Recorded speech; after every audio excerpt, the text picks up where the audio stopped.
Okay, looks like everything's ready to go here, so give me a second to get it all ready. There we go. And let's do this. Okay. Let's do this here. Put that right there.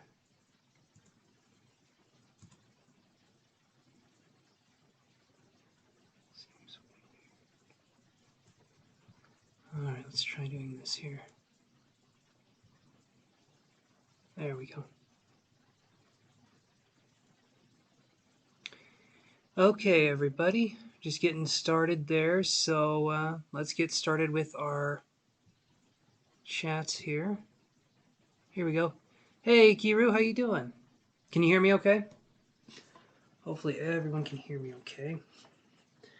And I'm going to put this up just a little bit here. There we go. Alright, so hopefully everyone can hear me. Awesome, I'm glad you're doing good, Kiru. I am doing pretty good actually today. Still feeling that kind of tender emotional turmoil, but actually feeling okay. What about you, Kiru? Are you feeling that kind of energy? This kind of maelstrom of emotional upheaval, I guess?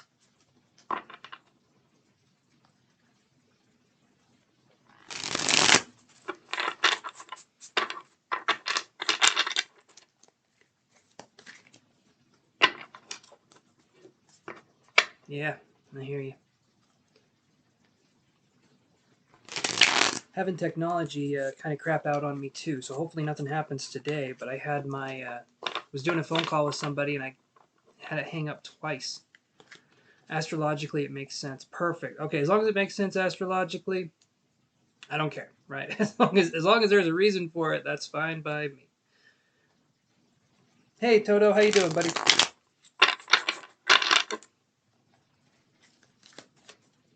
Just gonna get these all shuffled here. Saturn's getting ready to go retro in a few weeks. So, Kiru, what would that mean exactly? Are we in the shadow, is what they call it, the shadow phase now? Let's get these energy cards going. I need to learn a lot more about astrology. To me, it's like learning math, and I didn't exactly do very... Oh, May 23rd. So right after Taurus season is over. See, as soon as it's not a Taurian season anymore, things go to shit. I've said it once, I'll say it before. Yeah, it's going stationary soon. Okay.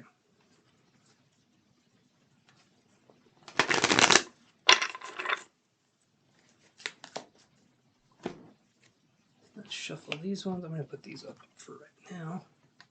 Right about there.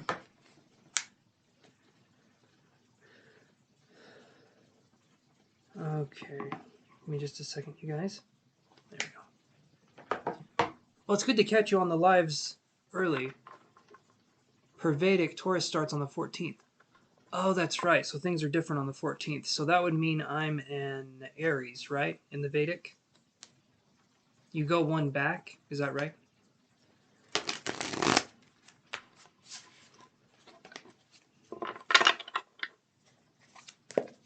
You can actually turn up the lights here. It's looking a little kind of not washed out, but not enough light.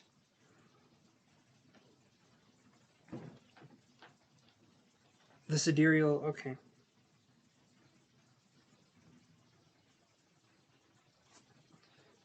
Okay, that looks better. And I got more light, so that's good. And I've heard, like I said, Hiro, I need to learn about these, well, I need to learn about astrology, the Vedic astrology, a lot more. Because it's only 23 degrees behind. Okay, so sometimes it's different, sometimes it's not. Okay.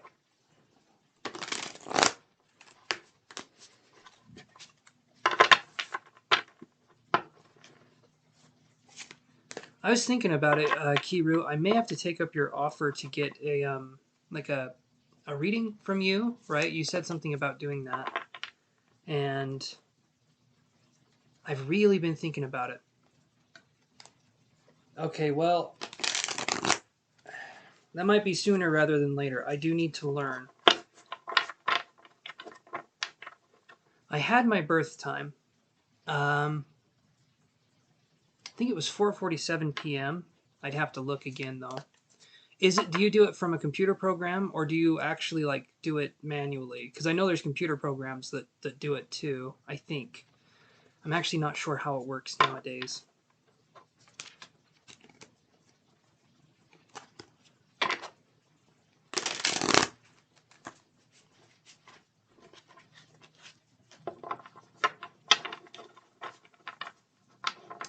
My birth certificate, so if I can remember right, it's 4:47 p.m. I do have my mom has my birth certificate, but we looked at it and it was either 4:47 or 4:37 p.m.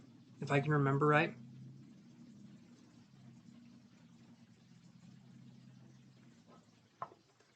Oh, okay. Okay. What app is it that they need to download? Because I'm totally down to see kind of what I need to maybe focus on or what I could improve.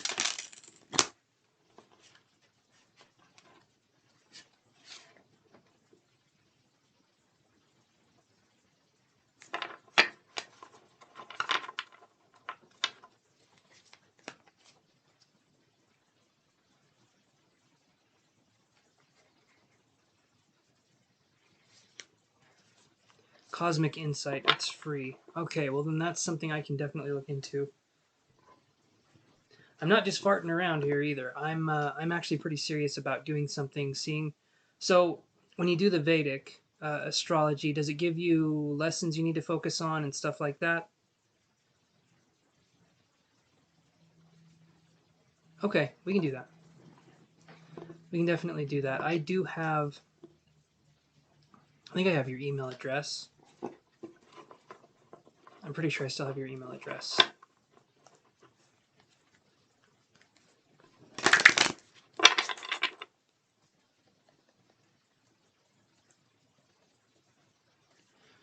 Oh, you're doing the second shot. Okay. Hopefully that works out okay. How was the first one? How was the first shot?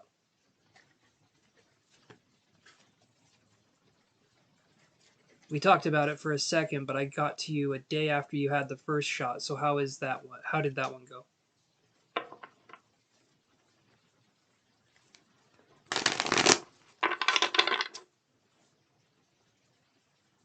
Okay, so the first shot must have been a bit of a doozy, I imagine.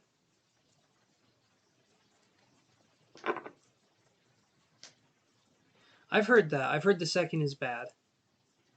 Hopefully that's not always the case, but it does sound like there tends to be a little bit more with the second one.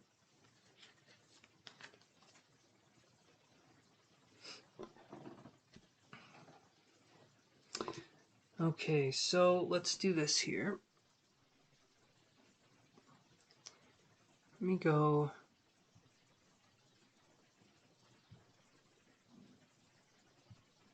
Sorry, you guys. Let me figure this out here really quick.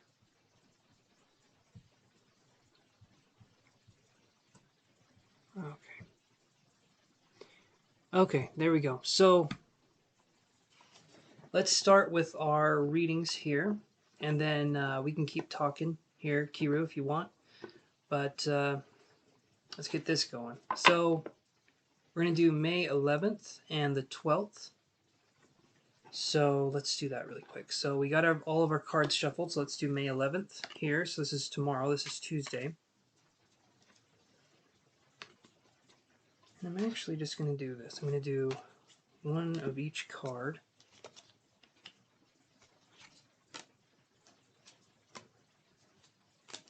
Let's see what we got here. So let's do pile 1 here, because we're only doing 2 piles. So I'll read the pile 1 here.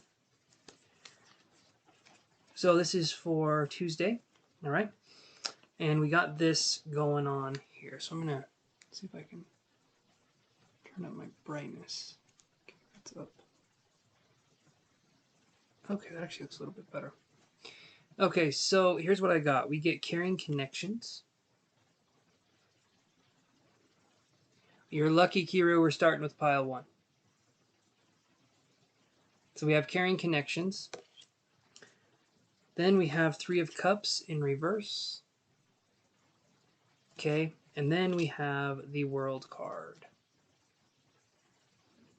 Right there. So carrying connections, 3 of Cups in reverse, and the World card. We could be making new room for connections. We could be letting people back in, and these people might not necessarily be ideal, but there could be people coming back in. When I see the 3 of Cups in reverse, it feels like there's these old energies that kind of cycle around us, and there's not much of a reprieve from these energies. And so I feel like we need to kind of keep our energy centered, because I feel like we're working on building ourselves up. When I see the World card here for Tuesday, to me it's saying that we're working on establishing that it's okay for us to care and to be vulnerable. There's nothing wrong with that. But other people and other situations in life will tell us that being vulnerable or being open or caring can actually be a bad thing. I feel like that's something we've lost as time's gone on, because this isn't a bad thing at all.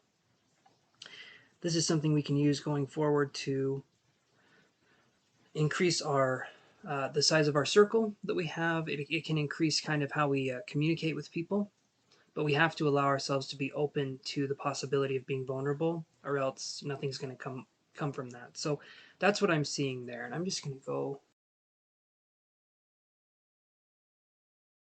Actually, that one's not too bad. Anyway, all right. So let's do this, and I'm going to go here and just do something.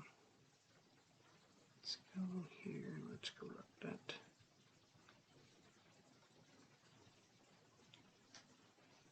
And there we go. For now, I'm just going to do that. Okay. So that's what I'm seeing here, is that we're looking at having these carrying connections. We're looking at having these. But I do feel like there's people that could take advantage of this situation. So the best thing I would say is boundaries. We've talked about that many times on the channel.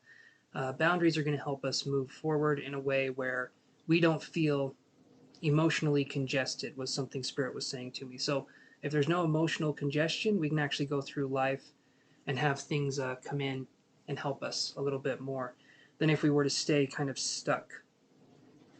So now I'm going to do this, and I'm going to change. I want to have an actual skin tone, but I don't want to make this too bright. How does this look, Kiru? Do I look gray, or do I look like I have a skin tone? Because right now I feel like I look kind of gray.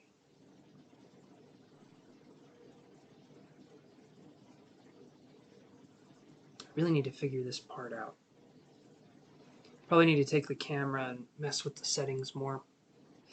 Okay, so let's move into this part here.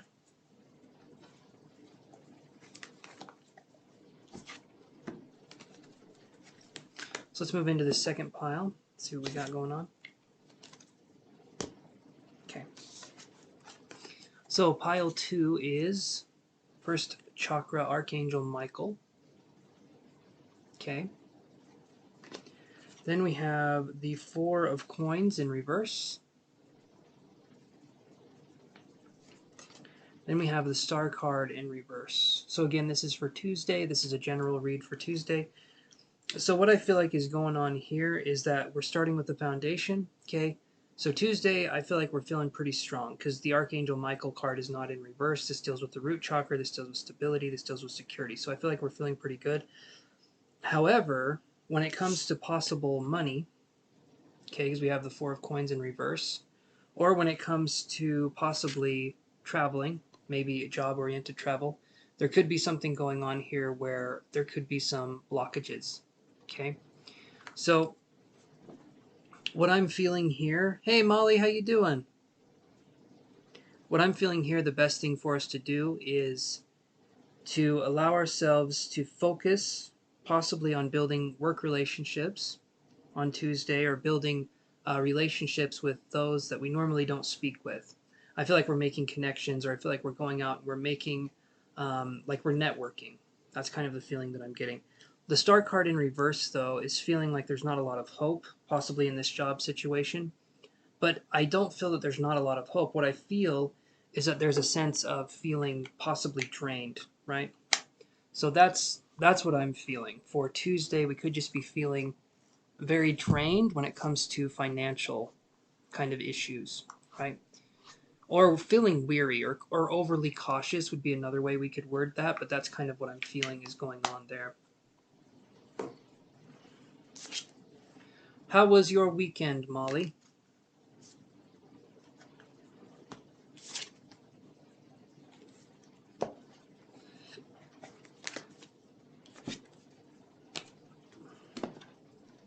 All right, let's move on to Wednesday, but during this time, let's chat if we can, or if you guys want to.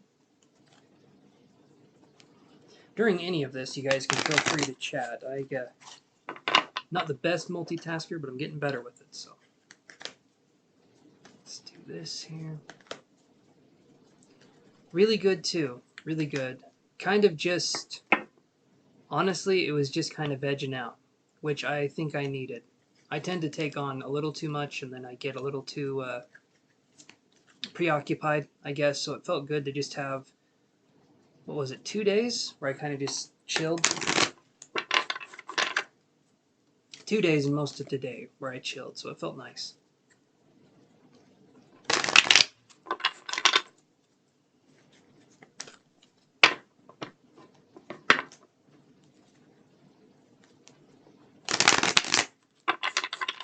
Okay, so we've got pile 1, pile 2.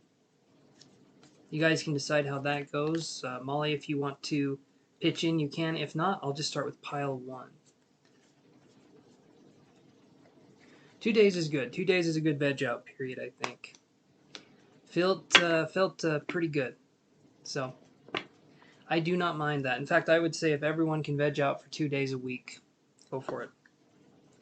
I feel like America would be a lot better place if we could all just kind of chill for a little bit, you know?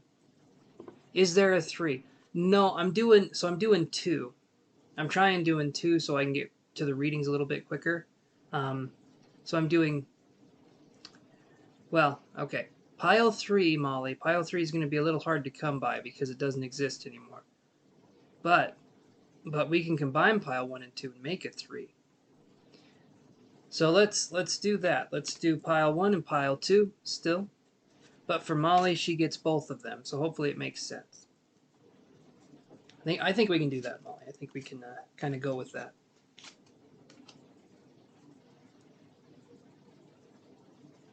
Pile 2, okay.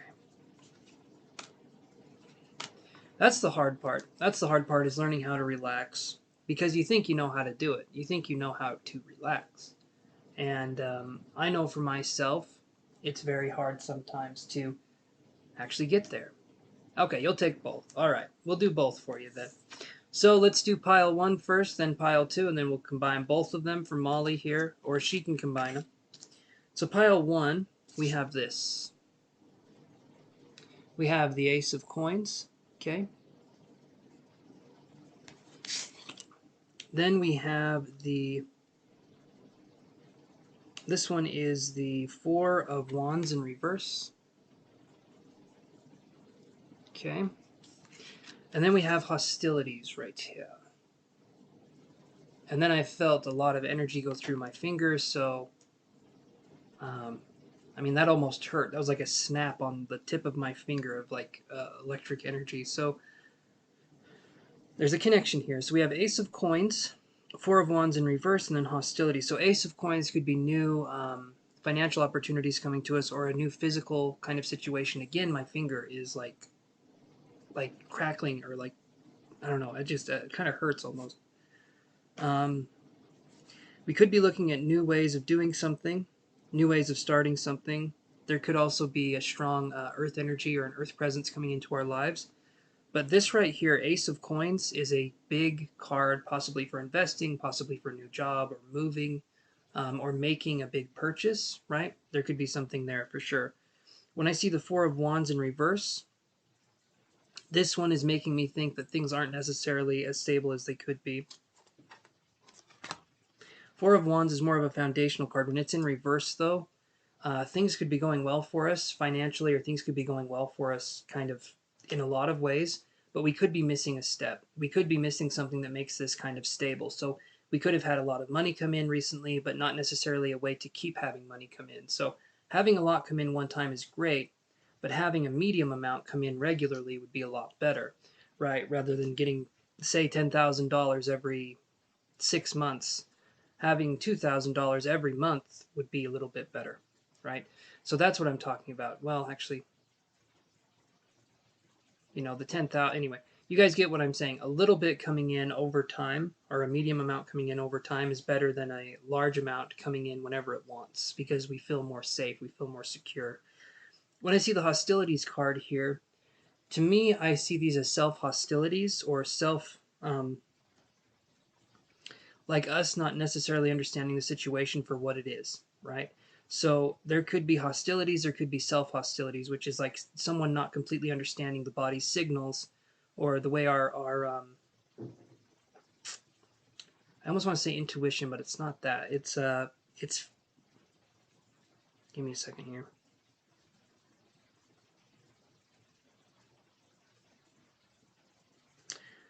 So the hostilities card here would be for us to try to maintain something, for us to try to maintain a course, for us to try to maintain action. And when I say there were self hostilities, there could be something where we're having difficulty maybe pinning something down, maybe making steady income or doing something like that. And so this could be us being upset with ourselves, or this could be us being kind of upset with the situation, but the only person to take it out on would be us. And so what I feel is going on here is that we're trying to find that financial boon. We're trying to find that something that will help us. And I saw a turtle walking. So I feel like whatever we're doing now, we are taking the right steps, but it's very slow. And because it's very slow, it seems like we're not making any progress at all, but I do feel like we're making progress. It's just slow progress. Hopefully that makes sense, you guys. So let's move on to this next one here.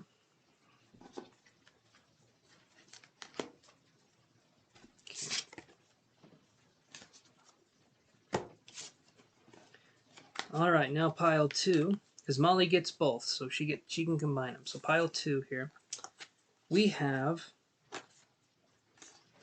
this one, Caring Connections. This one is in reverse. Okay. Then we get the Knight of Coins, also in reverse. But then we get the Queen of Coins, and this one is upright. Okay. So this right here is telling me, again, it's focusing a lot on money, right? Like literally, this is focusing a lot on money. So when I see Queen of Coins and then I see Knight of Coins in reverse, there could be a Capricorn, Taurus, or Virgo individual in our lives. It could be coming in here. Queen of Coins is good because we're nurturing something, we're letting something build, which is really good. Caring Connections in reverse and the Knight of Coins in reverse could be that we could be too extreme about going after something.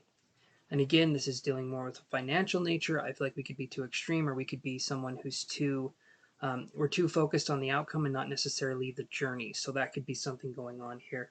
When I see the Caring Connections in reverse, to me, that's just possibly making this too much of a priority, where we could be having, because there should be some Caring Connections here.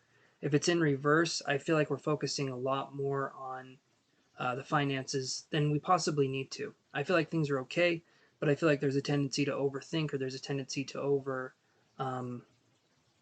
ruminate on certain situations. So what I see here is really good, but the Knight of Coins in reverse could be obstacles and extreme ways of thinking towards money, or towards financial freedom, or towards anything that has to do with finances or the physical kind of world. So that's what I'm seeing here. Um, Hopefully that makes sense for the 11th, which we did previously, and for the 12th, which we did just now. So let's look at what else we got here. And by saying that, I mean that I'll basically be open to questions now. If anyone has a question, we can go into that. Let's do this here. Okay. No one has a question. That is perfectly fine. But let's see here. this up a little bit. There we go. Good, Molly, good. I'm glad it makes sense. I'm going to take a drink.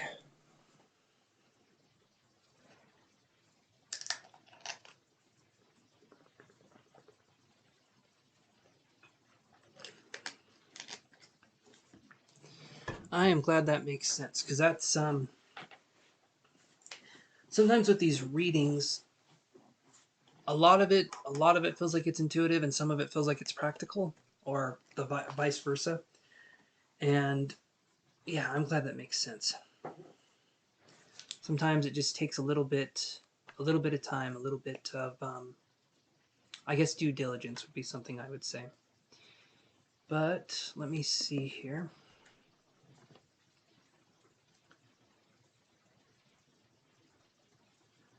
Let's see what we have here.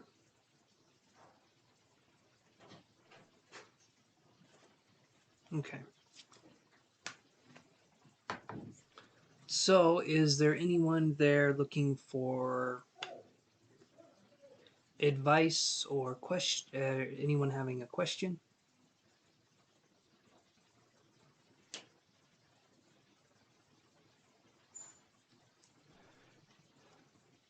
If not, that is okay.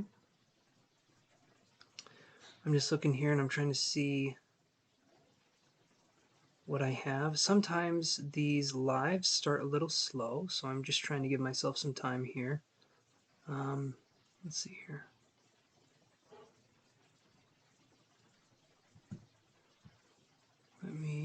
Give me just 1 second, guys. Hold on.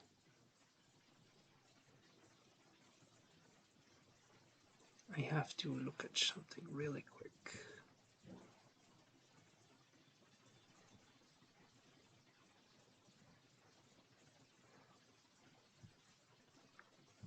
Okay, so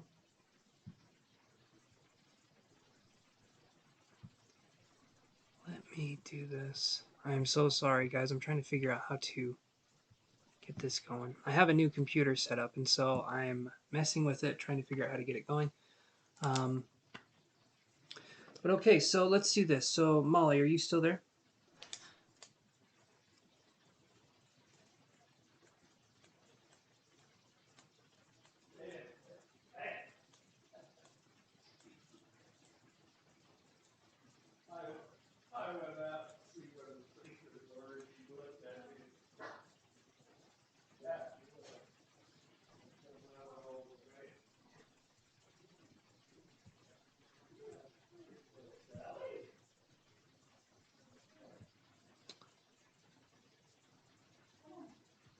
Okay. No, Molly, you're good. I wasn't. You don't have to think of a question. You are so good. Don't worry about that. I was gonna say, would you want to do a little bit of energy work together? Seeing how it's just me and you, we can. At least I'm thinking it's just me and you, and no one else is stepping forward. So, if you want, we could do a little bit of energy work. Maybe just kind of help soothe the nerves a little bit. Gives me some practice too, but you can feel free to say no to that if that's something you're not comfortable with. This is free of charge, of course. I wouldn't say, but just something to experience. If you're up for it, if not, though, completely understand. But I am thinking of doing a little kind of energy meditation. So,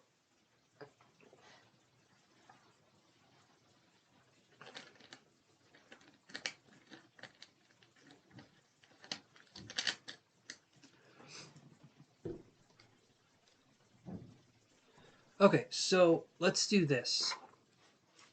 Yeah, I said there was 5 when I looked too, so 4 or 5, right? Either way. But let's do this really quick. So let's focus on kind of. Hi, Anna S. If you would like, I'm going to do some energy exercises here. If you like the way I kind of run those, the energy exercises, we can absolutely do some questions. I do charge $5 for 1 question and $10 for 3 questions. So if that's okay with you, we can proceed with that. But you can kind of watch how I work to see if that's something you want to do. So I'm going to do a little bit of energy exercise here and then kind of go from there. But hopefully, Anna S., you have had a good weekend. And thanks for stopping by the channel. Okay, so Molly, and Anna, if you're okay. So if you guys want to, we can try doing this here. We're just going to be focusing on bringing in energy. This will be like a 2 or 3 minute energy meditation, nothing too big. Um, but I just want to see if we can feel the energy, if we can kind of focus on putting that intent out there, right? So let me get my stones, and then let's try doing this here. So let me see if that's still. Oh, I think our incense burned out too. So hold on one second, you guys. Let me grab an incense here. No, we're good. We're good. Okay, so let me grab this.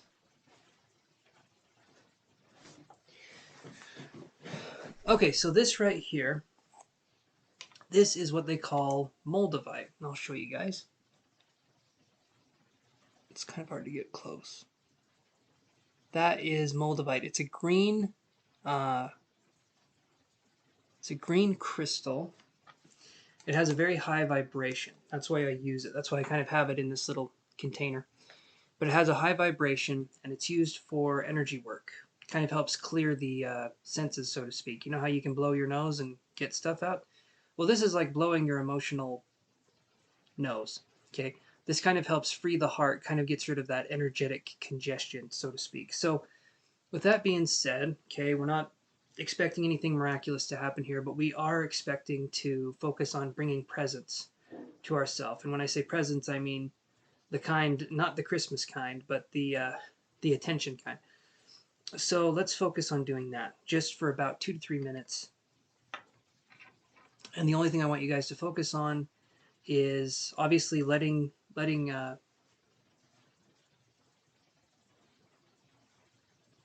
yeah, moldavite, yeah, Molly, moldavite is really good stone. And honestly, you're good. Don't worry about it on the spelling. You are so good. Don't worry. All right, so I'm going to be focusing and doing some energy work. You guys will hopefully be doing that with me. If it's okay with you guys, I can send my guides there to kind of give you that sense of presence, if everyone is okay with that. So if you guys are okay with me sending my guides over and us doing kind of a group thing, then we can absolutely do that. Okay, so I want to hear if you guys are comfortable with that. If not, we can just do the meditation without my guides coming over. But I kind of like using them to help establish kind of a further connection, if that makes sense. And hi, Sharmila, how are you doing?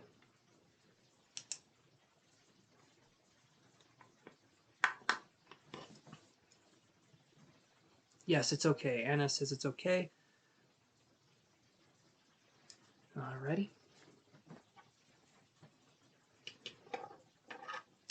Okay, so let's do that then. Let's focus on bringing that sense of energetic presence to our space. So, Sharmila, I am doing so good. Thank you for asking. I appreciate that. Yeah, I'm doing good. Good weekend. Getting some vibes going here, getting some energy moving here. So, things are moving along. Things are going well. All right, I'm going to focus. And all you guys have to do is just relax as much as you can, okay? Kind of be in a semi-quiet place if you can. We're focusing on the subtle feelings of the energy or the atmosphere around our bodies. So that's what I'm focusing on with this, okay? We're focusing on that energy around our bodies, kind of like the way the air pressure feels around us. It's sort of like that. I don't want you guys to expect anything from this, but I just want you to feel whatever it is you're feeling and let yourself feel it. So don't block yourself off from feeling anything. All right, let's start doing this. Okay.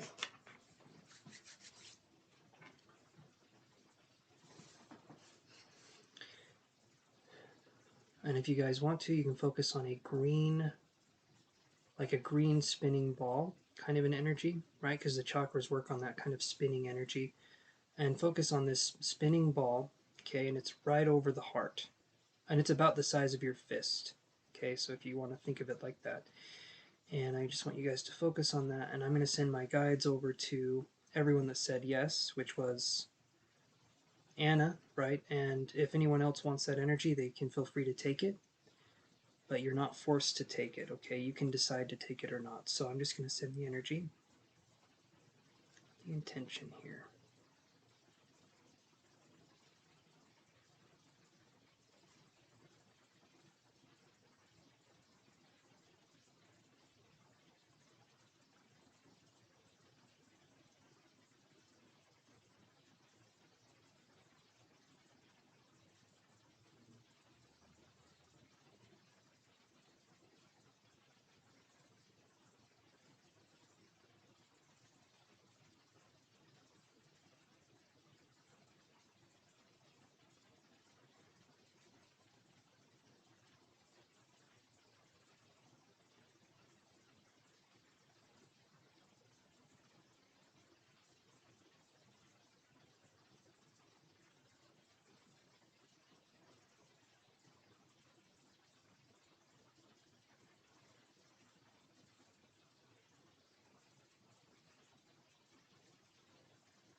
Okay. So the one person I was feeling the connection with was I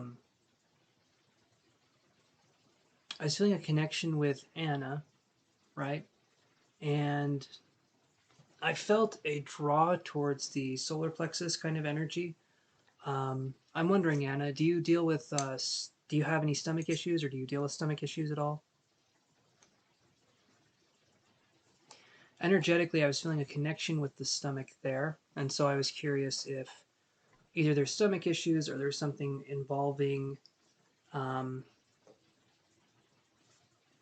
because it just felt like the energy was going there, and I felt like it was kind of draining, or it was going into that area. So the solar plexus deals with willpower. It's the fire chakra. So if I get a yes or a no, I can explain a little bit more.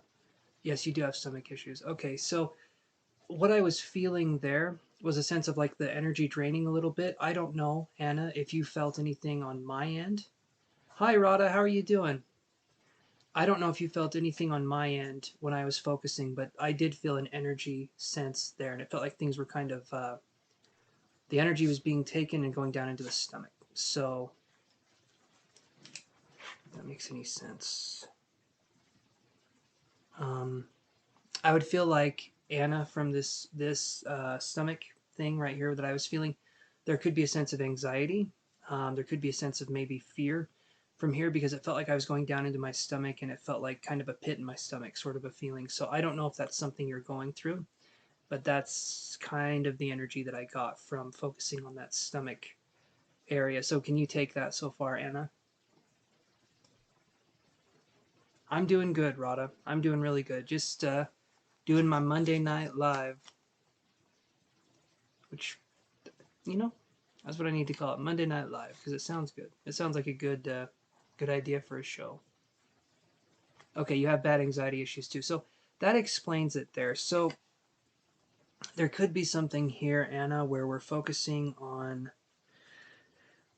Okay, so the fire chakra, right? The solar plexus that I was talking about. This is dealing with willpower. This is like self-esteem. This is going after what we want. And I feel like the anxiety stems from possibly not having a voice. Um, right, you've struggled with an MNL, absolutely. Monday Night Live from Rada, but you've struggled with anxiety for a while. So that's what I'm feeling there. And I feel like that anxiety comes from maybe not feeling like you have a voice in this situation or in life. There could be a feeling of not being able to assert your own willpower or not being able to make your own decisions sometimes, or feeling like your decisions could be invalidated. So that's where I feel like that energy is coming from. Does that make sense, Anna? Maybe someone quieted a voice within you, or they quieted your dreams or desires. There could be something there, and that's where the anxiety could be coming from.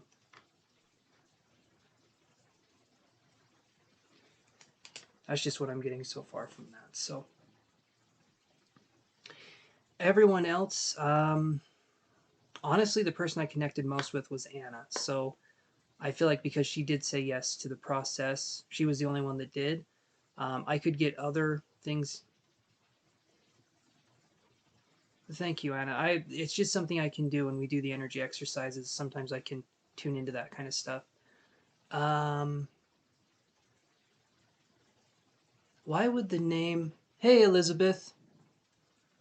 Uh, so Anna, I feel like the name Duke or the Duke or maybe someone with the last name Duke, something, or someone with a D name, that came up really strong, and I'm wondering what that means. But that's what I was feeling. If that doesn't make sense to you, that's okay, but that's what I was feeling. I thought I would pass that on. How are you doing, Elizabeth? Is this your first time on the channel?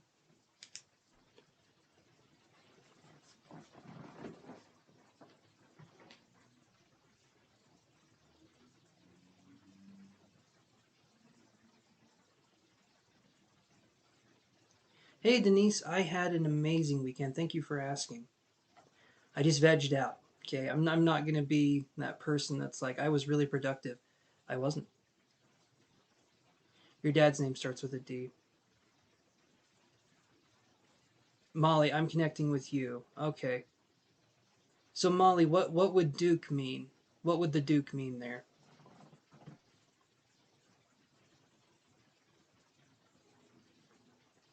Elizabeth, I am. Everyone's being very kind and sweet in the comments here. I'm feeling that. And who is the person that was blocked recently? Your boss's name is Duke as well. Okay, so we did have a Duke come in. That was interesting. Right now, it's kind of a shotgun approach to the psychic energy, so kind of whoever's coming in, I'm just giving messages, but they're random, so that's interesting. Elizabeth, does this Duke person, is this someone in your life that's either... Yes, the guy I'm dating is Duke. Oh, Molly, okay. So there's actually two... Wow, that's interesting how Duke comes in two ways. I did not think that was a popular name, and yet here we are. Hey there, designed by Jenny G. How are you doing?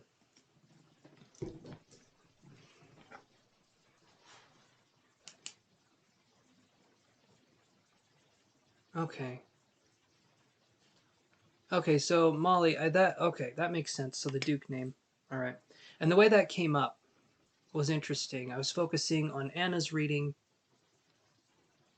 Dad name starts with a D. Okay, so that makes sense. Sorry if everything's everywhere, you guys. I'm trying to focus, trying to hone in here. When I did that group energy thing, I think I'm picking up stuff from a little bit of everywhere. So I don't mind it, though. I don't mind being an antenna, but just need to figure out where to place what, right? Okay. So Anna, that's what I got for that part. If you want to do a further reading, we can do a little bit more. And that goes for anybody here. So we do $5 for one question or $10 for three. But if not, we can kind of just chat here. If you guys feel like paying, that's great. If not, don't feel like there's any pressure because there's not. We can just kind of chat. Hey, Lisa Love, how you doing?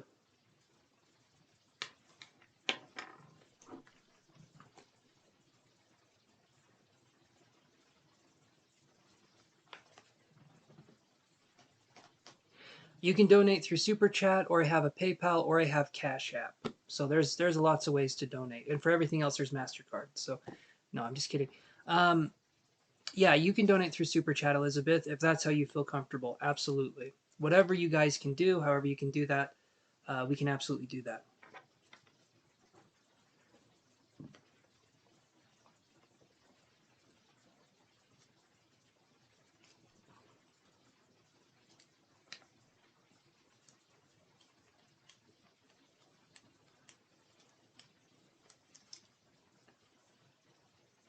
I am. Thank you for stopping by, Jenny G, and good night to you as well.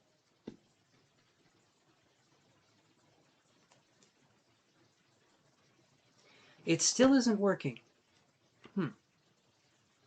Thank you, Moon Honey. I appreciate you telling me. I don't know why it's not working. Maybe it's because I never updated it. Probably need to look into that.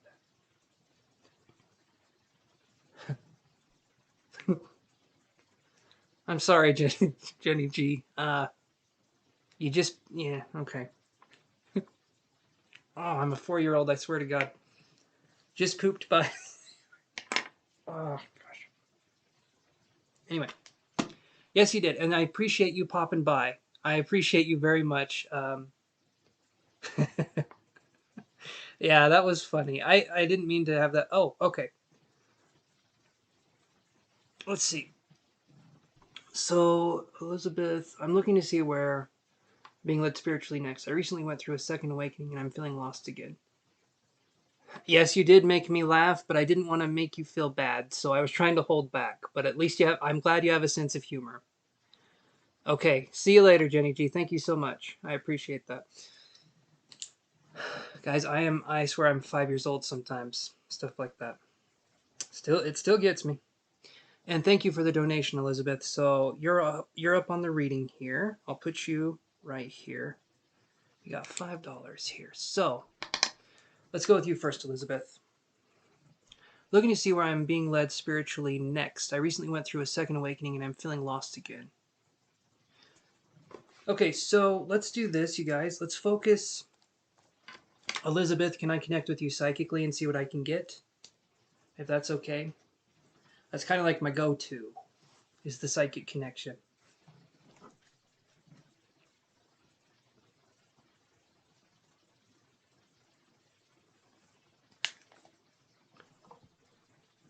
Elizabeth and Moonhoney, you guys know each other?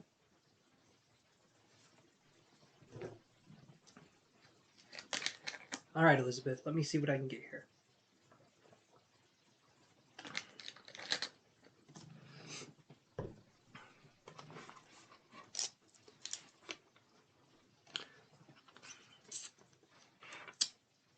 Okay, let me get another piece of paper, because this is like my main piece of paper, so let me grab another one here. And let's see what we can do for Elizabeth. Let's see what we can do here.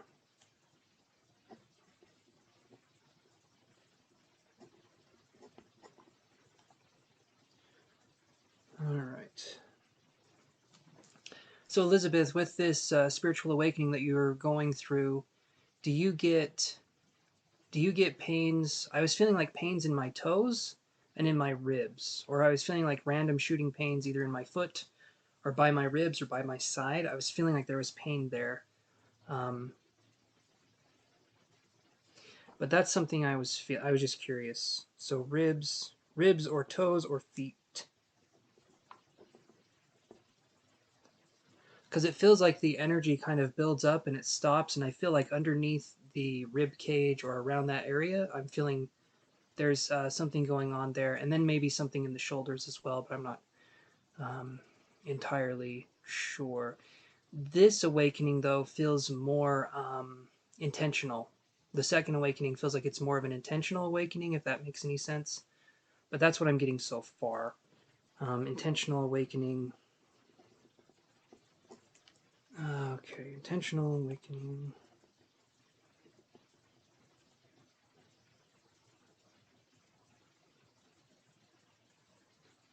You get pressure in those places a lot, especially before you sleep. Okay, so that makes sense. Oof, I'm feeling a buzz here big time. So we're talking about a lot of energy. This isn't a little bit. This is kind of a lot. It's like a pressurized it's like a pressurized volcano kind of an energy where when it comes up, it like surges up. And this isn't something not that you would want to turn it off, but it's not something you can, but because of this, the emotional level of it feels like it almost feels like it's dire. It feels like it's very dire, right? And I feel like there could be a sense of, and this is going to sound weird, but it feels like energetic. It almost feels like energetic constipation. Like it's there, it can be used, but it's not quite being utilized. Okay, is that making sense so far, Elizabeth?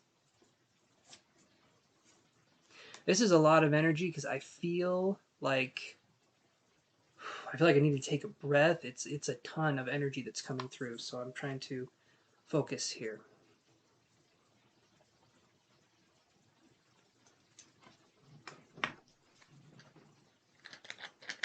That describes it pretty well. Okay.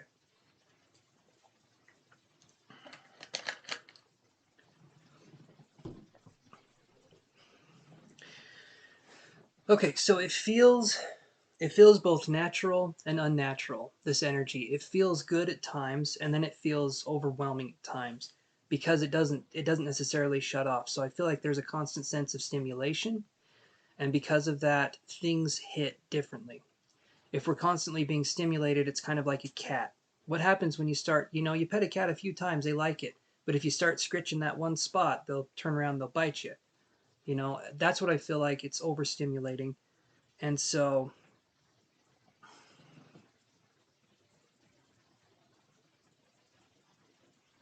right, you're like a faucet on full blast that never stops. And I can feel that. I can feel that big time. It's like, oh man, it's a lot. But that means there's a lot of energy. That means there's a lot of work that can be done through you, so that's a good thing. This kind of energy, this kind of flow is really good. The grounding exercises are helpful, Elizabeth, but have you, do you actually do grounding exercises? I've got a grounding exercise. Awesome. Okay. I've got a grounding exercise that helps. Okay. It's generally for people that are developing observable psychic abilities instead of ones that are subjective. These are more objective abilities, but it's a grounding exercise. I think it would help me too.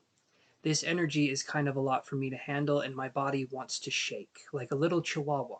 Okay, if you can imagine that, that's how I feel. My stomach is like, I feel like I'm grasping here. So I can do the energy and ground, and then you can too.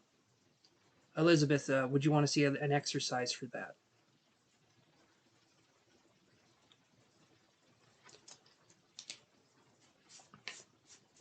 Because we can focus on the grounding part, but I'm feeling like there needs to be a little bit more attention put into the grounding because this energy is very overwhelming. All of my energy is in my stomach, and my hands are getting cold, and my feet are getting cold.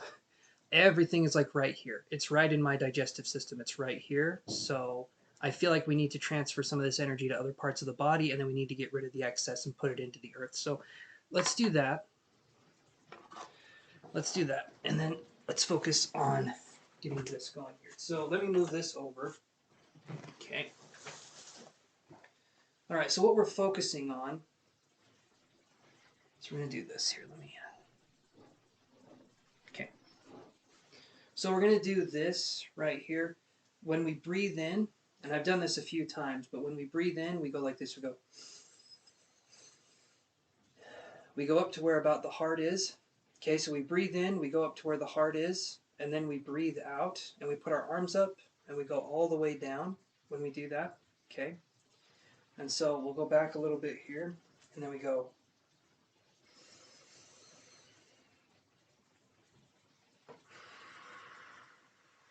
When we fan out, when we fan our arms out, that makes it so that we can focus on allowing ourselves to ground. So when we're doing that, we're creating a what's called a toroidal field, and I know I only did it once. You don't need to do it too much. So that exercise that I just showed you, right there. Do that about 8 times, okay? And you can take that energy and you can build it into something a little more productive. So when we're talking about psychic ability, we have to work on grounding. And grounding becomes extremely important depending on how much energy we have. If we have a lot of energy, we have to ground, we have to make it an intention. Eventually it becomes kind of automatic, but right here we need to focus on the intent. So if you do what I just showed you 8 times, okay, you do the breathing in up here and then you go out, okay, like that. When you do that, that's going to bring in energy. That brings in energy from the earth and it allows you to express it. Okay, that's the first thing. All right, give me just a second here. Let me see if okay. So that's the very first thing that we're focusing on. Now, with that being said, I'm starting to feel a little bit better. I'm starting to feel like I can calm down a little bit more. With that being said, the other thing that's important for you, Elizabeth, that you can focus on is setting intention to ground or setting intention with boundaries. So generally, it's hard to ground yourself, especially if you're an empath. If you're an empath that hasn't been given clear instruction on how to cut it off, on how to cut off the empath part, it can make it very difficult for us to ground because we're used to giving our presence and our energy to everyone else, that we don't know what it means, like what it means to feel our own presence, what it means to feel our own emotions or feel our own sense of our personality. Let me put it that way. So I was feeling from you this one. I was feeling before with another person. Hey, meh. I was feeling before with another person. There was a sense of like an energetic feeling in the stomach that I felt like it was an underactive chakra. This feeling in your stomach with the solar plexus, it feels overactive. So when it's overactive, that can be something that it can lead to like manicness, right? And it can lead to overreaching parts of control where maybe we're trying to express someone else's will for them. It can look like that. It can be pushy or it can be controlling kind of an energy, where it's kind of like we want to do it because we feel like we can do it better, or we feel like other people could mess it up. So it's a tendency to overreach for control. Usually, there's a lot of energy here, but that's what I'm feeling. Okay, so Elizabeth, you can agree or disagree with that, but that's kind of where the energy goes if it hasn't gone there yet. That's why we need to get it under control and ground so that we're not necessarily putting our will on other people. Does that make sense, Elizabeth? Because there's a lot there.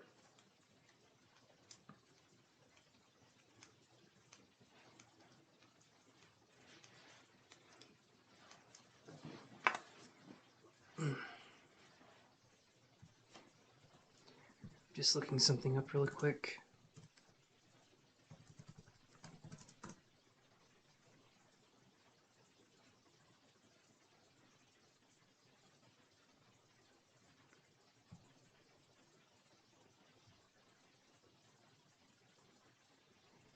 Okay, that's on point mostly. Okay, so letting go of control is going to be actually how you get more control, right? That's the part that's confusing, is that when we let go, we actually gain. And when we try to hold on to control, we actually lose control. Because the thing with control is that we feel like the tighter we hold on to it, the less likely it is to escape. But control is a lot like a bar of soap.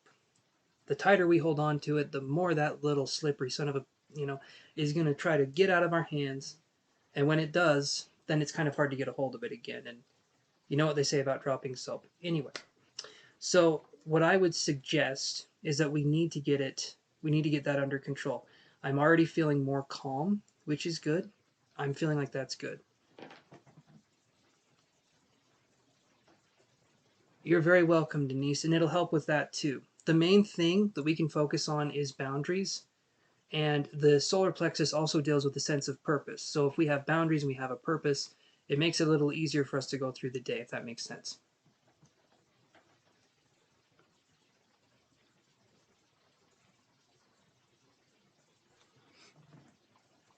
So, Elizabeth, a lot of times we can say no to the gift. We can, but in my personal opinion, we're put here to experience certain things. And sometimes the best thing we can do, like you said, if we go with the flow, that's the best. Oh, perfect. Okay, so that's what we're talking about. So, yeah, if we're focusing on the second part, the second awakening, we're focusing on accepting it, that's good. Because the universe kind of uses us however it sees fit, and we can go along with that ride or we can go against it. But generally, if we're going against it, there's kind of an obstacle after an obstacle after an obstacle. And when we go with it, there's much more of a flow. So you're coming into that energy. Okay, so that's really good. Um, there's a lot of energy here. So let me see what else I can feel with this.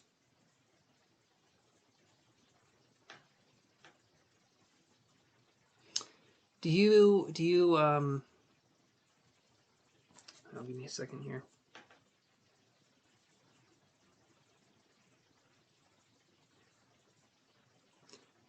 So Elizabeth, did this start around Christmas time or in December, or did this start more recently? Because for some reason I was being shown the month of December close to Christmas is kind of where I was seeing something happening for you, but I'm not sure what that could possibly mean.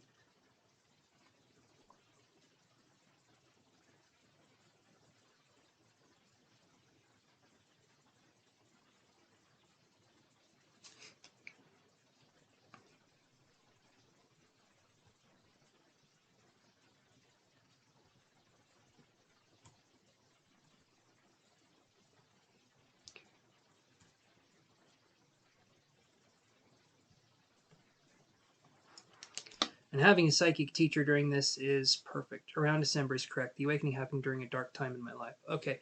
Yeah, that usually is when the awakening happens, is during a dark time.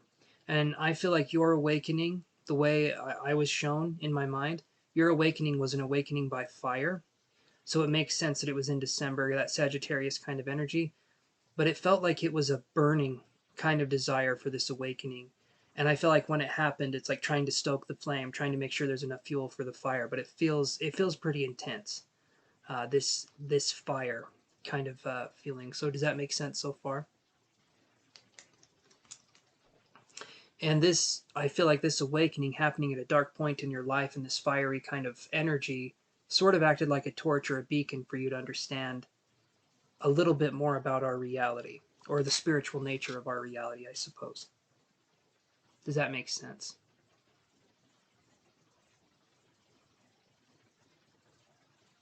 Okay, perfect, perfect.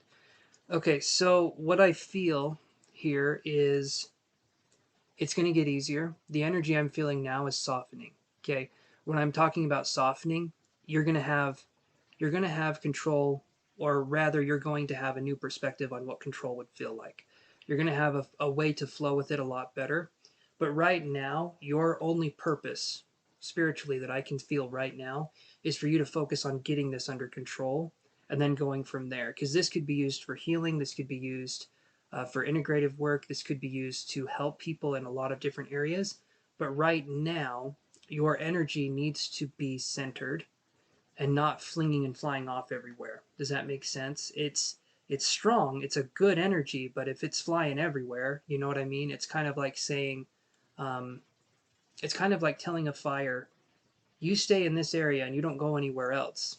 Most of the time that works, but sometimes that fire likes to go other places. That fire has a mind of its own, right? So it's sort of getting this under control, and then learning where that can go from there. There's some healing energy here.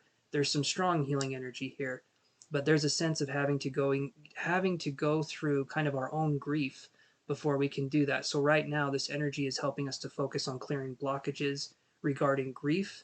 It's focusing on clearing blockages regarding kind of that shadow self, and that's what I'm feeling is going on here. So when I say integration, this is part of an integration for you. Psychologically, that's what I'm kind of feeling, is that it's more of an integrative sort of energy. So, Elizabeth, does that make sense so far?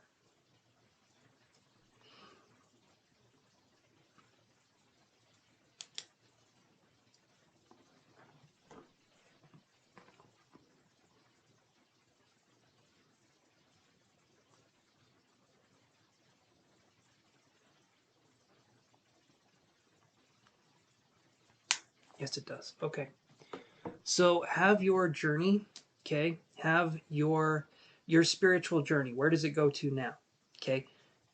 I'm going to be frank with you with this, and I want you to follow me on this, okay? Because it's going to sound kind of weird, but your journey, the thing you have to focus on right now is nothing more but the present moment.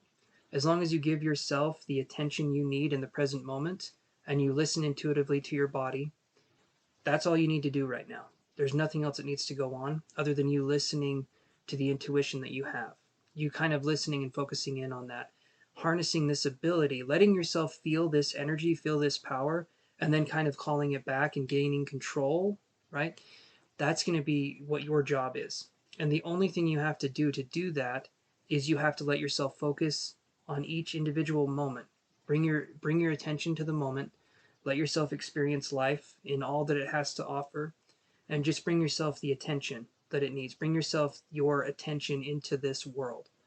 And if you let yourself be in that and you let yourself feel what's going on in your body, the good, the bad, the ugly, and don't define it, don't label your emotions, don't try and say this is bad, this is good. I said good and bad, but don't label your emotions as being good or bad. Let yourself have days that are not exactly fun, and then let yourself have days that are fun. Let yourself experience life and its richness that's going on right now, and let yourself integrate this over time. I feel like 6 months is going to be kind of when things get more under control and you can understand your journey a little bit more. But right now, you need to focus on this kind of cyclical pattern that keeps coming around for you, where I feel like we go into something, we gain a little bit more of an understanding, and then we come out of it. This is us going into a very deep cycle for us.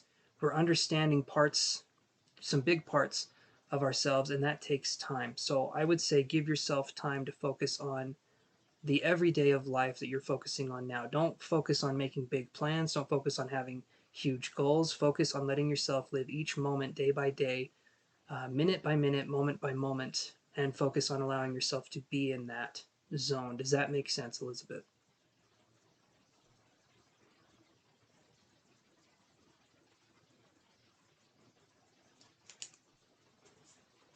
That's just what I'm feeling. That's what I'm feeling for you at this point in time. You have everything you need, but there needs to be that feeling of not always being on a hair trigger, kind of a something happening and there's an explosion sort of a feeling. You need to be centered first, and then we can help people. Okay? When we're centered, we can help people.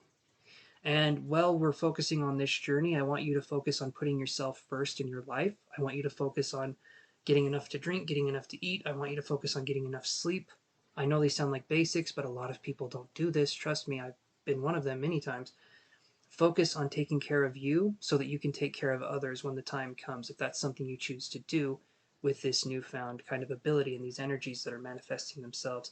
Let yourself accept it, but don't force yourself to accept anything. Let yourself accept things with time. Don't don't force anything. That's the main thing that I want to tell you. Do not force anything. Okay, and I say it all the time on the channel. What happens when you force a fart? Okay, you shit your pants. You don't want to do that. You want to focus on letting yourself build up slowly. Okay, so hopefully that helps answer your questions. Hopefully that gives you a little bit more insight. Just let yourself breathe, be in the moment, and feel all that you need to feel. Don't lean away from it, lean into it. When you're feeling something, lean into that. Let yourself feel it fully and let yourself heal from that as well. So, okay, hopefully that helps. All right, I will be back, you guys. But stay tuned, okay? I'm coming right back.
You're very welcome, Elizabeth. Very, very welcome.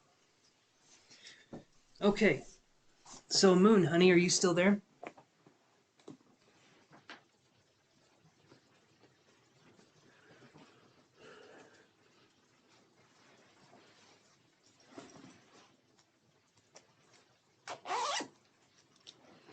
Okay, I'm gonna light me another incense here.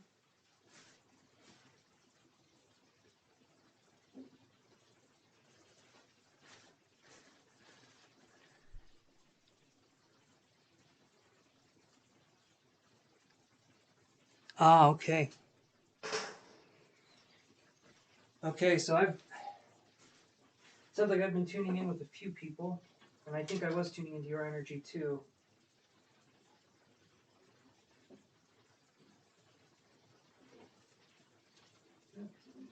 Give me 1 second, you guys. I'm coming right back.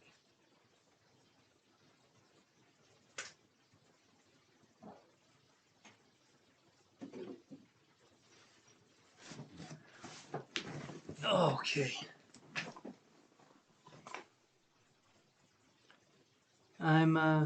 You had a best friend that passed. Your name start. I'm sorry you had a best friend that passed, Moon Honey. That's always difficult.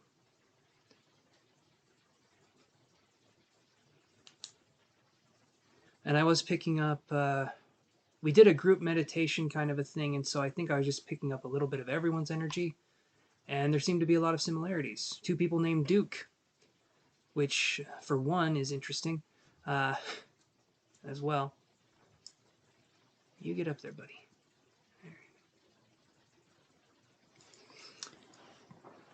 But yeah, so give me 1 second here.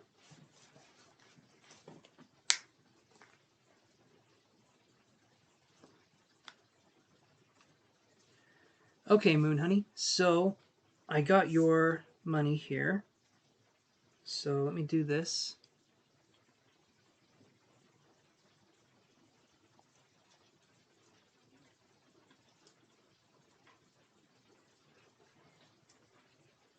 So what was your question, Moon Honey?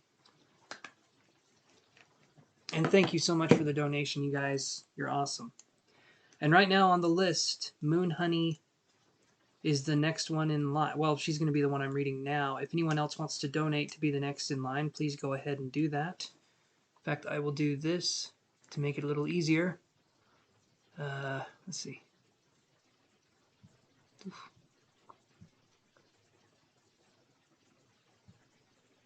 There we go. Just a general reading for Moon Honey. Okay. See what I can do here.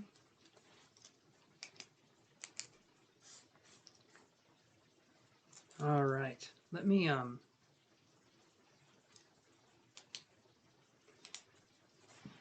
give me just a minute here. Let me see something.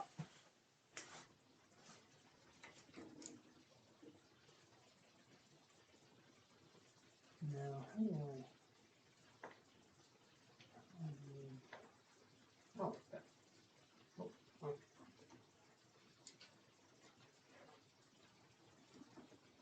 Give me just a second, guys. Hold on.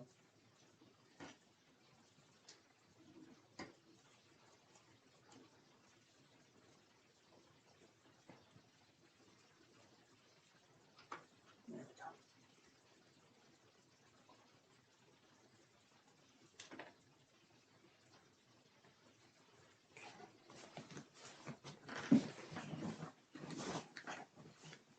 All right, a general reading. Let's see what I can get for you, Moon Honey. So give me a second here. And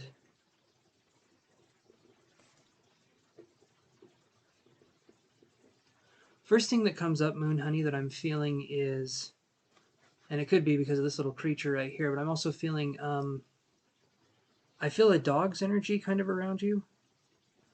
I'm wondering what that would have to do with, I wonder if that has to do anything with, okay, focus. Do you have a dog, or do you have a dog that's passed? Because the first thing that came through was a dog.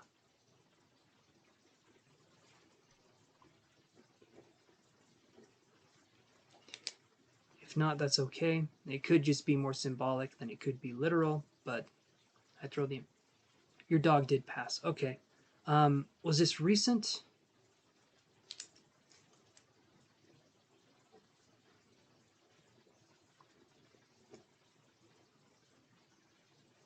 Okay. Did you give this this little furry friend of ours? Did you give this a present? Did you put something in, like when you buried the dog, or when you did what you needed to do? Yes, it was recent. Okay. I'm feeling like there was a present that was put inside the... I don't know how to describe that. I'm just feeling like there was a sense of understanding this connection was very important, and then giving something else after this little friend died.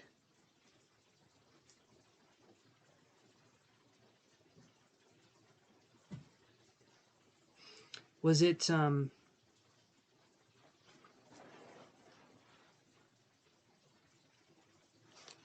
actually, give me 1 second, you guys. Hold on.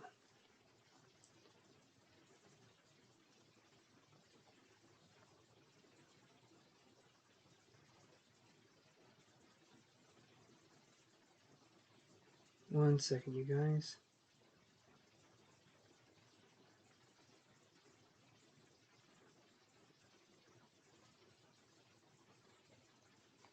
There we go. Now I look like I actually have a skin tone.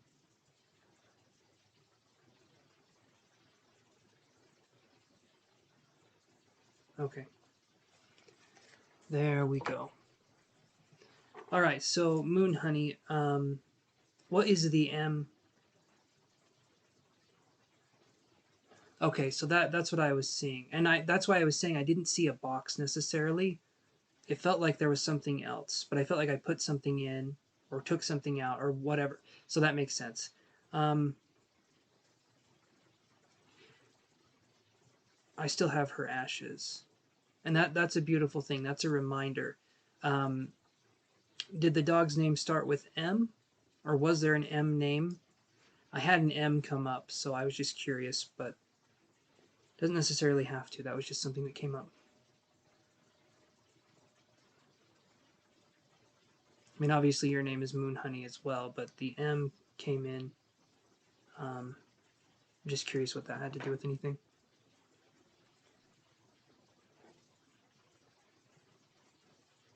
And was there a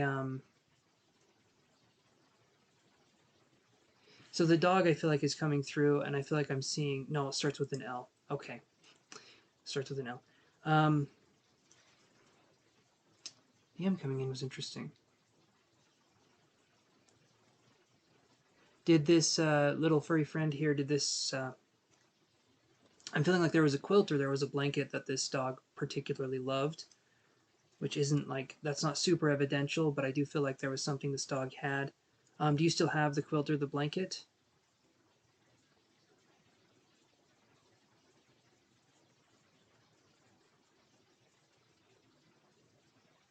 Maybe that's the M. Maybe. The mutt kind of mix.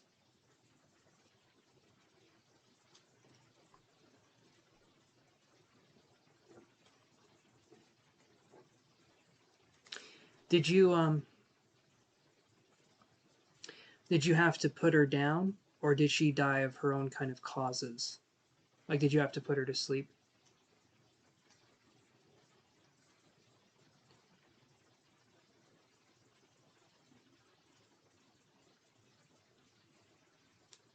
Okay, you don't have it anymore, which is fine. That's absolutely fine.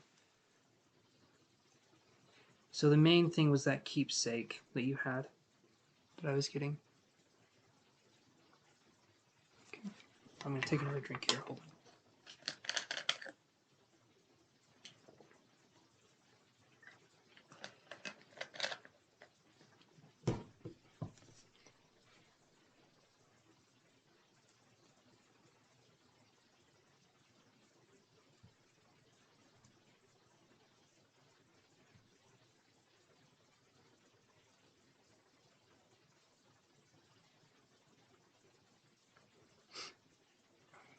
Give me 1 second here.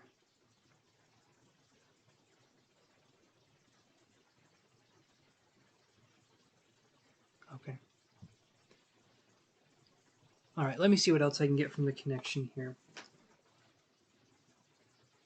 Other than I feel like your dog's just kind of coming in saying, hey, I'm here. Don't worry about me. Things are okay. You know, they're still there just in a different way. And I know you probably know that, Moon Honey, but um, the love that I feel from this dog, the way you took care of this. Okay, so that makes sense. And that must have been something hard to do. That must have been something very difficult. But I feel like you made the right choice, especially the way this animal is coming through to me is very much alive and very much in a state of play, or very much in that kind of place. And I feel like that's something they didn't have towards the end, obviously, if they were in a coma. So for you to do that and to help them transition, that was a huge gesture of kindness for this animal. Even though for you, still living, that would obviously be incredibly hard to do. But yeah, but I feel like this animal is coming through and it's saying thank you so much for being able to do that for me. It's getting me a little choked up too. So that's something that I feel like is very important to realize here is that you didn't hurt. Yeah, she was 13 years old. That's pretty old.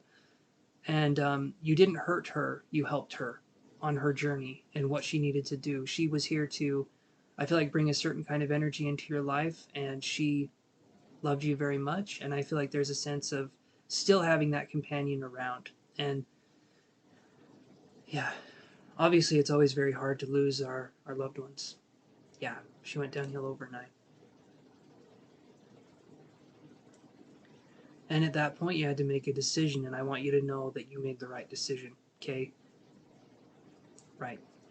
Very fast.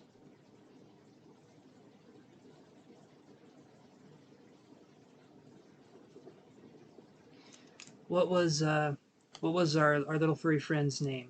If you wouldn't mind telling me the name.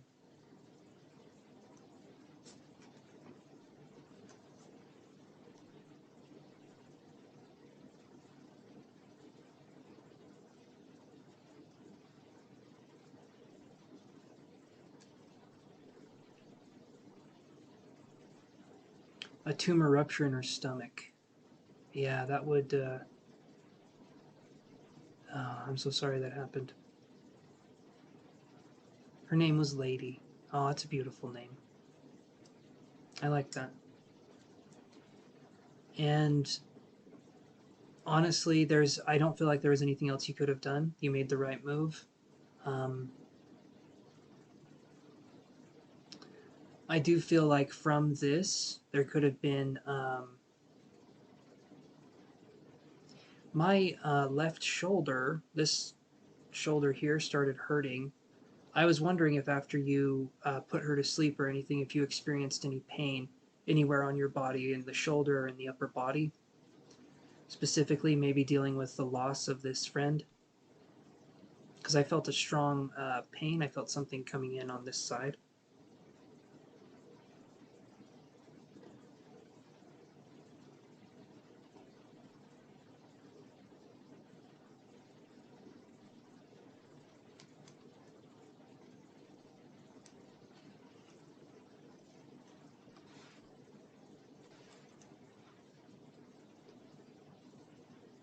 It's a work injury.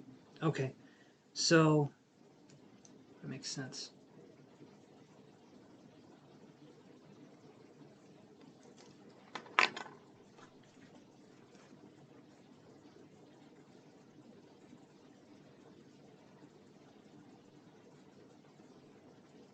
Give me 1 second here.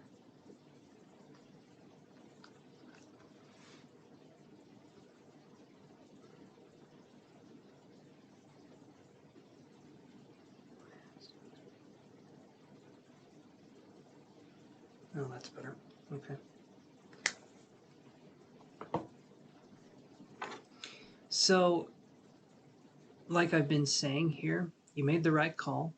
She's still with you, just in a different way. And in fact, I feel like she can be closer with you now than she was when she was alive, especially there towards the end. It feels to me like um, you feel her presence. Maybe you even smell like how she smelled, or you can feel that sense with her. It's kind of this excited, shaky energy. I feel like, and because of that energy, I feel like you know when it's her. Like she had a distinctive kind of feel. So, um, yeah, definitely feel like there's a lot of love here on both parts, on your part, but on our little furry friend's part too. Well, know that when you feel her, she's in a much better place now. She's in a place where she feels much more vibrant and alive than she did, especially towards her last moments here. Because I feel like when a dog becomes an old dog, they lose kind of what makes them a dog. You know, they lose their mobility. They lose their sense of things can happen, right? And I feel like for this little friend here, that on the other side, there's a sense of like having everything they need, being comfortable, being able to be there for you, and just in a different way, right? So um, that's definitely what I'm feeling.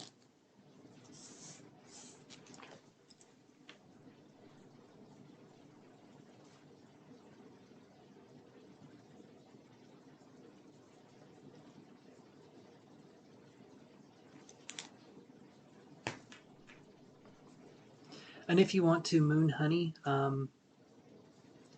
you can feel free with her spirit being around, right? You can feel free to leave stuff out for her, like little tiny treats, little things like that.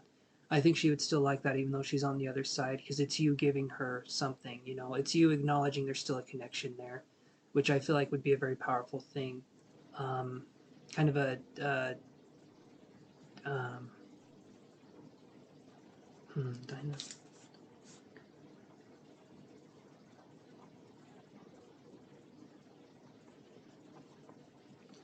I heard the words. I've never seen these two words together, but it's Dynamark, Dyna Mark, like Mark. I don't know if that means anything, but that's what I was. That was something that I had come into my mind. But just know that everything you did was felt and heard and seen, even after this little friend died, and they're still there. They're still there with you to this day, and I don't think they're going to be going anywhere anytime soon. So know that you have that connection, and it's just different. It's just in a different way now.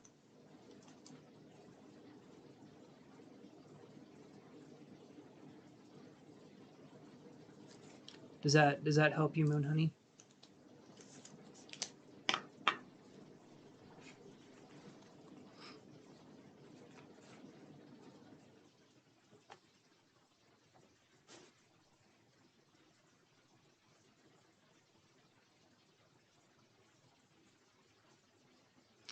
Just gonna see here. I'm gonna do some stuff here. If I go like that, the camera still wants to autocorrect that. That does look better. You're welcome, Moon Honey. And if I go like that, it's really dark.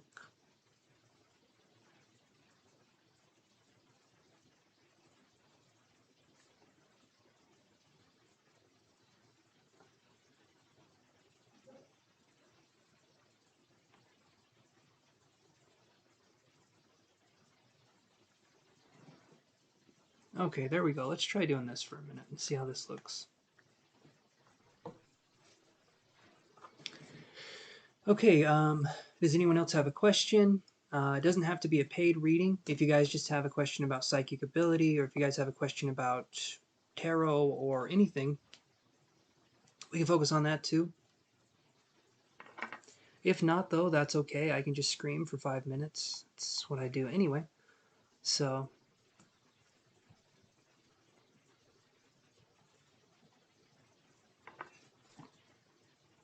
okay, so let me move over into this.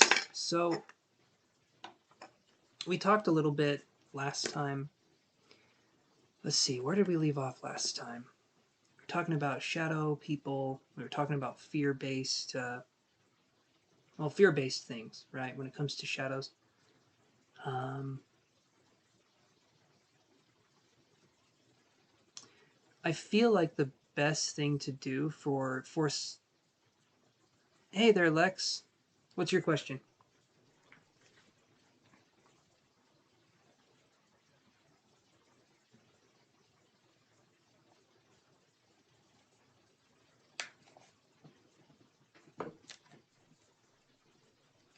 Go for it. Purchase a reading. Absolutely. Now, be honest with me, guys. This lighting right here, what do you think? Do you like this lighting? Am I cool and hip yet?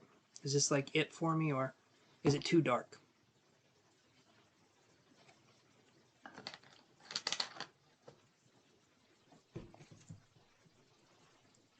No problem, Lex. Thank you.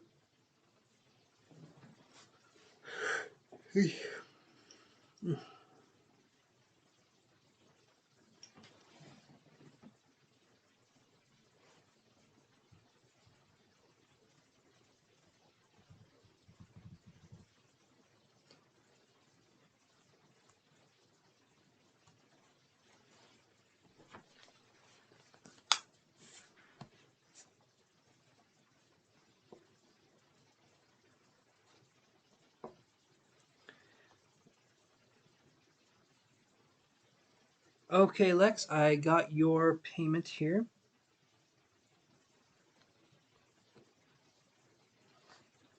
So post your question and we can go into that.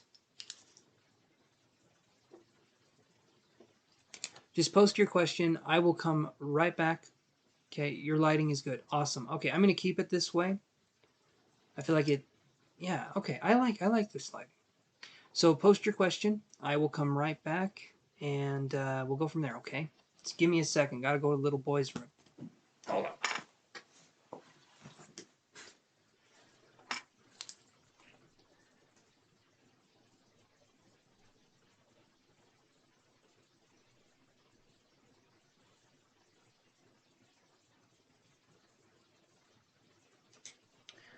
Molly says too dark.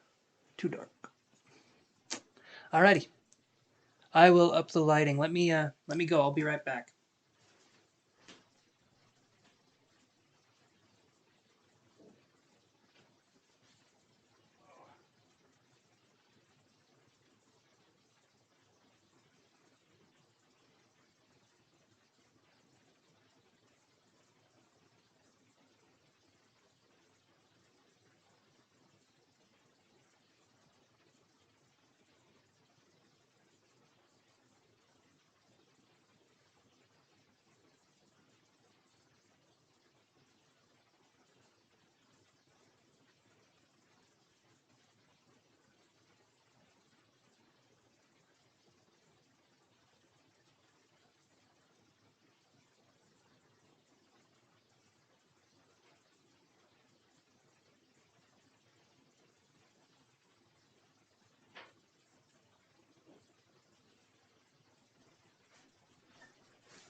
So head over heels beauty. You can go to my PayPal, or you can go to.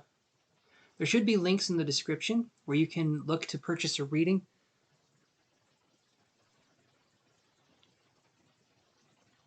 Oh, you'll send me a link, Kiru, or yes, I am back, Kiru. I came back quickly this time. Hold on. So let me raise the lighting here, and then I'm going to address Lex's question. So give me a second here. Let me do. I feel like an old person, right? I don't know how to use technology. I'm getting it, hopefully, but let me try doing this.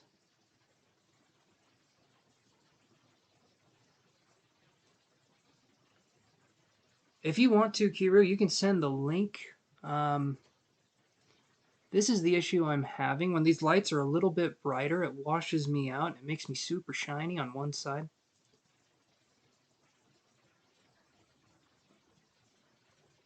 There we go. Okay, maybe that's a little bit better. I raised it up a little bit.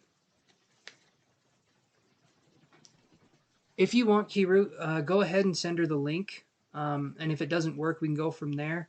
On my end, I don't have my links in place, but if you want to do that, you can. I can totally do that too.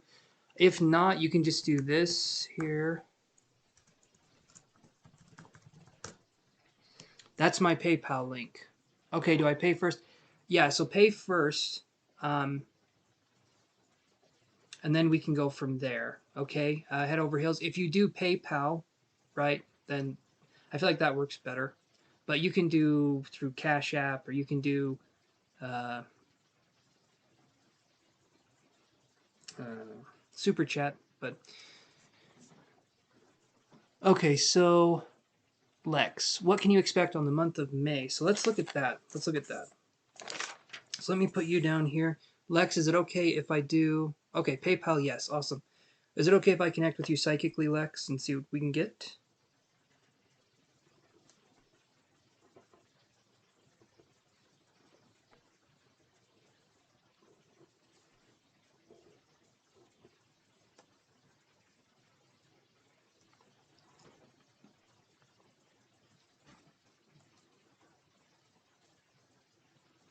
So first thing that I'm feeling, Lex, for the month of May...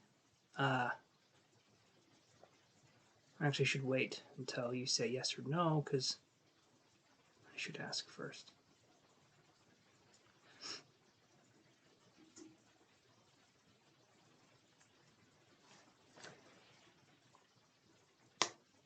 Okay. All right, so let me do this here. Yeah, it's okay. Perfect. Oh, wait, did I? No. Okay. Okay. All right, so I'm going to connect. The first thing I got with you, Lex, is I don't know if you do any camping or if anything's going on, but I saw marshmallows. To me, that would be like going out in nature, doing something with camping, or doing something with nature, possibly with family or friends. I'm not sure if that means anything to you, but I'm just going to throw out what I get. So there could be something. Maybe there's a trip that's going to be planned for May. That's kind of what I'm feeling. There could be a trip, or there could be something where we're outdoors, we're in nature. So that's what I'm feeling first off. Um, see what else I can get here.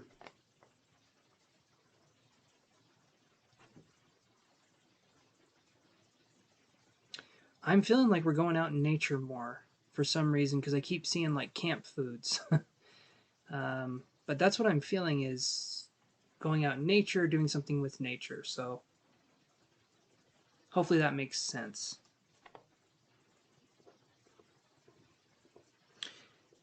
But let me look at the rest of May here and see what else I can get because just saying you could go on a trip for the month of May, unless it's the whole month, which it's not. Let's see what else I can get here. Um,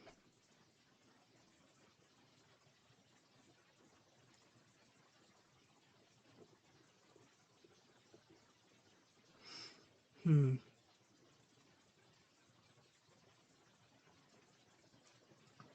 So Lex, do you take any do you do any schooling or do you do anything with I feel like there's some counseling or there's something going on because the word therapy came up, but I feel like maybe I'm going to classes or maybe I'm learning about therapy or I'm learning about something. I feel like there's a sense of learning about either helping yourself or going to school or something like that. So does that resonate at all?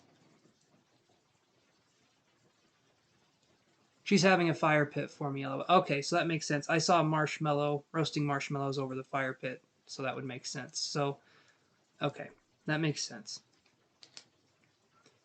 That does. It's good to know because I'm getting the information. I want to know if it's accurate since you don't do anything but work. Okay, perfect, perfect. So that would make sense. So you're going to go there. I feel like that's going to be a good time. I do feel like that's going to be something good because the marshmallows that I saw, to me, that's a camping. That's like fun. That's like you're going out, you're doing your thing. That's a good thing to have. Um, yes, you go to therapy. Okay, so that's what I was feeling was going on here. So have you been making headway in the therapy? Have you been kind of doing that for a while? It feels to me like this is a good thing going on here.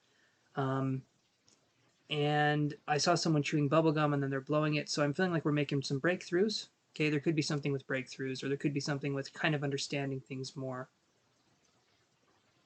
I'm in the USA, head over heels beauty.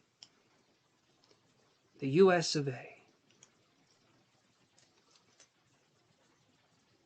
For improving, yeah, so you're improving your mental health. Okay. So that makes sense. I feel like there's strides going on there, so that's good. Let's focus a little bit further in the month of May, and let me see what I can get. Let's see.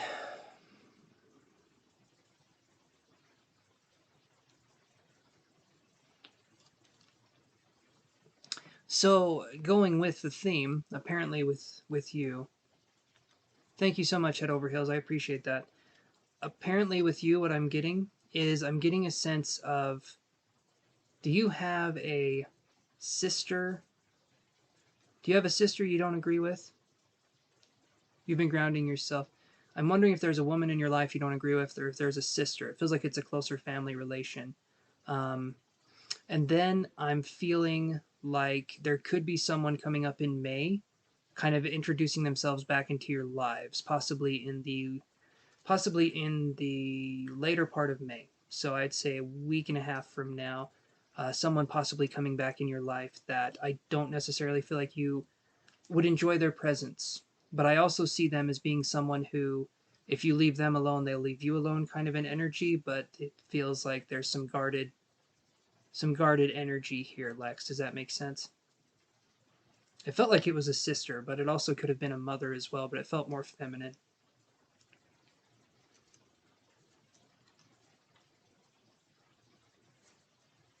Yes. Okay. Okay, perfect. So the number, and I have this come up a lot. It's like the only number that really comes up for me. Your your family doesn't get along. Okay, perfect. Okay, not perfect, but I'm getting accurate information. That's what I care about. Uh, so is the 18th? It's either the 18th or the 28th of this month. I feel like there could be a run-in with a family member. Possibly not something we're looking forward to. I saw them as being a porcupine, right? Especially my sister and my mother. Okay, okay, perfect. So I saw this person as being a porcupine.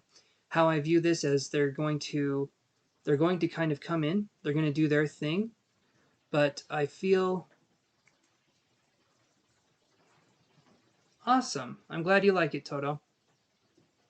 I'm glad you like the background. You don't see eye to eye. Okay, so that makes sense. That makes sense. So I'm feeling the 18th or the 28th because there was 8 energy going on here. There could be a run in with a family member. The best thing to do in this situation is to not give them any emotional fodder for them to use against you. When I say fodder, I mean like don't give them any emotional reactions to things. Let yourself be as calm and as muted as possible. If they're trying to get a rise or trying to get emotions out of you, let yourself stay stoic and quiet in the midst of their own storm, if that makes sense to you, Lex. Um, that's what I'm feeling in the month of May. Primarily, is it's going to be you have this thing coming up with the fire pit, which is nice. It's going to be relaxing. There could be a run in with the family around the 18th to the 28th of May, somewhere around that time. Um, but you have a choice in this on how they can affect you. If we let ourselves remain calm, they're not going to affect us that much. But if we get caught up in what they're saying, if they're trying to get a reaction out of us, then yeah, that's going to be a bit of an issue because they can have control. As soon as they do something and we react to it, they have control over us. As simple as that.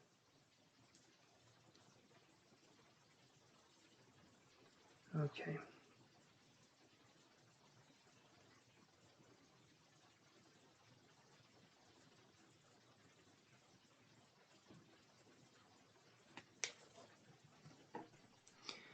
So allow yourself to not be that way. The analogy that I can give is from how about work? Okay, let's look at that. Let's do that before I go off on a tirade. How about work? What do we have going on for Lex in terms of work? By the way, how was it? How's it going being the manager, Lex? Hopefully that's going well. But I'll look here at work. Hold on.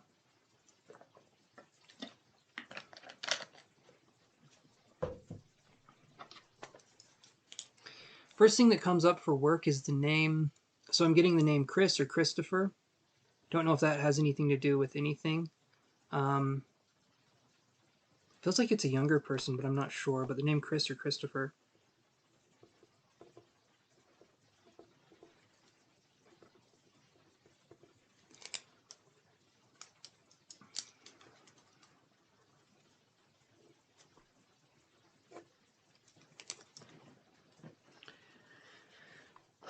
First thing I see with work is I'm feeling like I'm focusing on. So, have you been having a rough go with work lately, Lex? Or do you feel like it's going smoothly? Because I saw someone, I felt like I had a broken leg and I was pulling a sleigh. It felt like I was in a situation where I feel woefully unequipped at some parts. And I feel like that's hard for me to deal with, but that's kind of an energy that I got. Okay, so that could be okay. It's good, but people have personal things going on. Okay, that makes sense. Christian.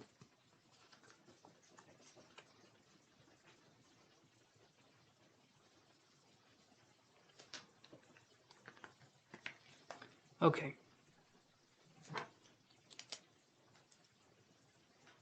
He's your loss prevention person. Okay, so Christian came up, or the name Chris came up, like I said. What role does he play in your life? Because he did come up as soon as you mentioned, not as soon as you mentioned work, but pretty closely after you mentioned work. Um, is he under stress? Is that something, is he kind of a stressed out person, or how does he handle the work environment?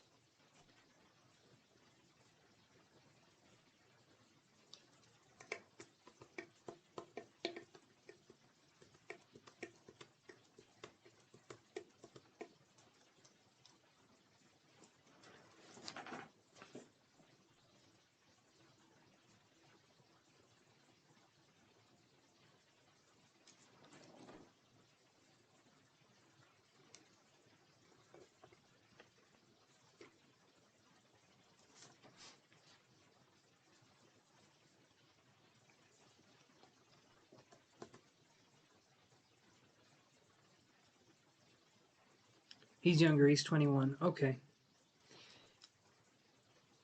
So he is younger. Okay. Um, Let me see what else I can get for this. So specifically for Lex's work, you don't talk. Okay, that's fine. For some reason, that person was coming up. Maybe an interaction will happen with the two of you. I'm not sure, but that name did come up. So something to take note of, right? Let's see what else is going on for work for the month of May, and let me see what I can get here. So first thing I get, um, has there been personal disputes? Like people coming in on time or not? Has that kind of been an issue? Like scheduling or people coming in on time or something like that? I feel like that could possibly be an issue for work. Theft and operational side of the store. Okay, okay, that makes sense. Of course, when you said loss and prevention, I'm thinking from a mediumistic point for some reason, and I thought he was a grief counselor for half a second, so that's fun. No, no, not in a retail store. Not, yeah. But okay.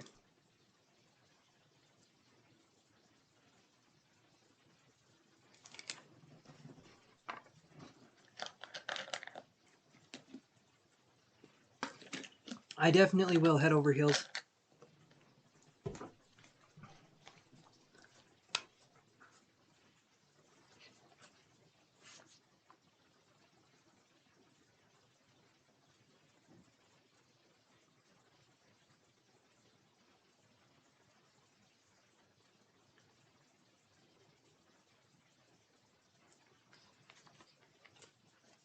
Okay, so there has been a scheduling conflict at work. There's been something going on there. Am I correct? So that's going to be That's going to be the main issue with work, is being able to...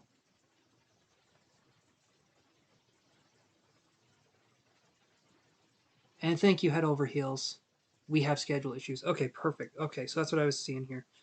Thank you very much, Head Over Heels. I got your payment. You will be put on the list here.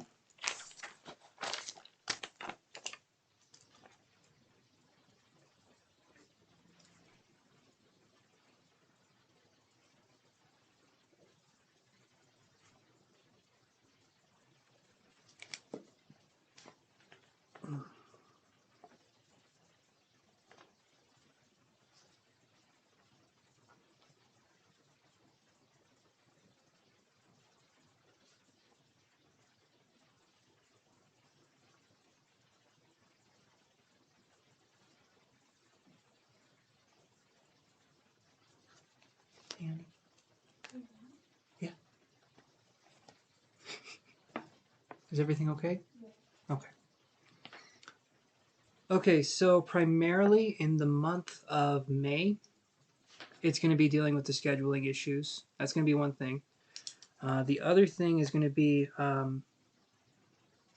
feel like you're going to have to play a game where you have to pick sides. And the best thing to do in that situation is not to pick sides. But I do feel like there's going to be this thing where it's like you have to go this way or this way. And I feel like the best thing for you to do as manager is not to take sides of people. That's going to be difficult to do, but that's what I'm seeing in terms of work, in terms of like the struggles of work. These people are going to be testing you to see how you react to certain situations. And if you give them an inch, they will take a mile. Okay? So that's what I'm seeing going on here. I feel like you'll handle it, right? But this is learning. This is like a learning lesson right here. So that's what I'm feeling is coming in pretty strong. Um, and like I said, there could be something with this Christian person coming up. Uh, Maybe if not this month, it could be earlier next month. But there could be something where there's a communication or there's things kind of talking. Um, but that's what I'm feeling so far. So for work, I feel like the main thing you're going to have is learning how to delegate tasks, learning how to um, keep people honest and keep them on board with coming into work and everything like that. So that's what I'm seeing is going to be kind of a challenge going into that. So that's what I'm feeling is going to be kind of the issue for the month. No, Amber, go ahead. You can ask a question.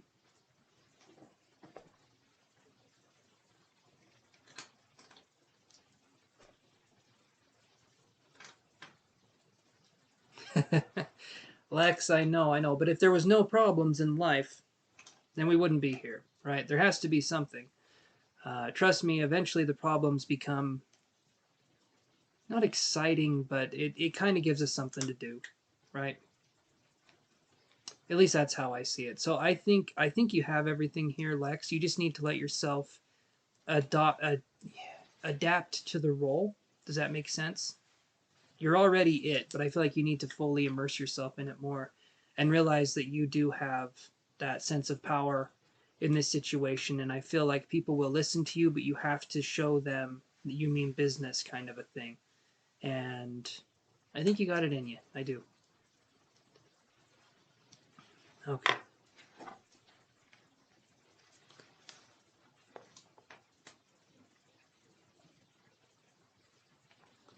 Okay, so does that help answer your questions, Lex, for you?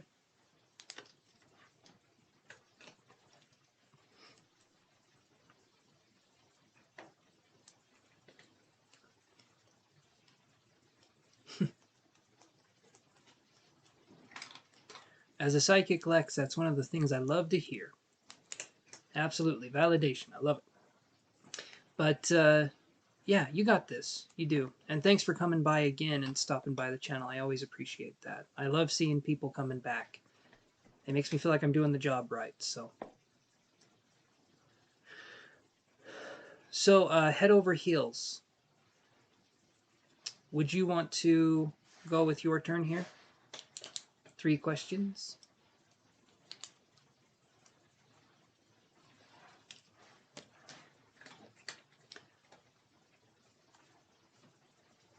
You are very welcome. You're very welcome, Lex.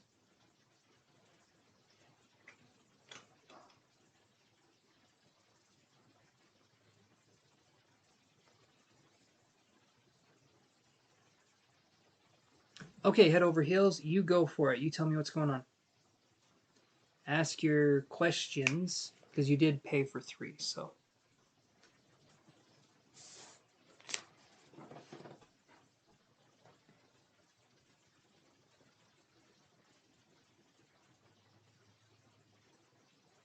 Oh, Lex, thank you. I appreciate that. Very sweet of you.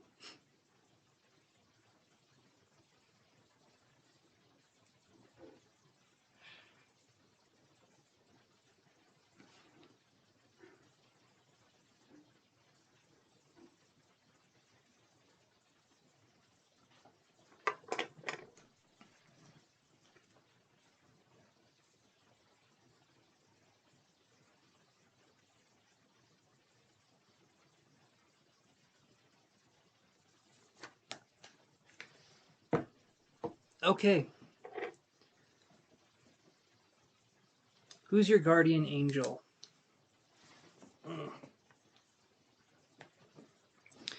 Okay, so head over heels. Here's where I kind of work this way. So the one thing, hold on 1 second here. There's a blender in the background. I'm just gonna let that stop, and then I'll give you your reading here. So hold on.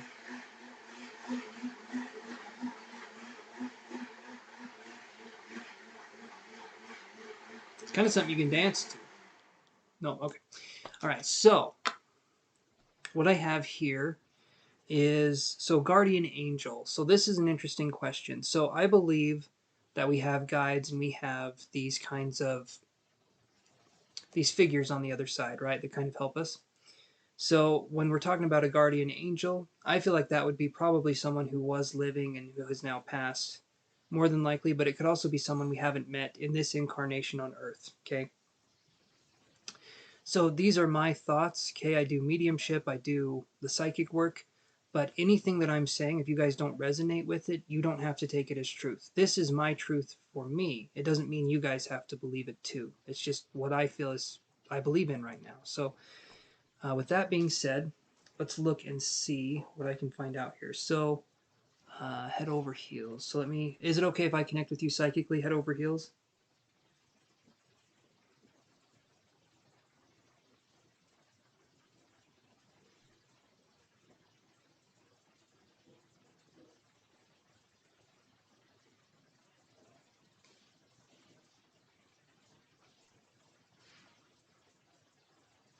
Okay, thank you.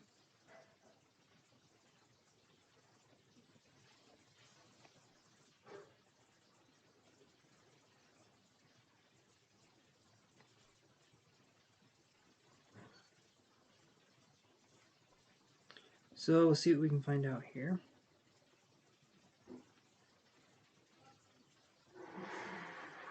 The very first thing that comes through is there's an H name. It feels like it's a male energy. Possibly, it feels like Henry. It does feel like it's a Henry. There is an H energy, so I'm just going to put that there.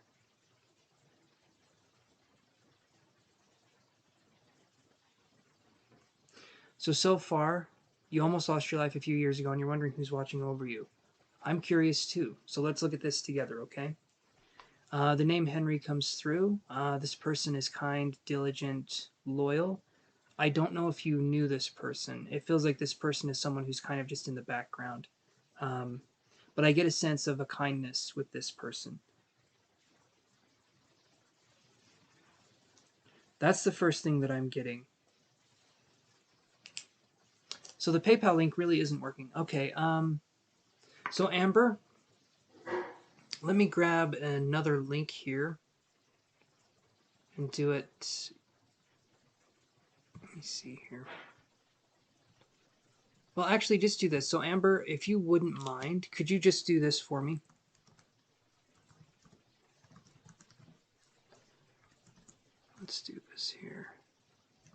That's okay if you don't know a Henry.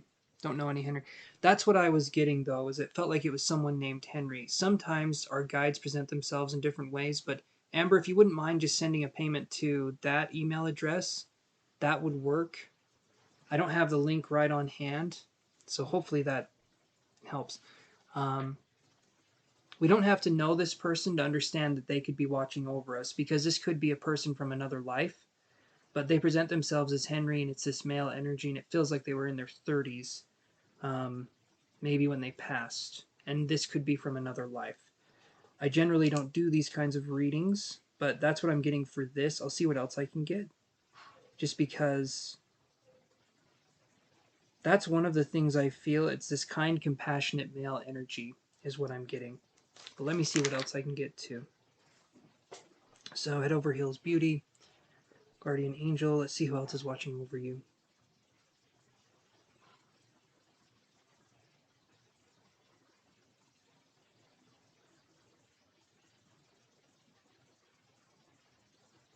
Hmm.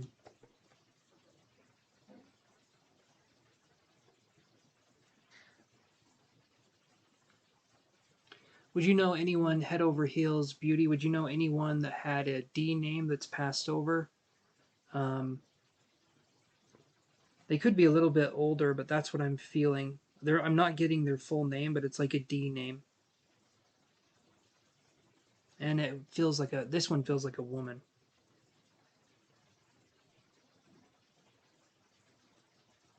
I almost heard it was like the word, or it was like the name Beatrix, or it was kind of a more interesting name, but it was like a D name is what I felt like it was. And if not, this is just another guide from.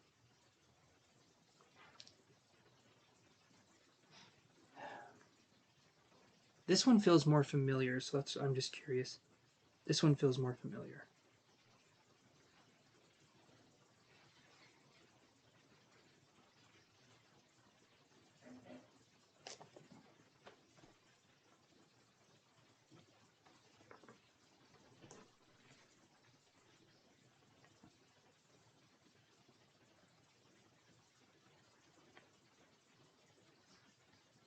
Okay.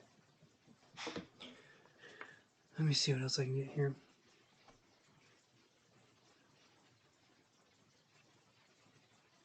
So head over heels. This can't think of anyone that starts with. That's okay. That's fine. These are what I'm getting right here when we're focusing on this kind of energy, right? So the guardian angel energy, it's like it's not necessarily a guide, but it's like someone that can help you through life or a presence that you feel. And generally, guides or guardian angels, I said it's not necessarily a guide, but generally these figures, they'll have a name or they'll have who they were when they were alive.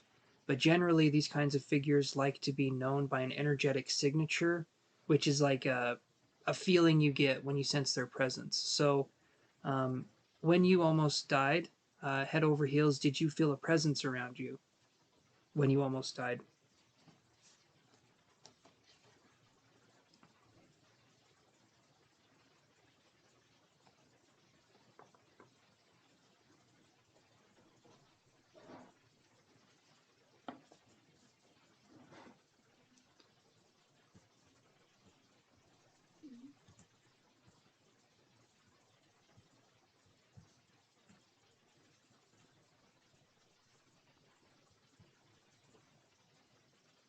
No, it was a boat accident. Okay. So far, that's what I'm feeling is it's these two kind of people. And you woke up in the hospital. Okay. So there's a male and a female, and I that's what I'm feeling like is the presence that was around during this incident. And I feel like this presence is still around now. I don't the D name that I had here, I felt like you would have vaguely known this person in your life, but I don't feel like it was a strong connection in this life. But there's a sense here of these two energies that quote unquote got you, so to speak. That's what I'm feeling here. One male, one female. But you were unconscious during the boat. I'm sorry that happened. That must have been terrifying to wake up in the hospital. I can't even imagine. That sounds horrible. And you said this was a few years ago, right?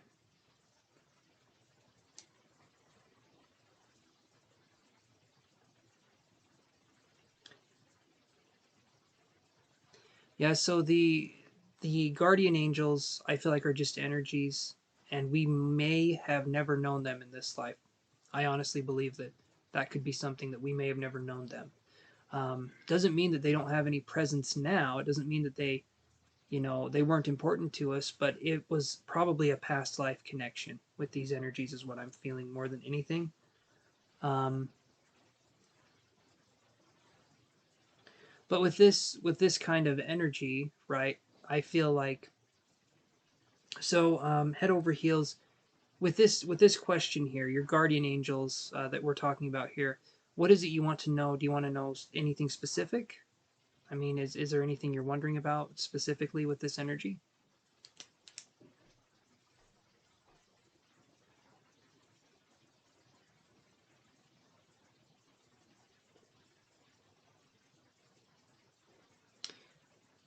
I can say right now, no A's that I'm aware of. There's no A's. There's a Henry and a D name, or an H and a D that I got, but there's no A necessarily. Doesn't mean that presence isn't there, but around the time we're focusing on, around the time that there was not necessarily the accident, but the ones that were kind of there a little bit. That's what I'm feeling. Is it's more of a male female energy. The male goes by Henry, and the D name felt it felt it felt feminine and it felt older, but that's what I'm feeling here.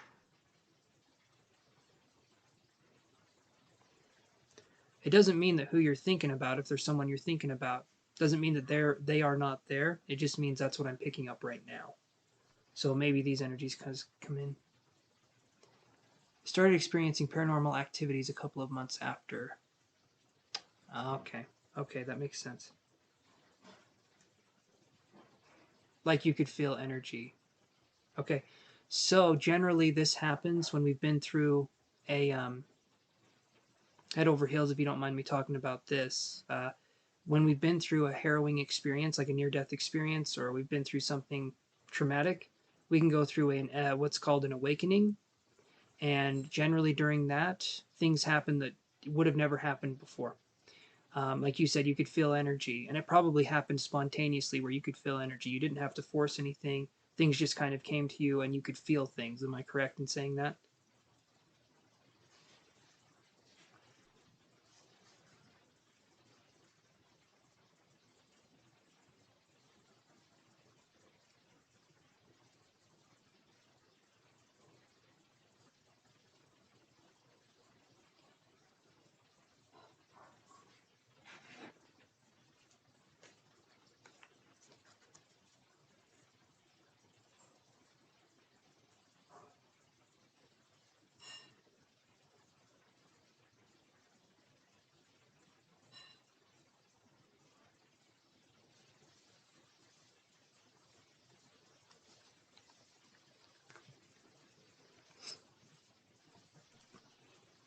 Yeah, that sounds like spirit coming through. So you could you could see the movement, and you felt probably like you were observing something that was kind of a secret. Like it was probably, it doesn't have to be subtle, but generally spirit works in a way where it's like it gets your attention in somewhat of a gentle way most times. Sometimes it's a little more harsh. But so how long, you said a couple months after. So you've been having these occurrences happen probably on and off for 3 years, or 2 or 3 years. Am I correct in saying that?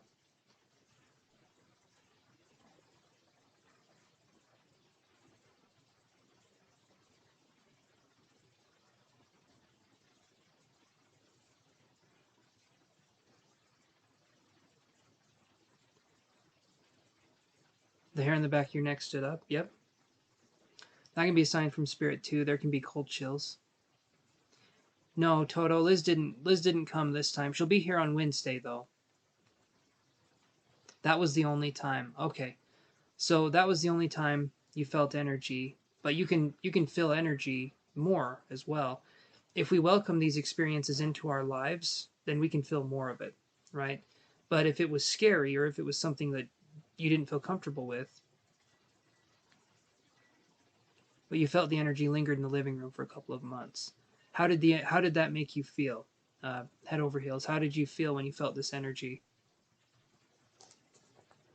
Emotionally, how did you feel?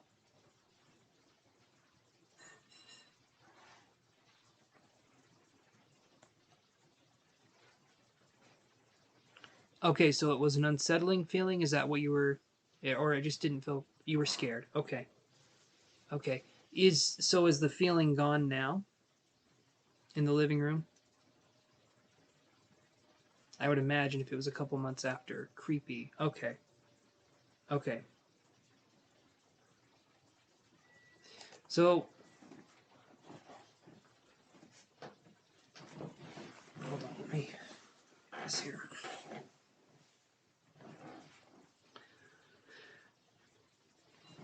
So head over heels. I'll just call you. Oh, you don't live there anymore. Okay.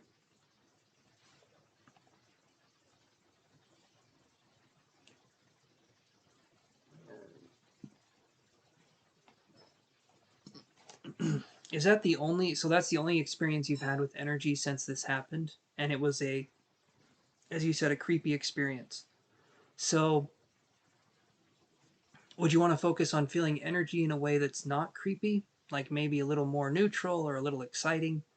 Because if so, we could do a little bit of energy work if you'd like, and you could experience energy possibly through that. But it's not creepy. It would be more of a, you would feel maybe warmth or tingling or cold or static, but we could focus on feeling energy that way if that's something you would want to do. I don't know if you're open to that. I'm just letting you know that could be an option.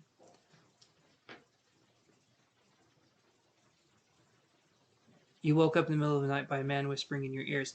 It sounds to me like you could have some mediumistic abilities, right? Head over heels. So there could be a sense of some energy that you're able to pick up on that other people are not able to. So there could be some. Sorry, hold on. There could be some mediumistic tendencies within you, but that's something that takes a little bit of time to build that up. Let's focus on feeling energy. If you're open to that, if you are open to feeling energy, we could try something.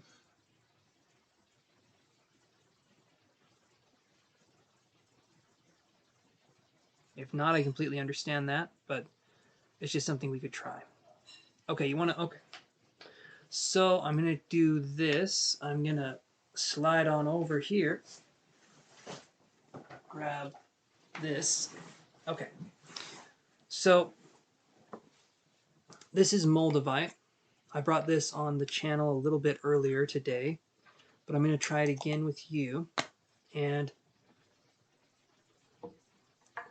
the only thing you have to do is allow yourself to be as passive as possible. So we're going to be focusing on energy, okay? And I'm gonna be right back. I'm gonna go to the bathroom one more time.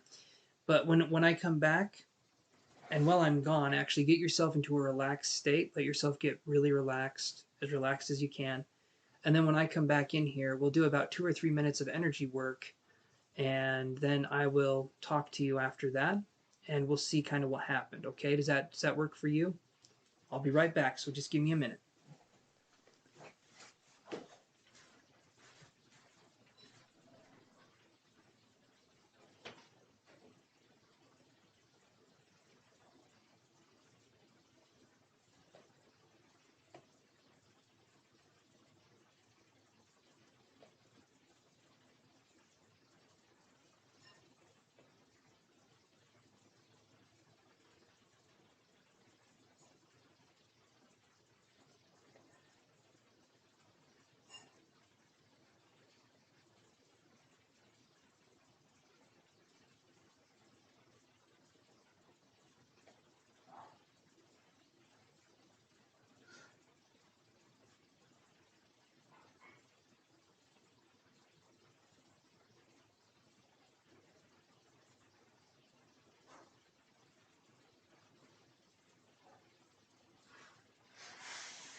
Okay, and Amber, thank you very much for the donation as well. I appreciate that. You'll be right after Head Over Heels here. So, Head Over Heels, let's focus on, like I said, you're relaxed, you're in a gentle space. Hopefully, it's quiet wherever you're at. And we're going to focus on feeling energy. So, all we're going to do is we're going to bring our attention to our breath. We're going to be breathing in and out. It's going to be a gentle, non-labored process. We're just going to allow ourselves to breathe to the count of 4. Hold our breath for about 4 seconds, and then breathe out to the count of 4. We're going to get ourselves into that space. And while you're doing that, I'm going to be focusing on sending energy. And while I'm sending energy, the only thing you have to do is be passive and just let yourself feel whatever it is you're feeling, okay? And then we'll come back and we'll discuss. This will be about 2 or 3 minutes. So let yourself kind of get into that mind space here, and I will send some energy. All right.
Okay, heads over heels. So allow yourself to come back gently here, and I'll tell you what I had on my end, and then you can tell me if you experienced anything on your end. If not, that's okay. This isn't about if you didn't feel anything that's wrong or bad, because sometimes that's how it is. Sometimes we just don't feel it. But other times we can, so it just depends. I'm going to light another incense, so hold on.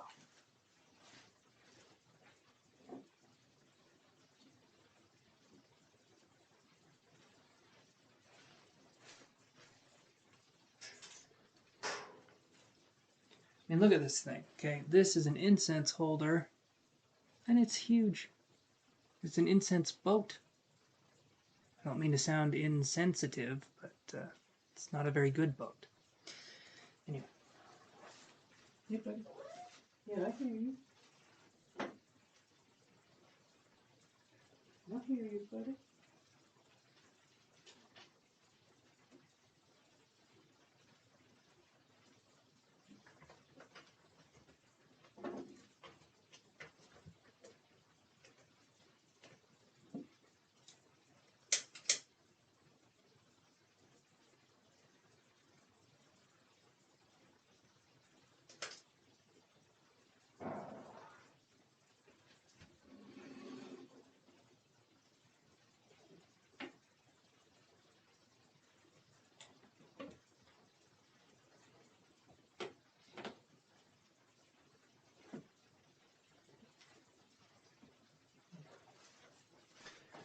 Okay.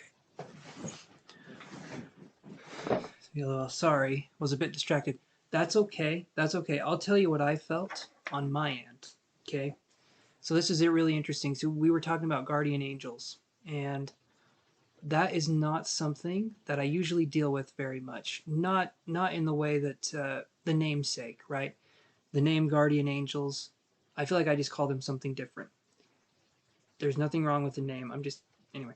So I'm focusing the energy to send you, and immediately right beside me on my on this side, my right side, um, I feel this presence, and it's very strong, and it was this tribal kind of energy, and it was male. It was a masculine tribal energy, and it was this protector energy that was very strong. It was this very strong masculine energy, and it felt like he was 8 or 9 feet tall. Like this was a very powerful kind of energy, and this energy was not. I could connect with you, but I had to connect with you through him because he wanted to make sure everything was good. He wanted to make sure everything was legit. And so you do have a guardian angel there that's actually pretty strong, and he didn't come through. There was no words, there was nothing exchanged, but he didn't come through for the Henry or the D name that I was talking about. This was a different spirit that came through, but I think this was the spirit that you were referring to. This was something that's been around you, I feel like, since you were a little girl. And this spirit protects you, and I feel like this spirit tries to help you eat better. As weird as that sounds, the spirit helps you to eat better. They help you to make better choices in your life. That's kind of what I'm feeling the spirit does. But also it offers protection, and I feel like sometimes guidance through the ways of little nudges and little things happening that way. But that's what I'm feeling on my end. And that's okay if you were a bit distracted.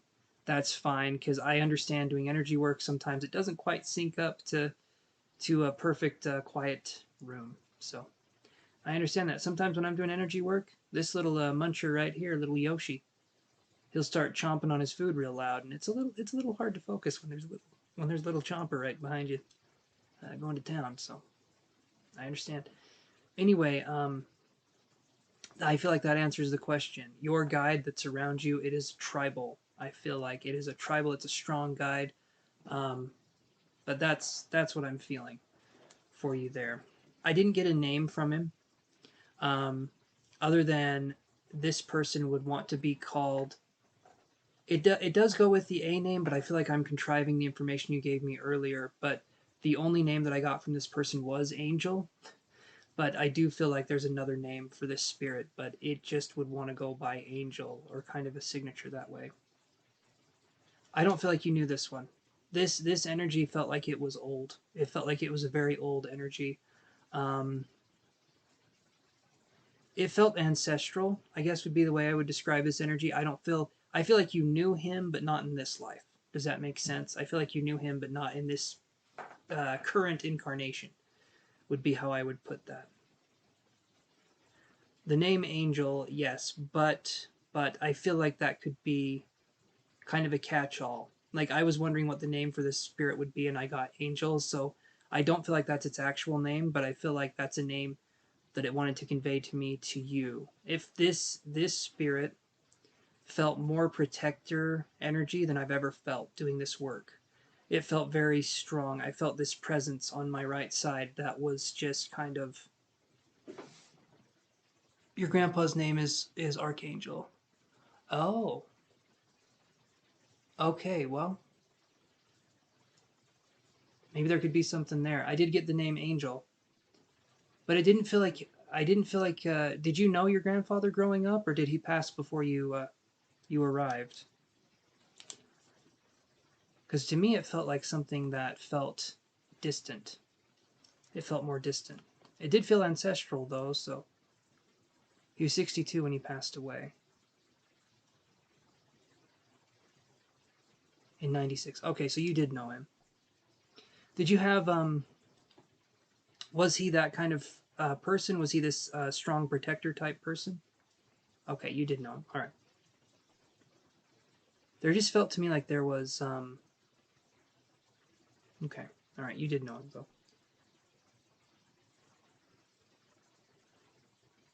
Well, I would feel like that could be who could be around you then. I might get some of the details off a little bit. I'm still working with my mediumship, trying to get that going there. But it sounds like we had a connection. So I feel like there could be something there. Very strong. Very strong. And it felt like he wanted to handle, like when I was doing the energy, he wanted to handle that. He wanted to handle that energy. So I just said, okay. And I let him handle the energy, and then he gave it over to you. And when you're ready to feel that, I think that's going to be your call. Um, but that's what I was feeling. So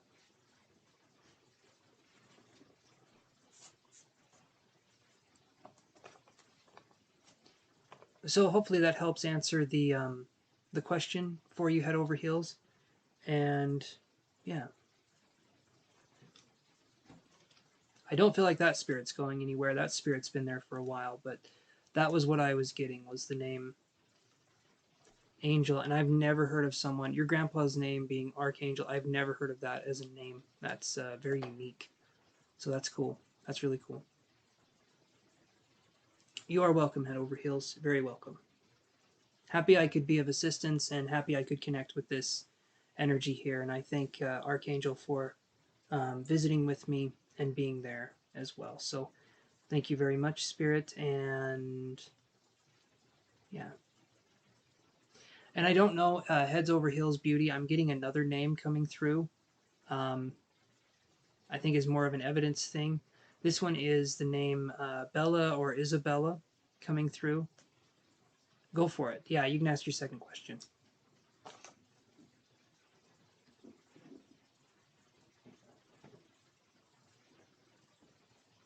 But there was a name Bella or Isabella that was coming through that I feel like this spirit was trying to say something, but I don't know if it means anything.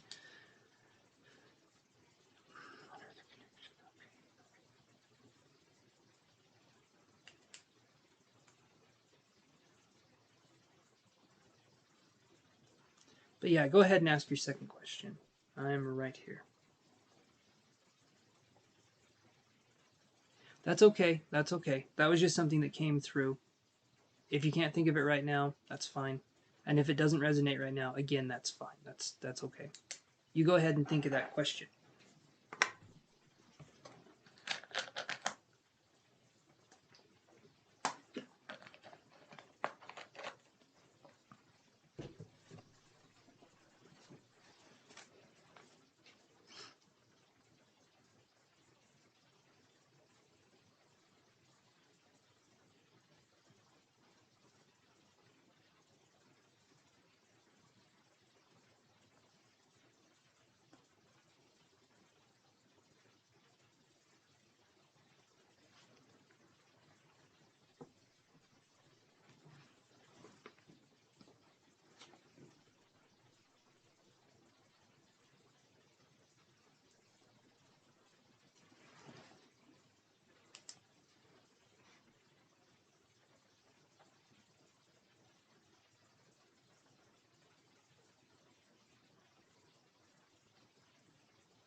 Okay, head over heels beauty. Are you you're probably typing your second question.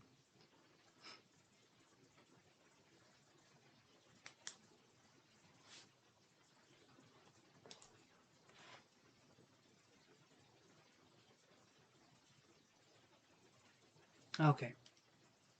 Okay. I had a stillbirth.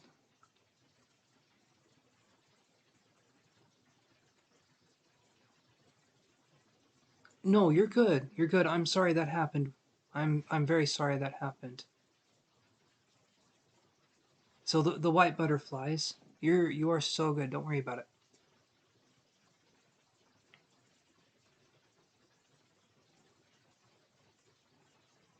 You just found out you're pregnant a week ago. Well, congratulations.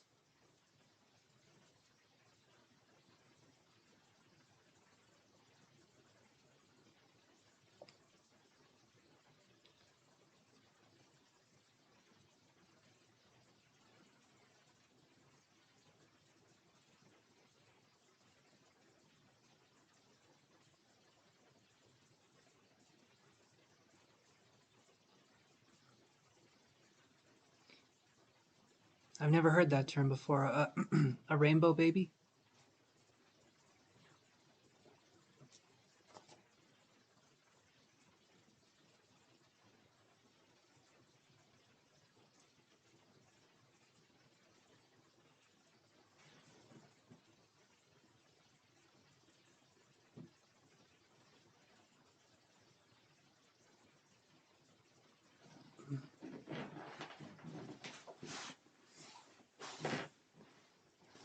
You're curious if this baby is a reincarnation. That, head over heels, that's a hell of a question. Um,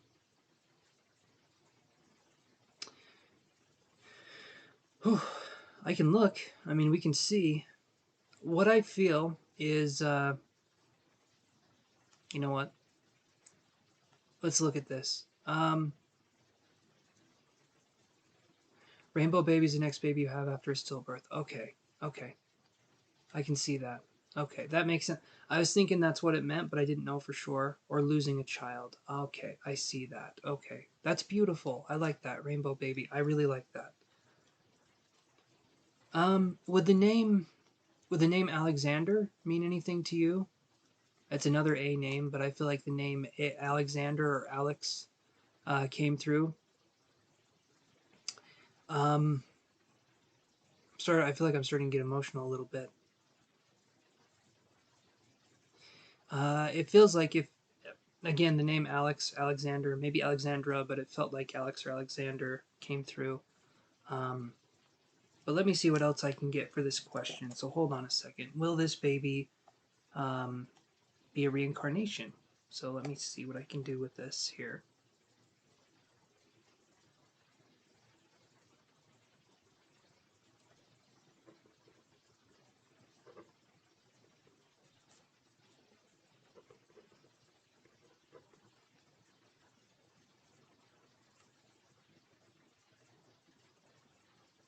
It could mean that, but I'm not exactly sure. It could mean the spirit that I was picking up was male. Uh, so I don't know if it's a boy or a girl. I'm not going to say that. But I will look and see if there's a reincarnation. Let me see.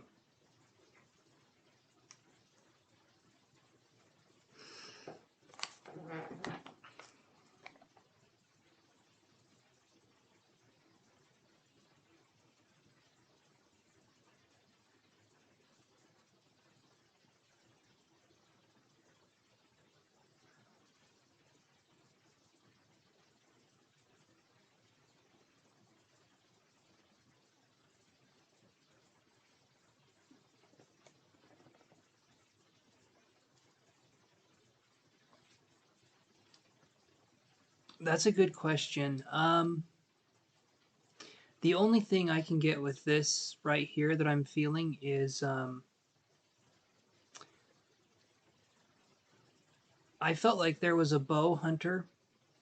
I saw a spirit grabbing a bow. There was like a hunter energy, which is interesting with you because I feel like a tribal energy. I feel like there's a sense of the tribe kind of a thing. But I saw a bow hunter. Absolutely. I'm sorry for her loss as well. That's tough. That's absolutely tough. But I think this community can help her feel just a little bit better. There's enough love here to help anybody, I think. Um, but I feel like it does feel more masculine oriented, or it feels like maybe you're very welcome. Very, very welcome.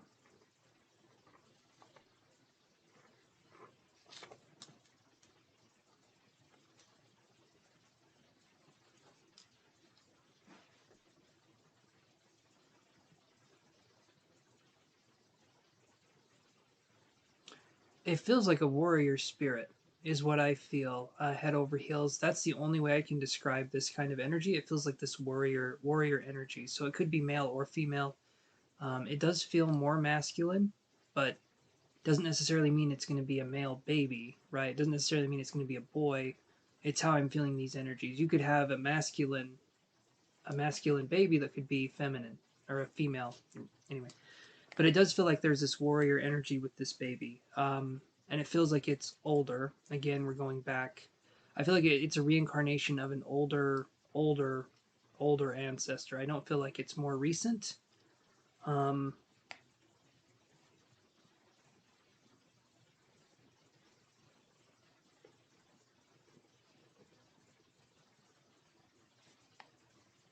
hmm.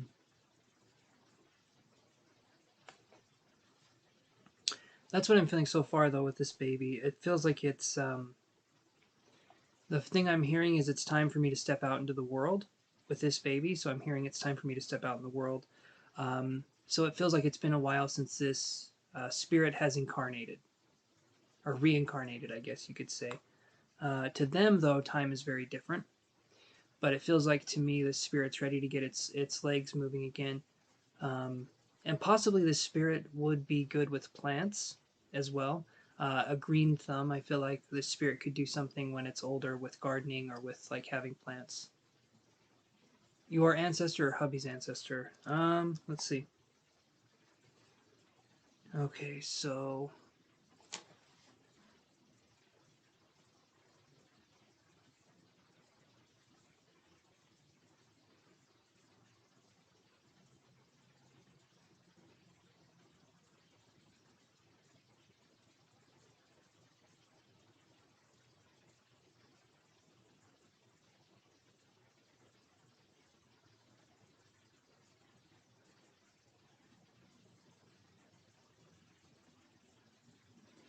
it feels like it's more on the husband's side, is what I would say. It feels like it's more on the husband's side.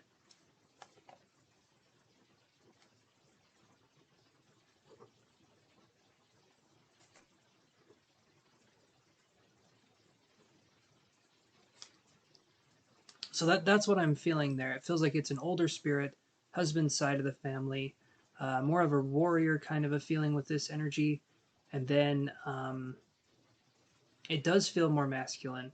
So it could be a boy. Don't quote me on that, but it could be a boy. So that's what I'm feeling.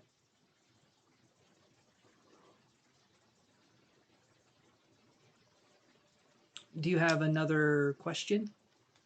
Head over heels.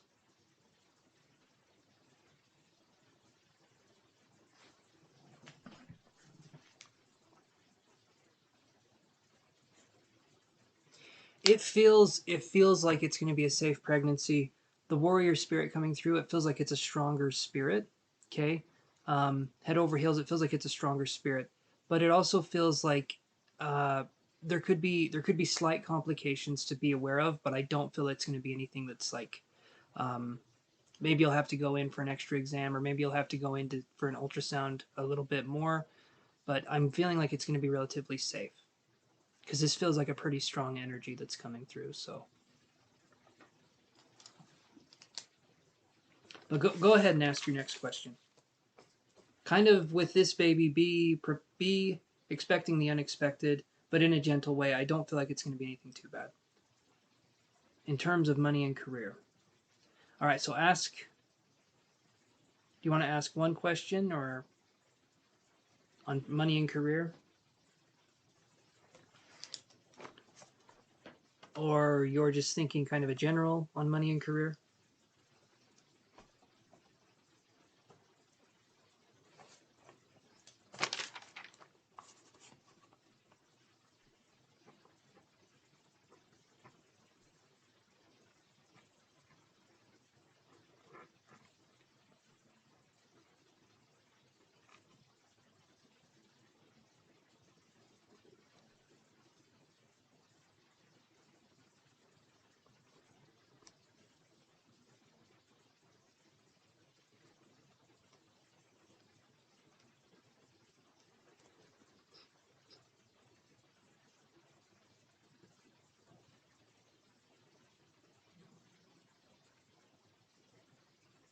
Okay, so give me a second here.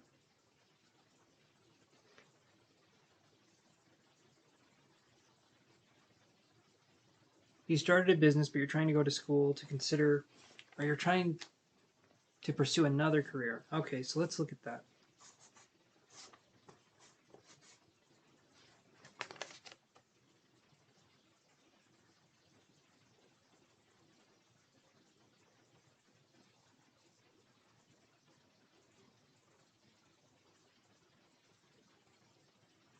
So are you having people help you with the I want to have both, but which one will flourish or better success? Okay, so first thing I'm going to say with the schooling that you're going to, are you having either family or friends help you pay for the schooling, or are you paying for that yourself? For some reason, I feel like that. I mean, you could have gotten a loan as well, but it feels like there's something there with the money part. Um,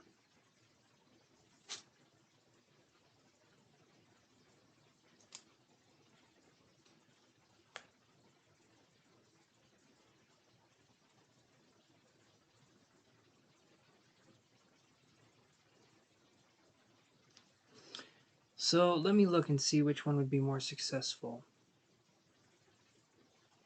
Isn't the issue with school? Okay, okay. I was seeing something with the energy around the money, which was interesting to me. I felt like, okay, you want to know if it's right. Okay, I'll just focus on that then. So let's focus on if it's the right field for you.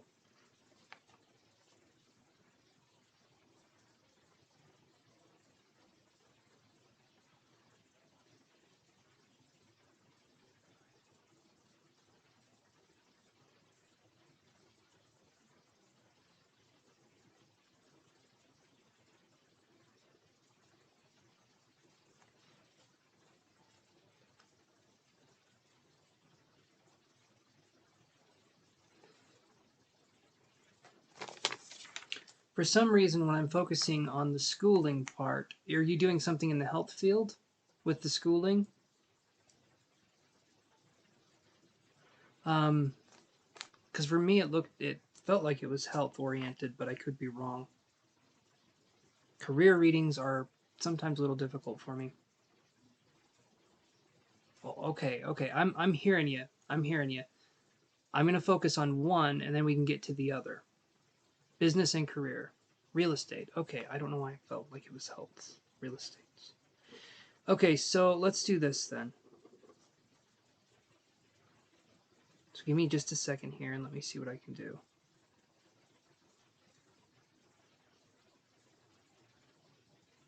So let's see what I get for the business, and then let's see what I get for possible career.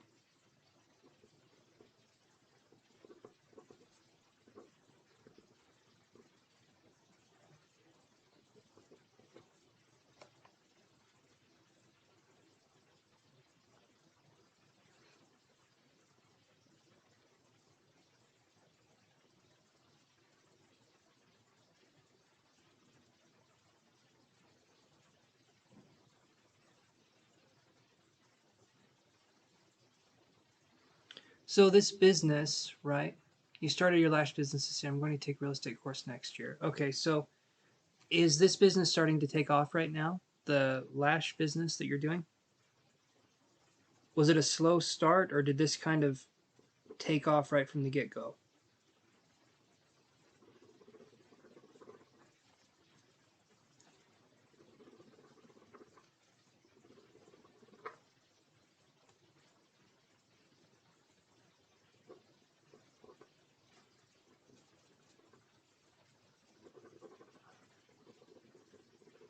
It's steady now. Okay, perfect, perfect. So I'm gonna write this down. Lash business. Hey, buddy. Yeah, you doing good? And real estate.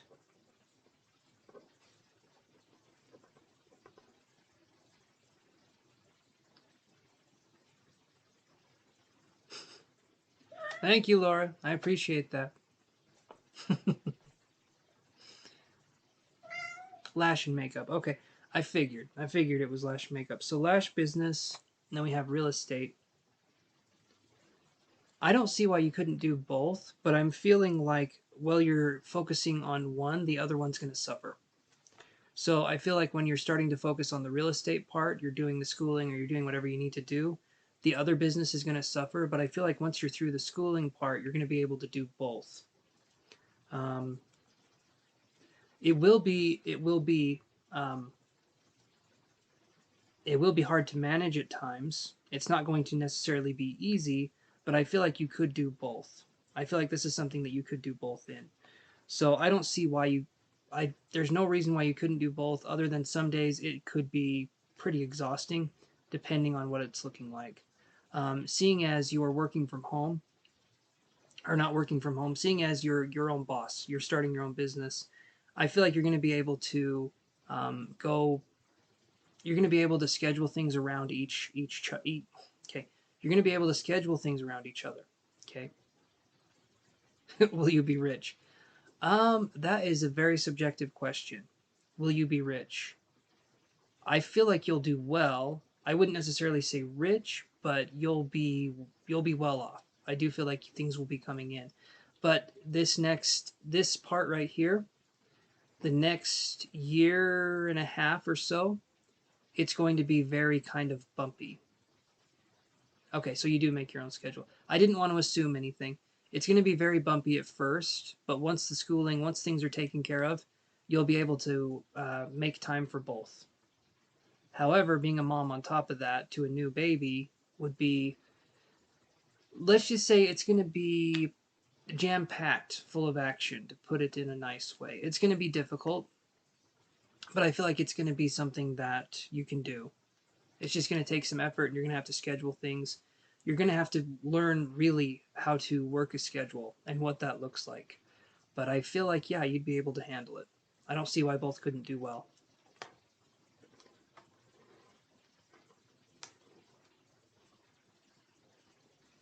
But the schooling is going to be the tricky part. And while you're focusing on one, the other one will suffer. But when we're focusing on doing both, when we're focusing on doing that, what I mean is when you're focusing on the schooling for the real estate, the lash business will suffer a little bit, but you'll be able to make it back. Just know that it's going to be rocky for about a year and a half, but after that, it should be smoother sailing.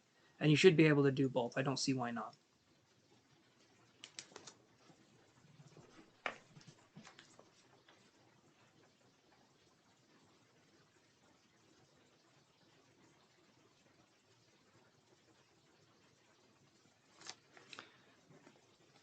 Does that help answer your question, head over heels?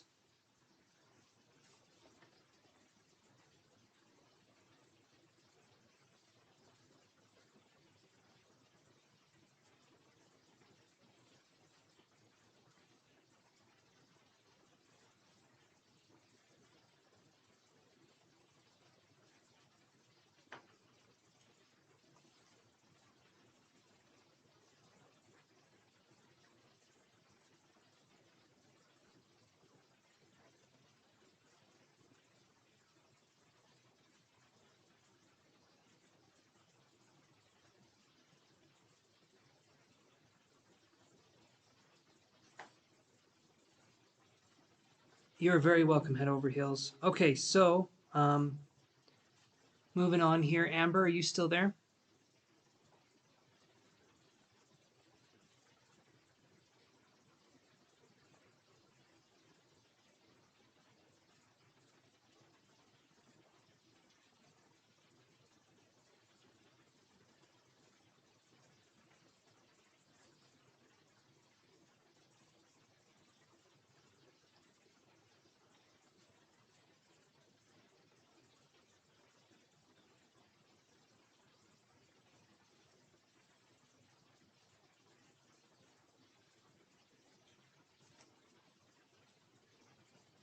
Okay, Amber, do you want to ask your question?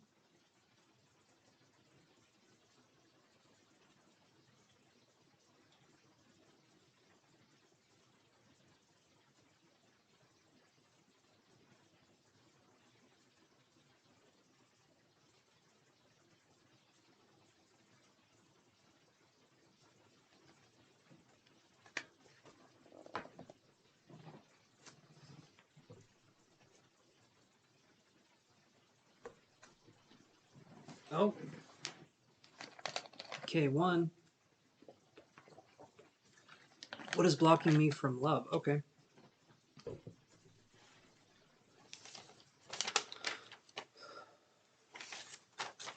All right, Amber, and am I allowed to tune in psychically here?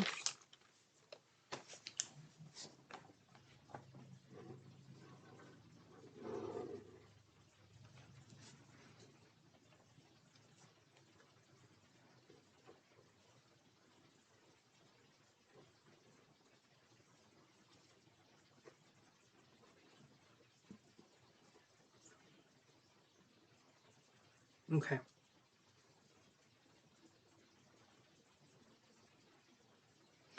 Very first thing that comes up, the very first thing is I feel like there's something around trust.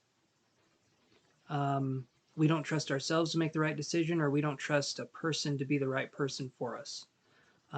So, yes or no to that, Amber, right off the bat. Is there anything with trust regarding love connections?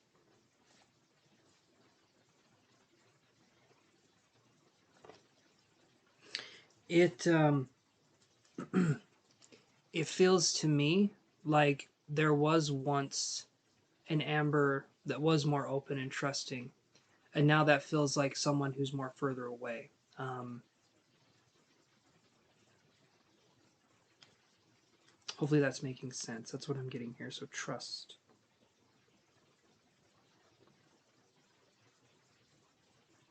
Trust in ourself, trust in finding the one, the one. I say that in quotations because I do often believe that any person could be the one depending on, right, been too trusting and taken advantage of. So trust in a neutral state, that's where we need to get back to. So it's kind of like if you're a, how do I put this? Like you were saying, so you trusted, you had people take advantage of that. I'm sorry, I'm trying to focus on other things, other messages that are coming through. Good night, heaven over heels, or head over heels. Hopefully, sleep good, and thank you for coming on the live. I really appreciate that. Have a good evening. But this trust right here, Amber, this was something I feel like back in the day, we would overextend ourselves. We would trust implicitly. We would lead with our heart, so to speak. And I felt like we kind of put caution to the wind. Now we need to come back to trust in a neutral way where it's not overly trusting, but it's not being super suspicious either. You're very welcome. You are so welcome. Head over heels. No problem. So getting back to the neutrality, Amber with trust is going to be that's going to be the part for you. That's going to be the tricky part, I guess you could call it, if you're going to call that tricky. Um, it feels to me like this is where most of the healing needs to be done because I feel like you're someone who's loyal. I feel like you're someone who's trustworthy, but other people haven't necessarily viewed you the same or haven't treated you that way. So now we have to come back to a place where we're thinking, was something wrong with me and those connections? And it wasn't. It was these other people that had the issues. It was these other kind of people that didn't necessarily deserve your time. And I feel like because of that, there could be a lack of self trust because we put ourselves in that situation. So, how can we rely on our own senses necessarily to get into this again?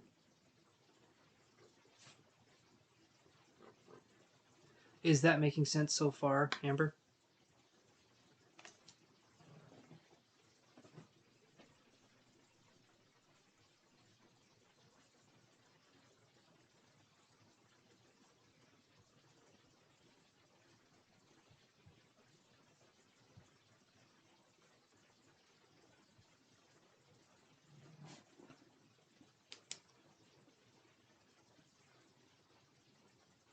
Okay. So getting to that neutral sense of trust again is going to be powerful. Being able to be intimate with yourself, right? Intimacy is literally into me I see. So being able to view yourself in a way where you can get rid of all the walls and the bullshit that have been built up, that's going to be huge. Being able to be vulnerable with yourself and your emotions that you feel is also going to be huge. Um, right, your loyalty has never been reciprocated. It doesn't mean though, right? That's where it's difficult because your loyalty has never been reciprocated, but you need to go into each relationship like it's different, like it's a new relationship. You can't carry baggage from one relationship to the other. I don't feel like that's your style at all. You want to give people a shot, probably more than one. To be honest, I feel like you're someone who gave people a lot of shots. You're someone who really tried to bring out the best in people, and sometimes trying to bring out the best in people that were around you brought out the worst in you.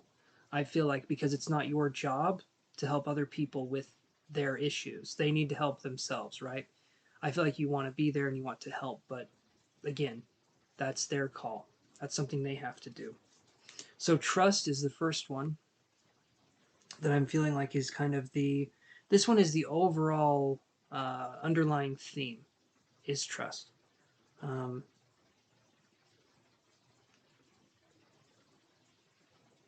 Another thing that came in, I feel like there's negative self-talk or maybe self-deprecation to some degree, um, where it's kind of like you would never stoop to a level where you would insult other people or you would like talk behind people's backs, but sometimes I get a feeling like we do that with ourselves, and I feel like there's a sense of kind of being our own worst enemy sometimes. But I don't get a sense of someone who um, I feel like you're always trying to do your best. That's what I'm trying to get out of that. You're always trying to do your best, and sometimes I feel like we strive so much to do our best that we're not living in the present moment because we're worried about doing our best. We're not allowing ourselves to just be in the moment and be whatever we need to be because always trying to do our best can be something of a limitation. Because if we're always doing our best, then when we're not, then we're kind of worthless, right? So that's kind of where I'm coming from with that. That's not the case, but I feel like that's how it is. If we're always going, we're always moving, there's a tendency to mark our progress reports with milestones and achieved goals. And if we don't do that, then we feel like we've failed. Um, and I feel like you're hard on yourself. I feel like that's another thing is that you're very hard on yourself in that way. So far, Amber, is what I'm saying making sense? If not, that's okay. But that's just kind of what I'm feeling here.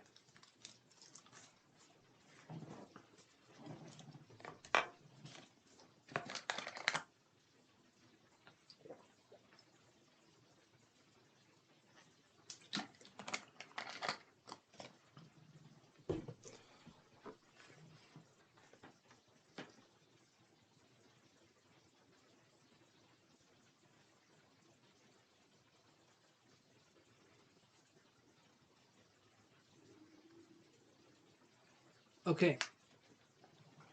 So this sense of failure is kind of like I feel like it stems from I should be somewhere else now. I should be in a better place now. I should be doing this now. Other people have these milestones. I don't necessarily have these milestones. What am I doing wrong? And I feel like that's one way you could look at it. The other way you could look at it is that each person is individual, and sometimes through the eyes of social media or through the eyes of other things, we see the best moments of each person's life, and we want that. And I understand milestones are important. I understand having something we can compare ourselves to see if we're doing better is good. But there's a tendency to over exaggerate other people's successes and then minimize our own successes. So we say, wow, they're doing incredible, they're doing this, but I'm only doing this, right? So there's a tendency to grass is greener on the other side kind of a tendency. But I feel like you're doing so much, yet you're recognizing so little of what you're doing. Um, in the end of our lives, when everything is said and done, this is my personal belief. I do not think how much money we earned, or how successful we are matters. I feel like giving our time and presence to people we care about and trust, and making connections and smiling when someone needs it, or giving someone a compliment, I think those are the things that really make us who we are on this planet. The other stuff is time filler. The other stuff is just us trying stuff out and seeing what we like and what we don't like, and that's kind of human existence, in my opinion. Um, you have something to offer, but trust in yourself is something that is the big part of this. So, um, when we heal the trust wound, I feel like other things fall in place when it comes to love. And I talk about it all the time on the channel. But do so, Amber, and this isn't just okay. I'm just typing here, so give me a second.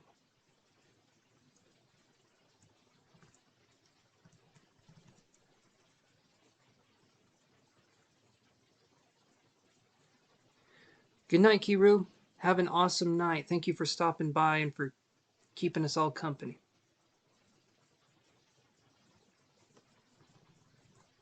Give me just a second here, Amber. I'm giving you a recommendation for something. Just give me 1 second.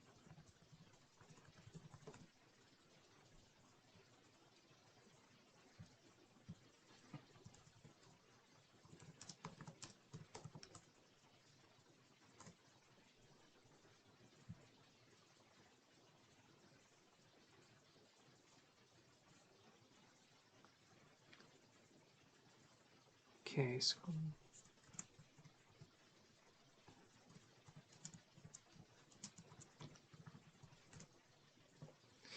so Amber, that's going to be something that can help you right there.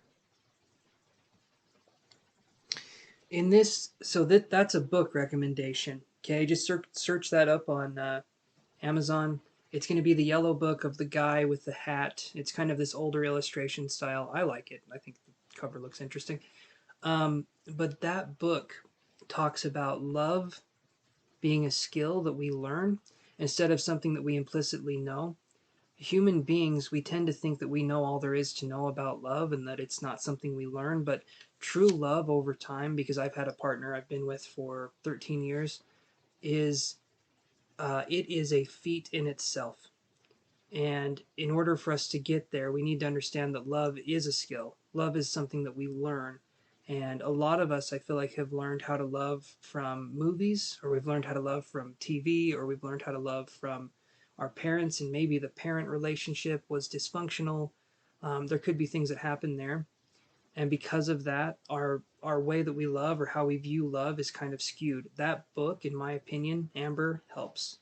There's this whole section on there that's just about love, but it talks about a lot of other stuff too. But it really puts things in perspective. And to me, that would be a good suggestion to read and to kind of understand it a little bit more, because it's not that you're doing anything wrong. We're just never given the tools to succeed in love or in life. We don't have a manual. This is the closest thing I've found so far that can help in those areas. So you can check that book out. It's a good read and it talks about a lot of stuff. So it's up to you if you want to look at that. But that's what I'm feeling with that. And um, so does that kind of answer the first question for you, Amber? That it's more, for me, it feels more like it's more of a trust issue.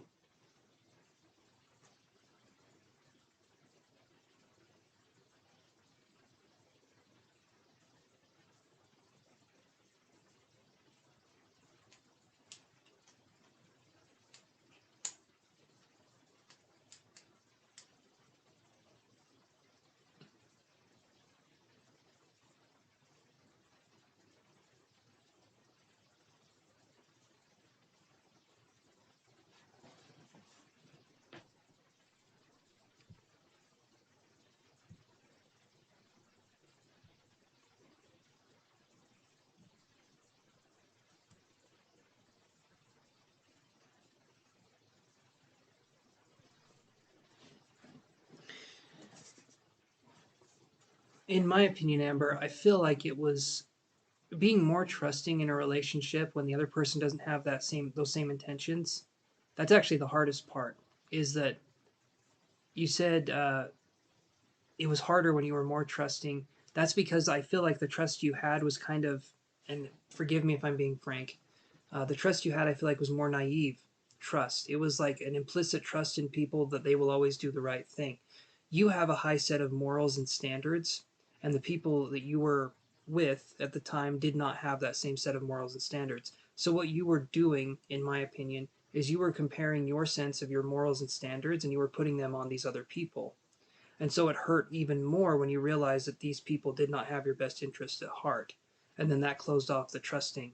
But it was like a naive sense of trust because we hadn't yet learned what that was. Does that make sense, Amber?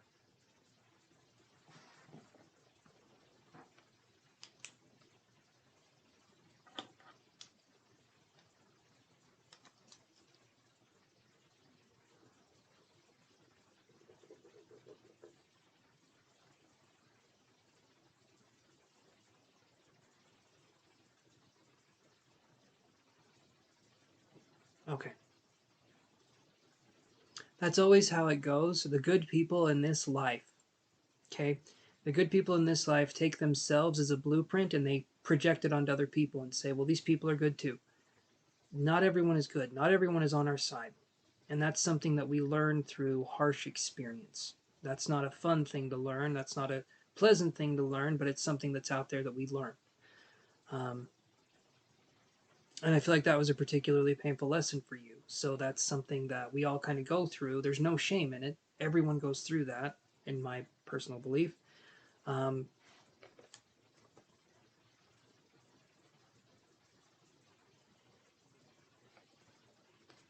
so getting back to the trusting part of ourselves, the way that looks is letting yourself, with your relationships you've been in, with things that have happened, every time you've experienced that crushing kind of feeling of the person's, you feel like you don't know how to find people who are good. And that's tricky, right? That's a tricky part. The way we find people that are good, it's actually, in my opinion, it's pretty simple. The way we find people that are good for us is we establish boundaries with ourselves and we say what we will and won't allow in a connection, whether it's a friend or a partner. If someone is acting a certain way and we don't like it, we tell them right away. We say, hey, I don't appreciate that, or please stop doing this, or please stop doing that. We let people know our boundaries and we let them know where we stand immediately. We don't do this a month into dating them. We don't do this 2 months into dating them. We do it right away. And this will at first seem like it's incredibly lonely because we're putting up strong boundaries. We're saying what we will and won't allow.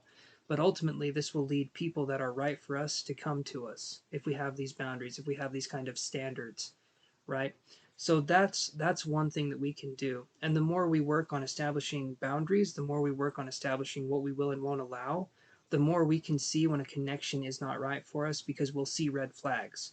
We'll see, oh, this person's being very controlling of me, or this person's trying to take control of my time or my independence. We'll understand what that looks like over time. And especially, it can be especially difficult though if we are people pleasers. Especially if we're people pleasers, we are going to bend over backwards for every single person we meet. We're not going to take any time for ourselves. And we will tell ourselves that we're being nice, we're being genuine, generous, and we're being kind, and we're being whatever. And we're not. We're letting life kind of pass us by because we're entertaining other people's ideas of who they think we should be, and we're becoming that for them. We don't need to be that for them. We need to be us for us, right? And I feel like establishing boundaries makes it so that we attract the right people to us. Right. So that's the people pleasing that we're talking about here. So, and with people pleasing, here's what, Amber, and if I'm wrong, I'm wrong, but tell me. Uh, People pleasing looks something like this. I'll do anything I can for you. And usually the people we're pleasing would not return the favor. A lot of the time, those people are too busy. Those people have something else going on, this, and this. So that's what I feel is going on here. When we establish boundaries, when we allow ourselves to become a priority in our own lives, that's when we can start attracting people to us, because then we start emanating this glow of this kind of like boss energy, I guess you could call it, this boss ass energy. But that's when we start establishing that flow. Okay, so that's what I'm feeling like is going on here. If there's a break in communication, it's with ourselves right now. So the primary issue is trust. The secondary issue, though, is realizing that other people need to do their own shit. And you can help out, sure, but please only do it if you feel like it's absolutely necessary. Take care of you first, because you're the only you have. And guess what? The only currency we have on this planet, really, the only currency we have is time. And time spent on other people who wouldn't necessarily reciprocate that energy is not time well spent. We don't get it back. You don't get 3 years of your life back if you have a shitty friend or a shitty partner. You don't get that back. So we need to focus on prioritizing Amber first. That's not being selfish. That's allowing us to focus on who we are as people, allowing us to grow as a person, and allowing us to have our own ambitions, our own energy, our own center, our own purpose. There's nothing wrong with that. People will tell you there is, but those people are the ones that are narcissistic, usually, or those people are the ones that have a chip on their shoulder. You need to take time for yourself. It's an absolute must. I myself am a hermit, so I don't have that going on in my life as much. It's not exactly the best, the ideal situation, but when it comes to connecting, there needs to be people who respect your vibe. And if you have the people pleasing vibe, there's no respect, because those people will look at that and be like, well, I can do whatever I want. This person's never going to stand up for themselves. Um, and I don't feel like that's really who you are. I get a sense of someone who's much stronger, but for some reason, if you're an actress, right? I feel like you've been playing the weak part for a long time, and I feel like now we need to start getting you to that main character status, that kind of one that guides the show, so to speak, because you have that in you, Amber. Is what I'm saying making sense so far?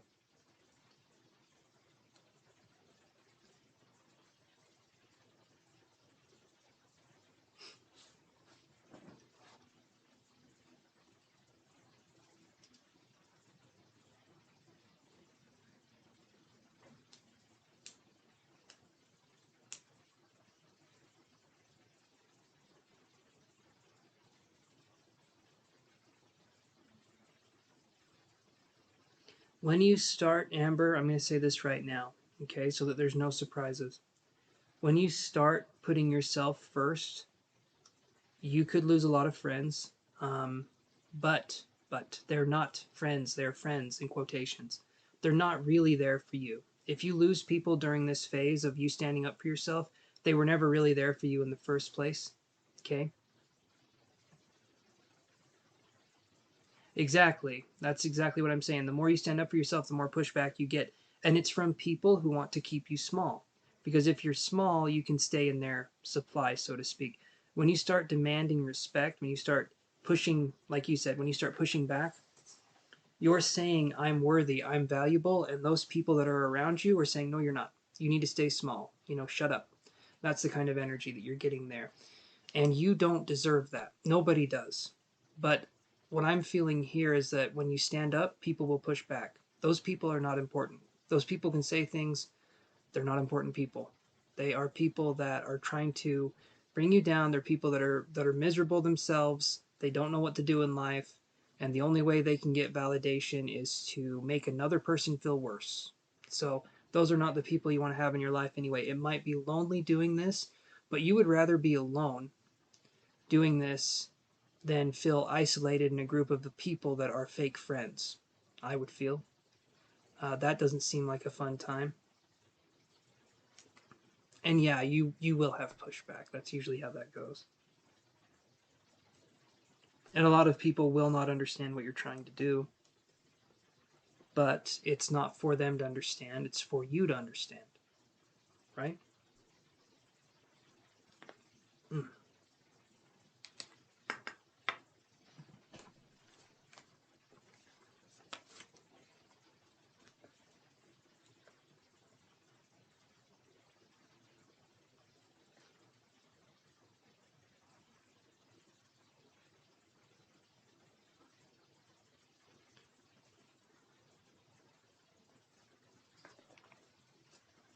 But these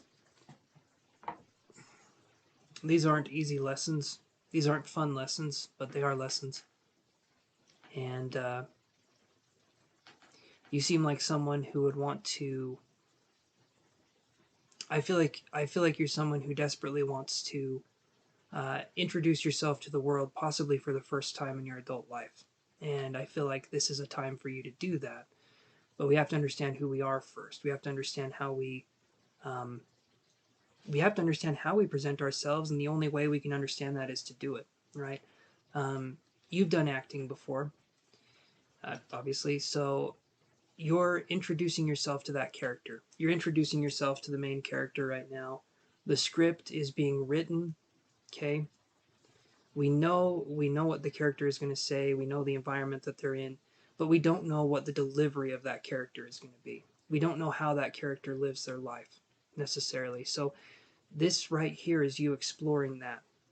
Your character, your avatar, Amber, right?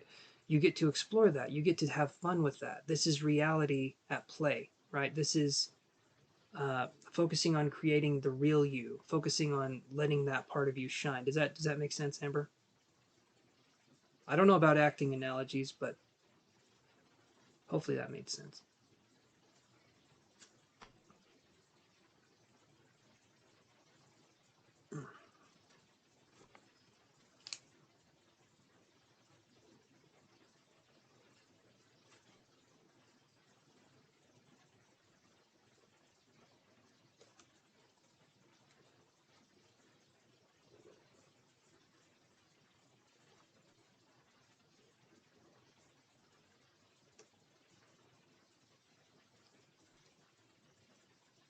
You just need to know that you're in charge because you are. Okay? So, do you want to address the next question, or do you feel like we answered this question?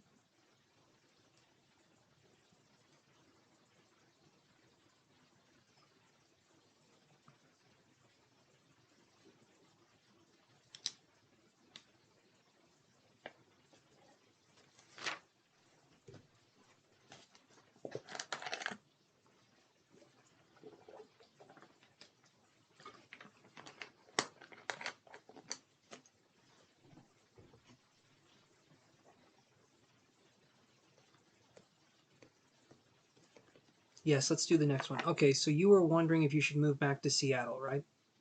That was the next question.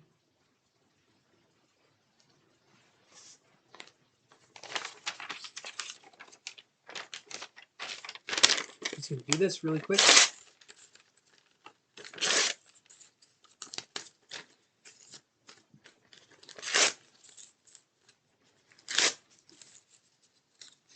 Amber is looking for a new start as a possibility. Let's see.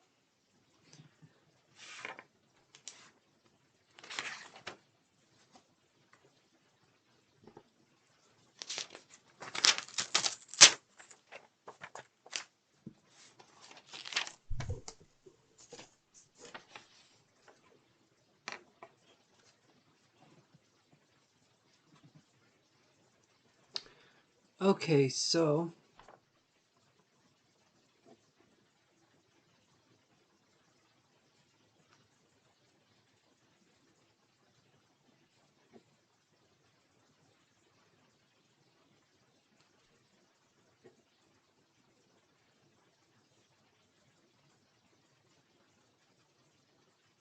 you've always been torn because you moved for acting but want a family life too. It sounds to me like you're really considering the move.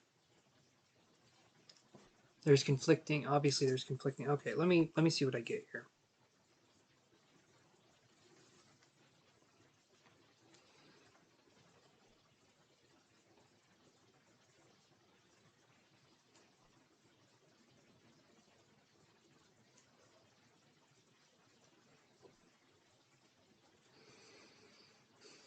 Hmm.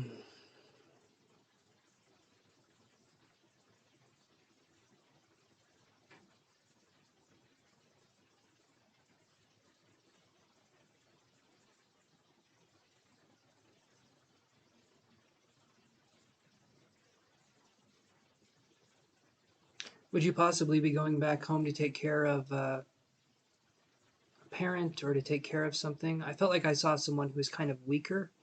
Um, I was curious if that was maybe something you would go back home for, is to help this person with things. Could be wrong on that. Again, I'm learning with my psychic ability here. So,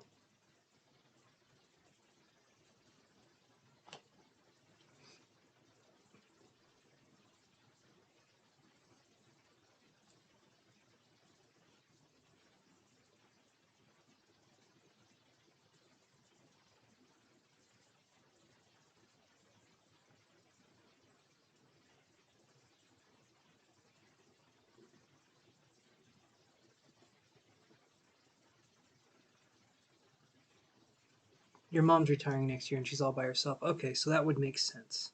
Okay. So that's one of the reasons you're considering moving back. It's not just like you want to be there for the family, but is there possibly like, is there a little guilt there too? Like you want to help your mom, but you're not sure what to do, and so you're kind of like thinking.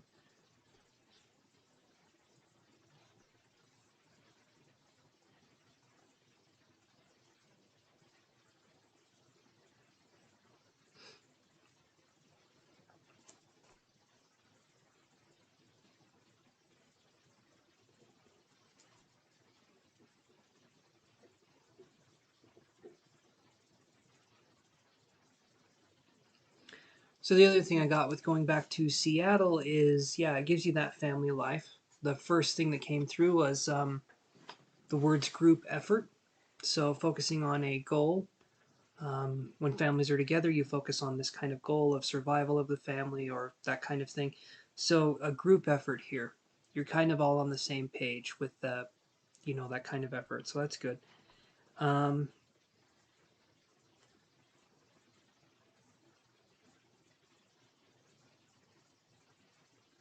I also struggle to believe I'll meet someone significant here.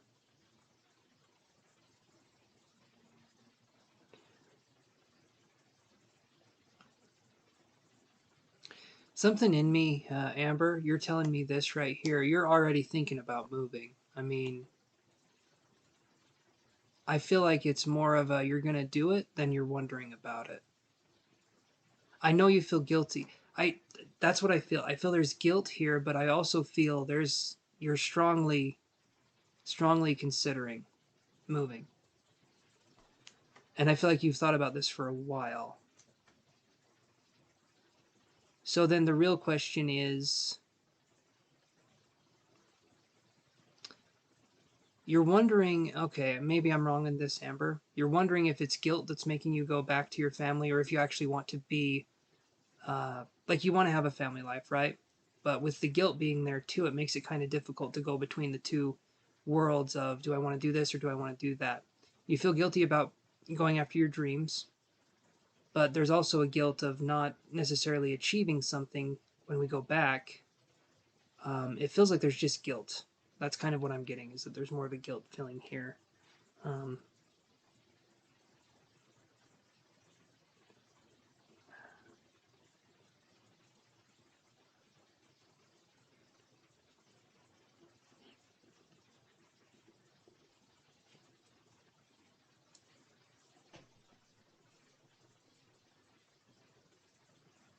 okay, so what I'm feeling here, Amber, is that it's, like I'm saying, it's not much of a. I feel like you've already made up your mind. I feel like you are going to go back. That's what I'm feeling. But,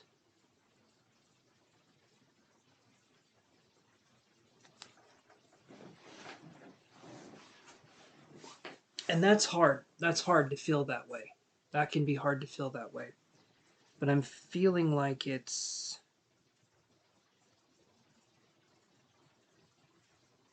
Let me see what else I get here, though, Amber. Let me see. So, what would be there for you in Seattle? What would be something that would be there for you in Seattle?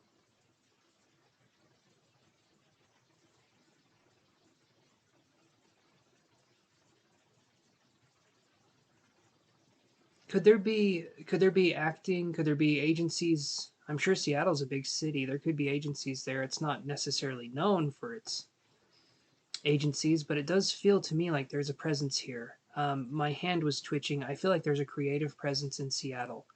And this feels kind of, I don't know about unique, but that's the word I was going with. But it feels like there's a creative source in Seattle for you there, if that makes any sense.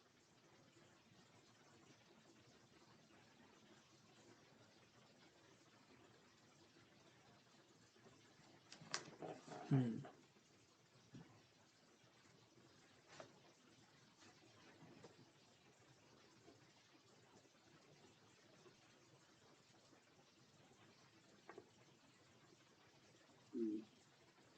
Right, there's not the same acting opportunities, but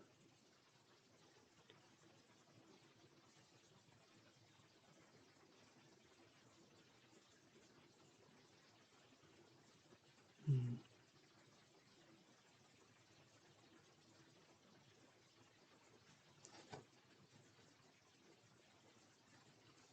None of your friends back home are creative. It doesn't feel like it's from your friends. It feels like there's a unique opportunity possibly in Seattle, but I'll keep looking and see what I find here.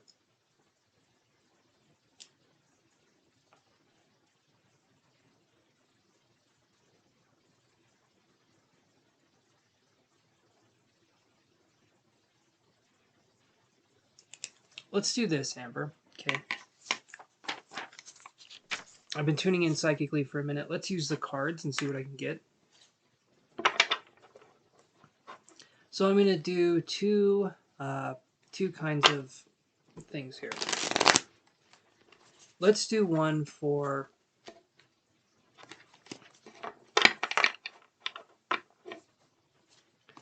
let's do one card for if you stay in LA, and let's do one card for if you stay. Well, let's do two cards for both. Let's do two cards for if you stay in LA, and two cards for if you go back to Seattle. Does that sound okay, Amber?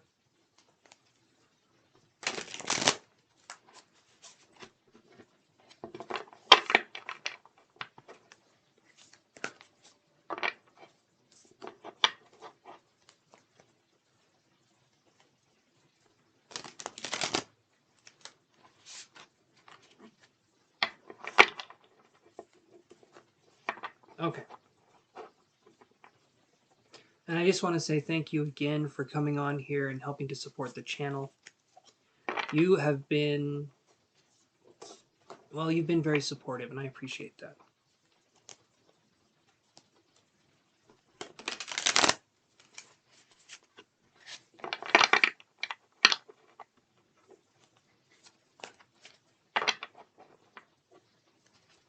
Let's do this again.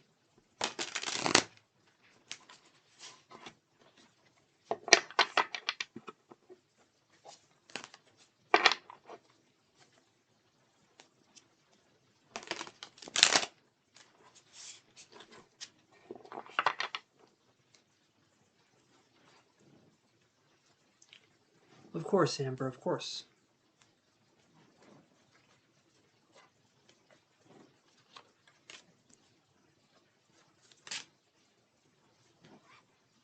Okay, so I got our cards here. First one is staying in LA, but I'm going to do these energy cards too.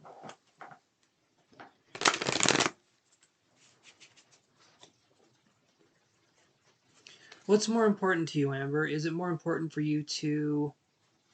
I mean, we want it all, right? We do want it all, but is it more important for you to have a relationship and family connections, or for you to achieve your dream? And I'm sure there could be a relationship opportunity in LA as well, but yeah, I would imagine LA being filled with people that would be kind of vapid or self-obsessed. That's what I feel, but I don't want to stereotype all of LA, but I feel like there's some stuff there that's like that.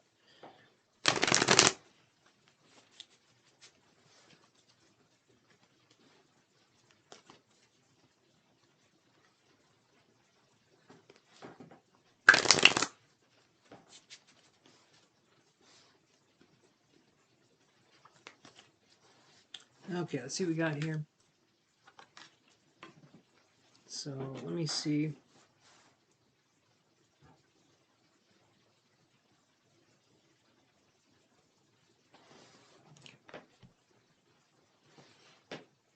I don't want to be right with that one.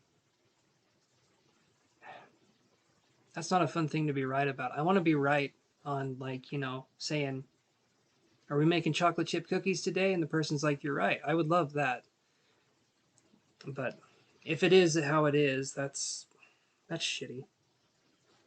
Okay, so let's do this. So this is if you stay in LA, what will happen?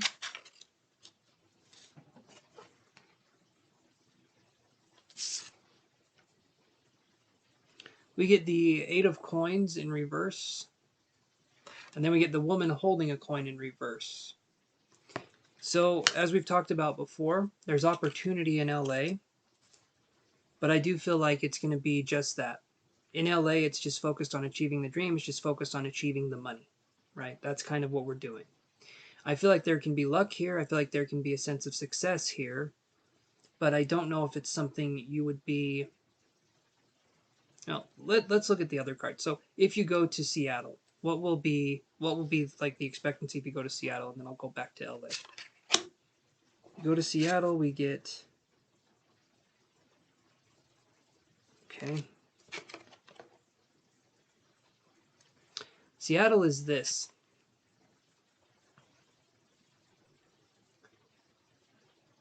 Seattle is the Tower card in reverse, and then Healer of the Ages in Seattle.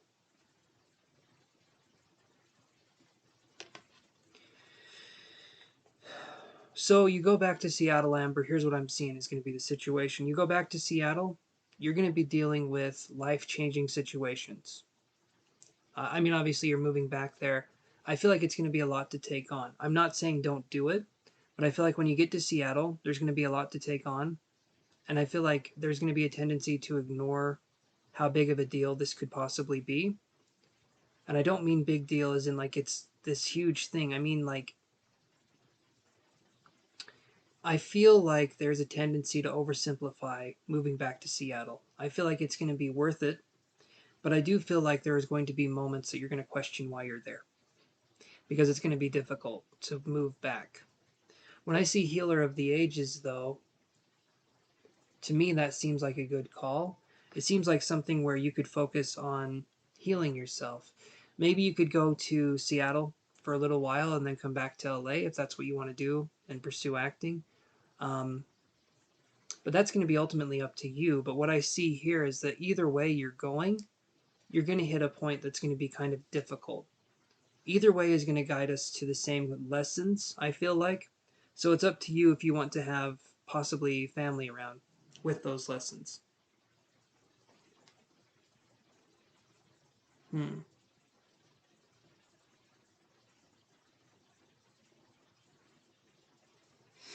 I mean, that's just what I'm seeing here, but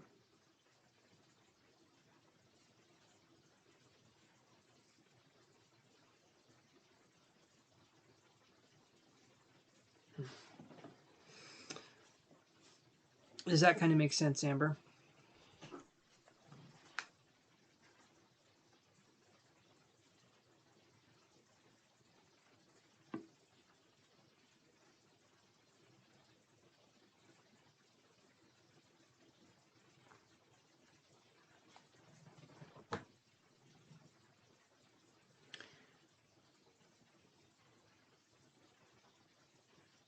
I feel like in Seattle, it's going to be kind of revitalizing in a way for you to get your mojo back and kind of establish a new sense of who you are. But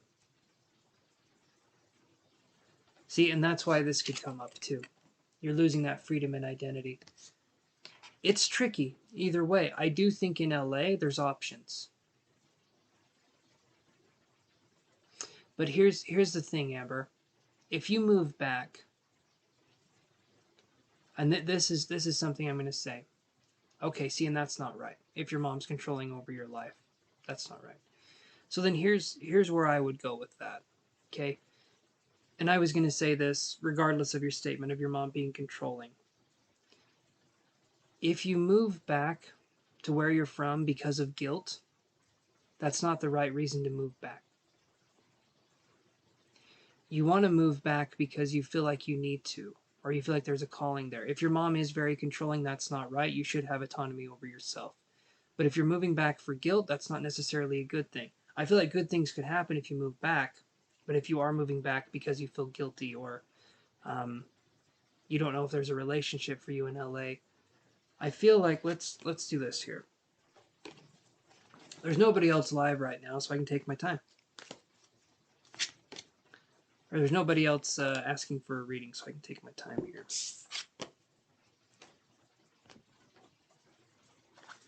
So this one is kind of a bigger question. So let's move back into this here.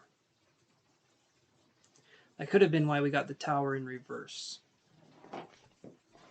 Because the mother is controlling. So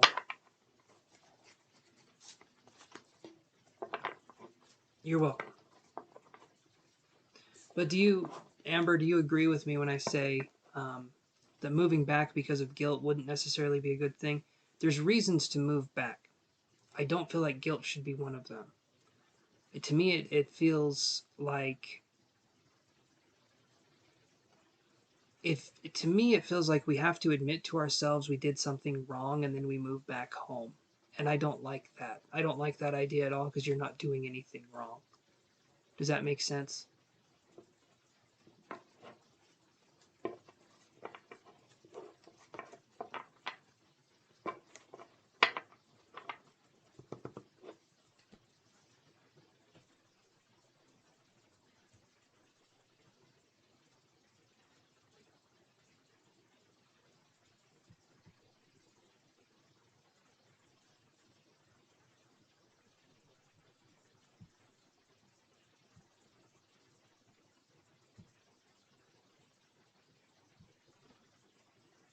Yes, that's exactly how I feel. So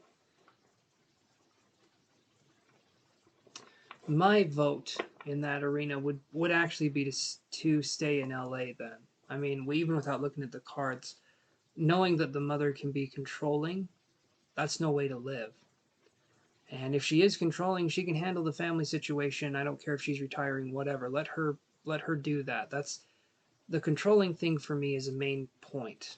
That the control can be very antagonistic and it can be very you need to do this now kind of an energy.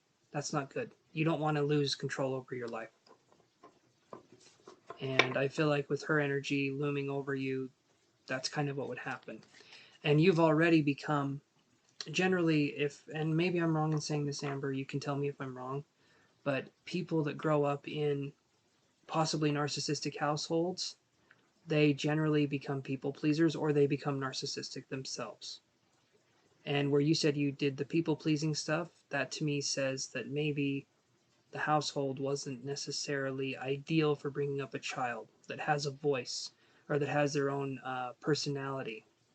You going out to LA could have been you finally expressing yourself for the first time, possibly still bringing the people pleasing tendencies, but we can break away from that, especially in LA. I feel like you could break away from the people pleasing in time.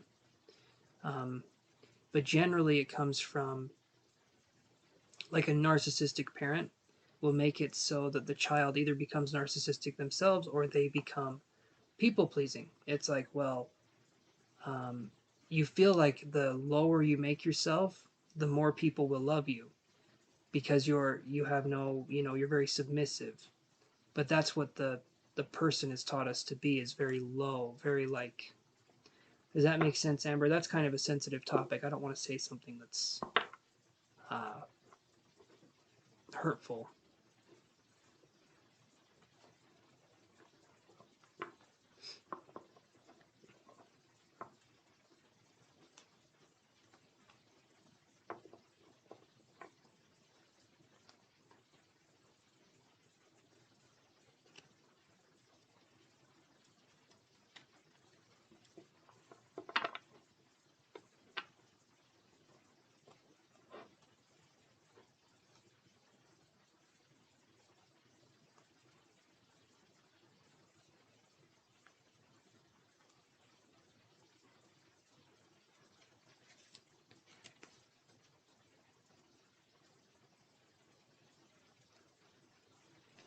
That's generally how it goes. You don't have a voice. You feel ignored.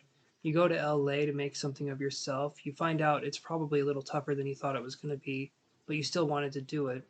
You probably had a dream of something you wanted to achieve, and maybe your own parent or other people around you told you that was very hard to achieve, and to go back home would be admitting defeat. Am I right in saying that? I mean, we touched on that for a second, but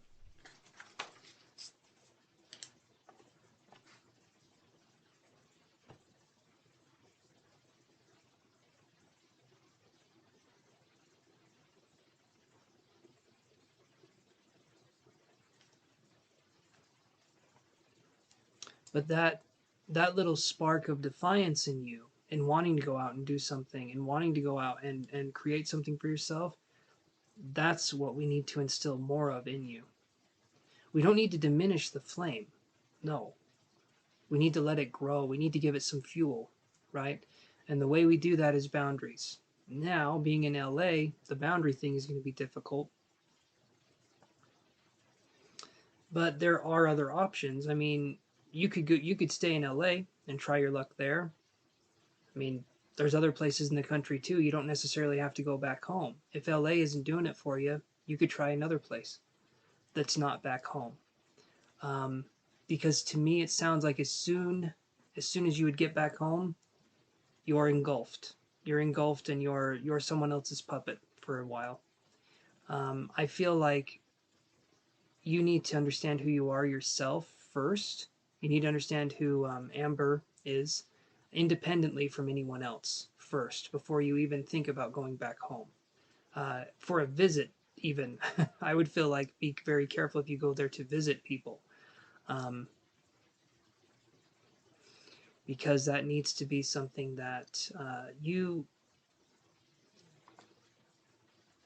I feel like you need to go back willingly and understanding what that means to go back. But there's other places you could go besides staying in LA, or besides being there. If people are fake in LA, then maybe they'd be more real somewhere else. I know there's LA that gives, you have acting. There's also New York that does acting. I mean, you know this way better than I do, I'm sure. But there's other places besides LA that you could do something with.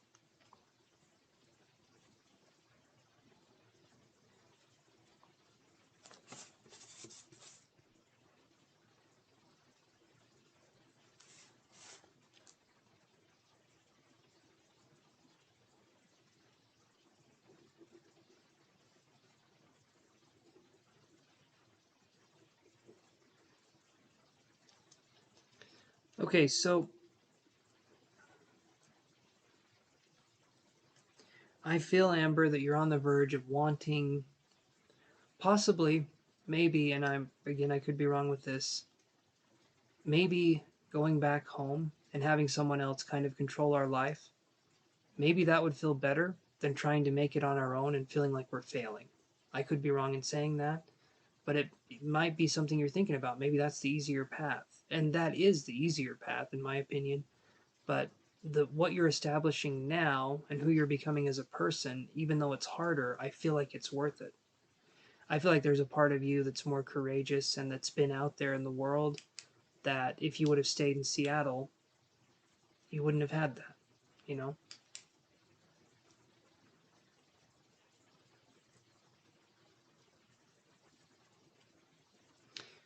It does make it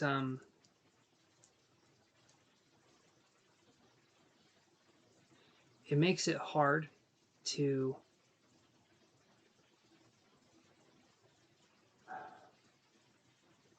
maybe we feel like we left something behind and we need to go back and retrieve it. But I think where you're at now is the perfect place for you now. Um, it seems to me that, like, yeah, going back, having someone else make our decisions for us, having there, you lose something in that, but you also gain the safety and security of knowing that you're taken care of in quotation marks. Um, and then you have family around.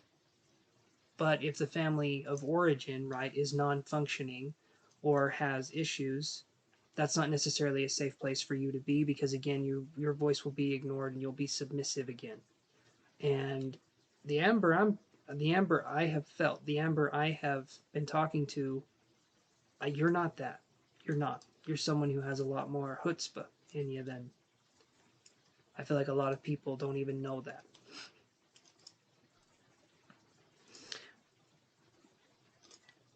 So the best thing to do, in my opinion, kind of with how things are now, is just to stay there in LA, or possibly look to move someplace else. If you feel like you need to stretch your legs, if you feel like you need to see the country, if you feel like you need to do something, maybe visit someplace else. See if you like it there. Have places you'd want to visit. Have places you'd want to entertain living at.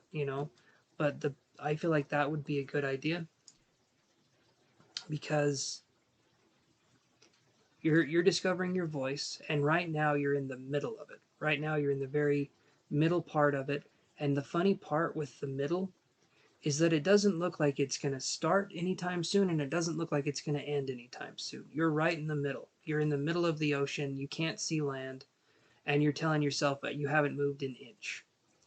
But eventually you'll start to see land. Eventually you'll start to see that horizon, the sunrise. It just takes time, and it feels like you're nowhere, because you have nothing to necessarily compare your progress to.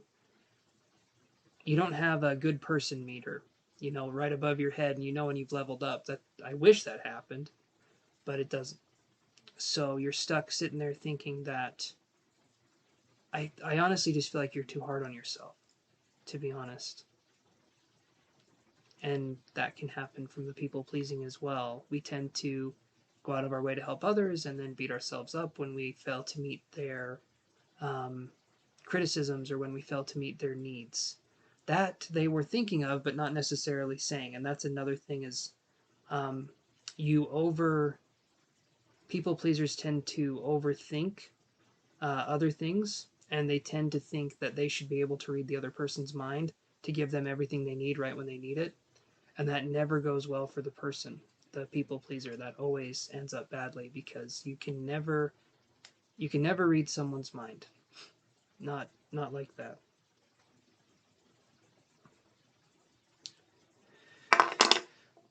So Amber, does all that make sense?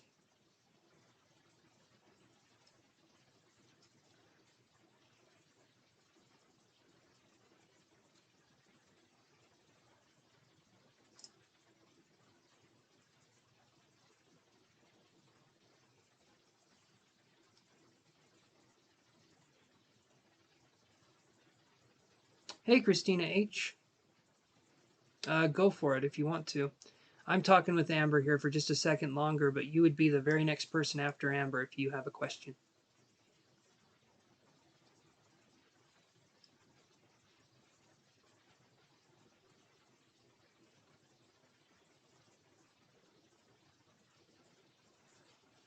You've got this, Amber. You do. And we've chatted for a while, and I understand your situation a little bit more. Hi, John Phil. So it's $5 for one question, or $10 for three.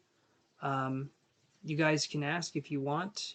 John, you'd be after Christina, who is after Amber, who I'm currently reading now.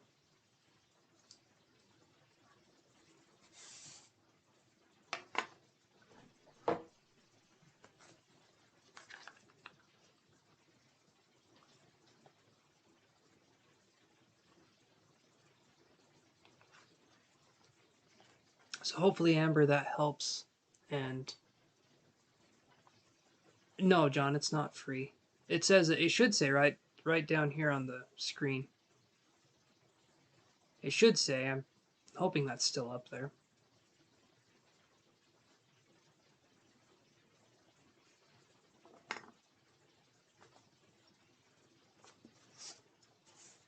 You can see how I work with other people, John, and if you feel comfortable paying, then we can go from there. But you can see how I work with other people and then make a decision.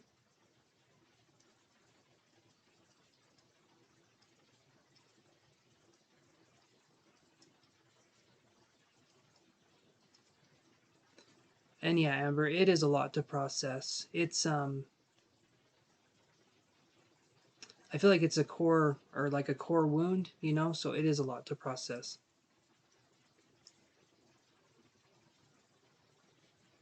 You're very welcome, Amber. Very, very welcome. Happy I could be of assistance.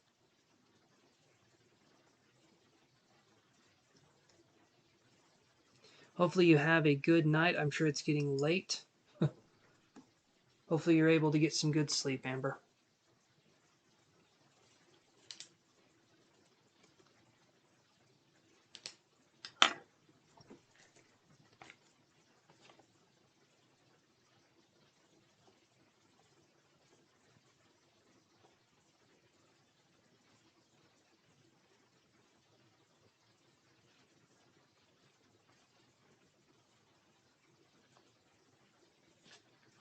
Okay, Christina, did you have a question?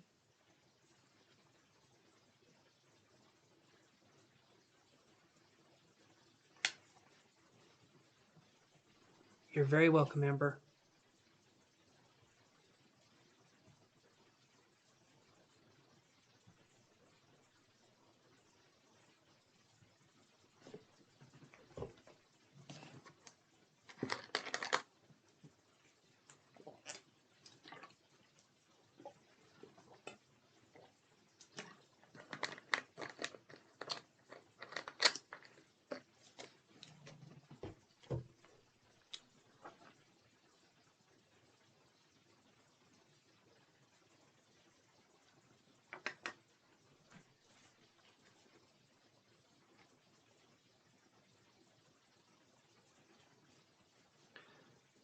Okay, Christina. So if you want to do, it sounds like a one question thing. If you want to do $5 for the one question, I can read for you.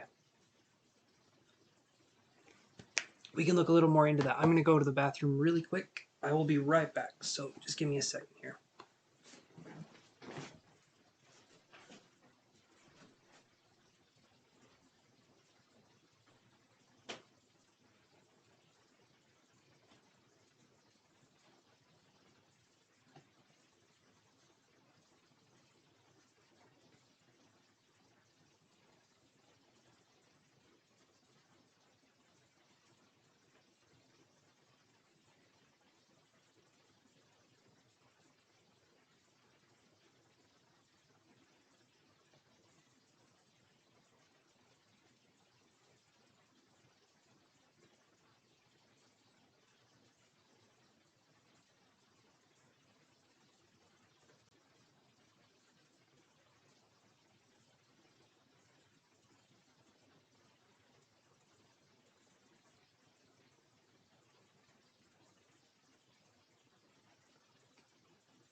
Oh,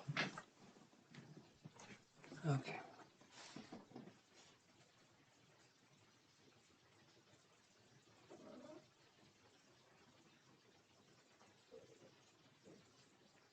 Okay, there we go. All right, Christina, thank you very much. Hey, buddy. I'm just seeing here. Okay. So, just needed to know about JH current feelings towards me, towards our connection. I was kind of mean slash stern earlier, and I don't know how he took it, but it had to be done. So, Christina, if you were mean slash stern earlier, you probably were doing what's called setting a boundary, and if you say it had to be done, that's what you were doing. So you probably weren't being mean or stern. You were probably just setting a boundary, and that is healthy. That is fine. We need to set boundaries, right?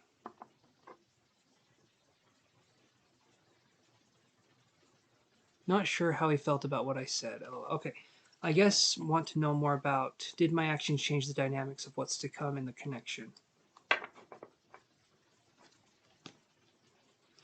Let's look at the connection.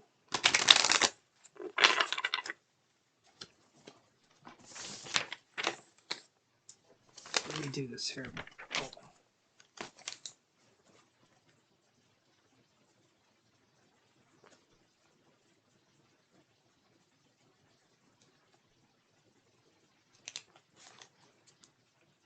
Okay.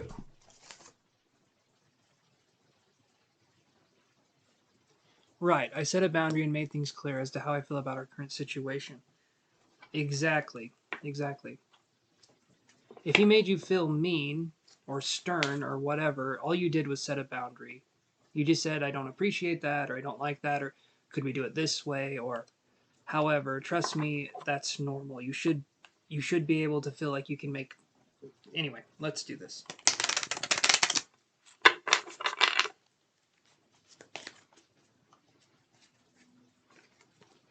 Okay.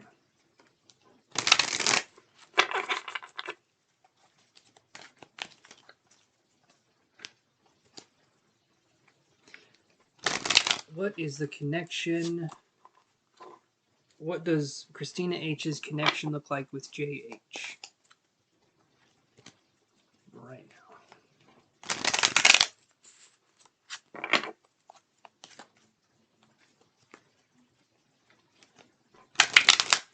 I'll be honest, Christina, if it does turn out to be something that's not ideal, you did nothing wrong.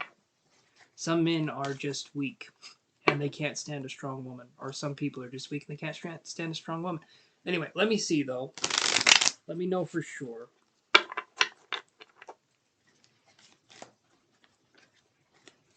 But let's look.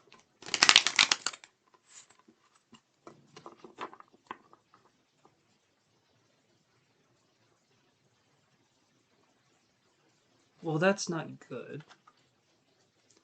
He treats it like you're together, but without the commitment. So that would be something where obviously you'd get upset. That shouldn't be the case.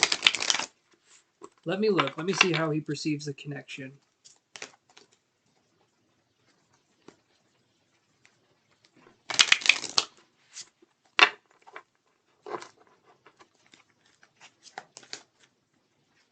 Just shuffling the cards here, so give me a second. Not that you're rushing me, I'm just... Sometimes I feel like it takes a little bit of time.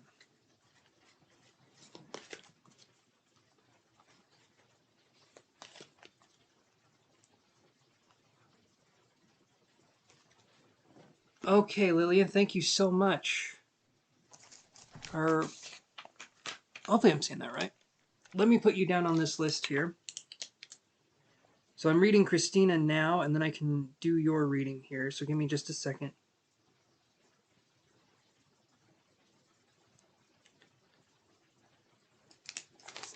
And yeah, you got it right.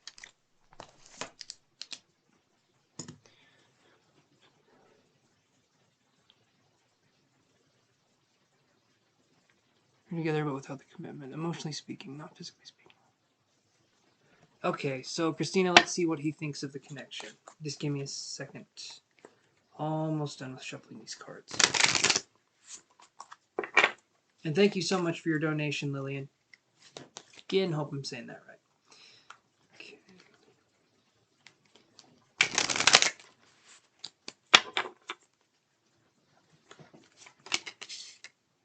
Oh, this is awesome. Okay. So, how he feels about the connection now, we get this card. I remember, I remember. There's a couple Christinas that come to the channel. I remember you, and I remember okay. So this right here is how he sees the connection. It's the sacred woman. Okay? So the sacred woman is a woman who's not afraid to put up boundaries. She's not afraid to say how she's feeling. She's not afraid to act in that power. But because you put up a boundary, he's viewing you differently now. I don't think this is necessarily a bad thing. You're stating how you feel. You're stating what's going on.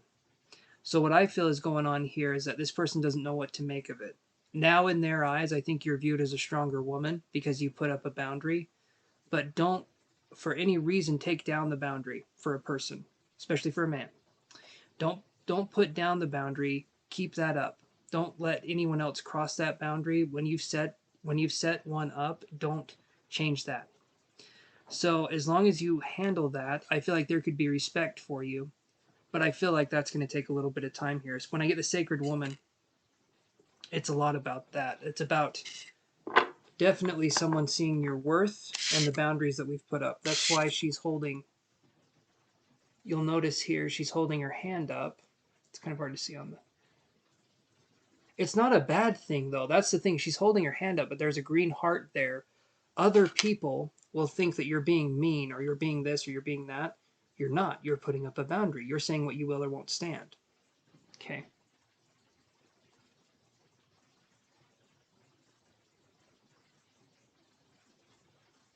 And we'll look at that, Lillian. We will absolutely look at that. Let me see here.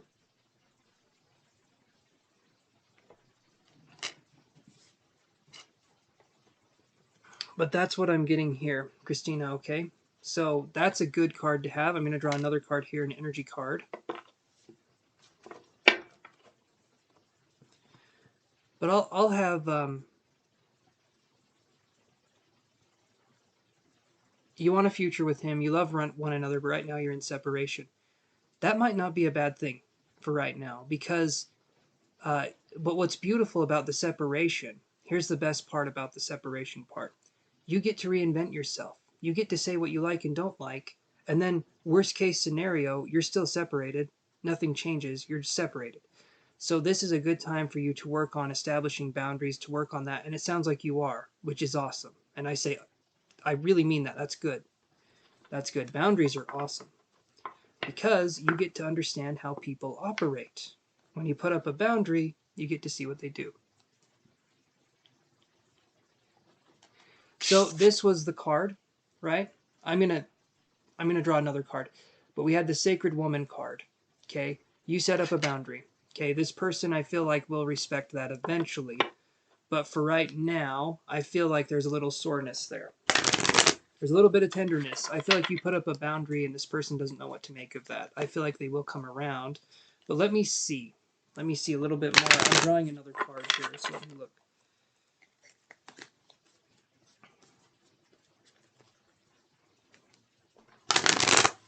So how will this affect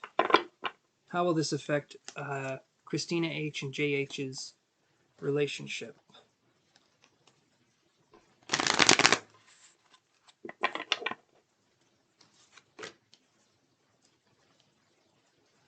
So we get this card right here, Christina. We get Angel of Balance in reverse. And so now things are not going to be balanced. So this isn't something that is the person would have you believe that. The way the connection is, you'd believe that it was a bad thing. Give it time and see what happens. That's the only thing I can say. But don't quit setting boundaries. Don't stop setting boundaries. And if this person starts to sulk or whine or do whatever it is that they want to do, still don't give in to that. Okay? If it becomes manipulative or something like that. So right now the connection that you're with, it does feel uncertain, but don't quit setting boundaries just because someone doesn't know how to handle a strong woman, right? Don't ever think that you need to stop shining your light because someone else is going, oh, it's so bright, you know. But that's what I'm feeling is going on here. Yeah, there's right here. This is going to be kind of, in my opinion, to be frank, it's going to be kind of a make or break situation. When the Angel of Balance is in reverse, though, this person doesn't know how to handle that. And if they don't know how to handle that, that's their loss, right? But that's what I'm feeling here. It's good to remain strong, though, and see what happens. Okay, if this person, to put it simply, if this person is waiting for you to contact them or for you to say you're sorry, don't. Just don't. You set a boundary. Don't ever say sorry for something you did out of your own interest, out of your own, you know. So that's what I'm feeling here. It feels like there's been a blockage in the connection, but now you get to see how this person acts when there is something blocking the connection like this. You get to see if they really are in it with you, if there really is a connection. And it's probably not the answer you wanted to hear, but to me, I feel like this is a good thing where we can see how this person would react. So, Christina H., does that help answer the question for you?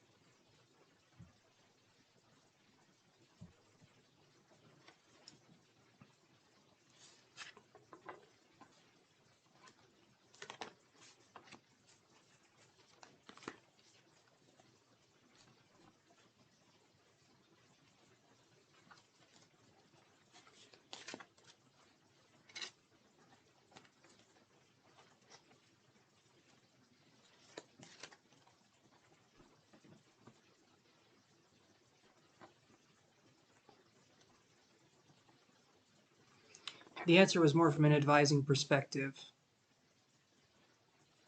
Okay. I got the Angel of Balance in reverse. That to me is saying that the relationship is out of balance. So when you did what you did, right. Well, see, that's the thing. You already know it. A lot of people already know it, right? I guess you come to me to confirm it. But odds are, if something happened in the relationship and you can't talk to him about it, do you see what I'm saying? Like, you should be able to talk to him about these issues. But I feel like you did nothing wrong by standing up for yourself. And if it felt like more of an advice thing, it wasn't. It was what the cards were saying too. But, you know, it's kind of a. It's harder because you're not right. You'd be out of balance if you're not in agreement. Exactly. Um, how would you put it? Like you're in the relationship, right? You're in it from your perspective. I'm not. I have no idea what that relationship looks like, except from what the cards are telling me and sometimes the psychic readings and stuff like that. But I still have no idea the ins and outs, the everydays. But I feel like the cards kind of see the energies for what they are. And if we're in it, if we're in the thick of the relationship or we're in the thick of the issue, it makes it kind of difficult to separate ourselves from it. Even though you seem like you got a good head on your shoulders, you know what's going on, but um, you get to see how he reacts now. He views you as a sacred, like, right? There's this person that's strong, and I feel like you put down the law, so to speak, or whatever. You've laid a boundary, and now you get to see how someone handles that. And if they don't handle it well, then hopefully you would think, well, they're not for you. Even if there is a connection there, it's a tough situation no matter what. And sometimes I have to deliver news that isn't exactly fun for people to hear. But I'm not going to sugarcoat it, and I'm not going to say things that, and I'm not saying you're asking me to do that, but I just say it how I see it. So hopefully that helps.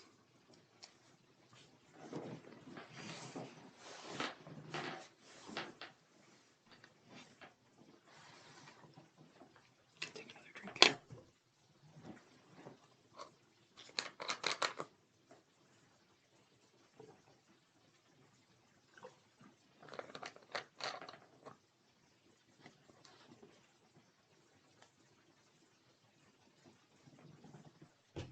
Okay, so Christina, no, I'll be. It feels to me like it's going to hurt the connection pretty bad. Angel of Balance in reverse. Um, it feels like it's going to hurt the connection pretty bad. It's up to that person if they want to try and make it right. I feel like they're emotionally closed off though. And I feel like they're not going to understand what your intent that you tried to have. I feel like they'd rather be cowardly about it and not discuss it than try and see what was actually going on. I feel like you, on the other hand, would want to know what was going on. I don't know if this person has the capacity to do that. So, if you want me to be completely honest that way, that was what I saw in the reading, and I felt like I was trying to make that clear, but you know, It's never fun to hear that, but that's what I got. Angel of Balance in reverse is never a good sign, in my opinion. Okay.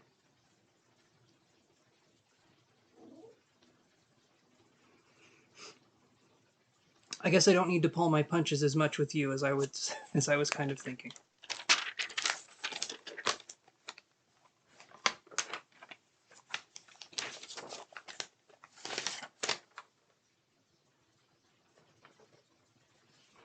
You are welcome, Christina.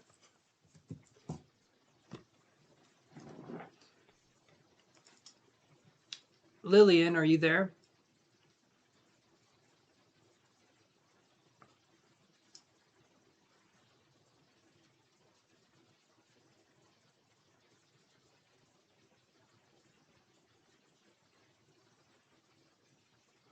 I couldn't remember if it was you that was the reader. There is a Christina. There's you, Christina H. There is another Christina, and then there's like two other Christinas. I'm pretty sure there's another Christina H.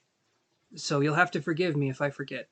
Um, but yeah, I remember you a couple weeks ago. You were helping me with a reading with a person. I remember that. Right, right. Sometimes it's hard to be the bearer of bad news. I'll do it. Yeah, I remember. I remember that part. I will do it. It's just something that's just difficult sometimes. Because there's this thing where we get, Christina, if I can speak frankly, I'll speak frankly. I feel like we get addicted to our situation. We get addicted to our life. We get addicted to the sense of being in this, this real life situation. And with this addiction, sometimes when someone tries to pull away the thing that you were holding on to comfort yourself, you get mad and you say, no, no, I want to, no, I want to have this, even if it's fake, or even if it's this, or if it's that. And sometimes it's hard to do that for people if I don't feel that there's a connection. I don't ever sugarcoat it, but I change my wording a little bit. I still give the same message, but if I need to be more blunt, then why the hell not? Right. And the bias is very, very difficult to overcome. But I'm not in your situation, so I can see it from a different perspective, right? And that's just what I see. And a lot of men, a lot of men and a lot of women, they're just not emotionally available to. They have something, they do, but they don't have that. If you have a partner that's curious about you, I feel like that's the best thing you can find in a partner. If you have someone that wonders about you, that thinks about you in a way that's not weird or obsessive, but just like a natural curiosity, like they're wondering about your day or they're wondering how things are going. Yeah. And that I feel like is good to find in a partner. But so Lillian, are you there? I don't want you to pay for a reading and then just vamonos here. Hopefully that was Spanish for leave and not something else. I can't remember.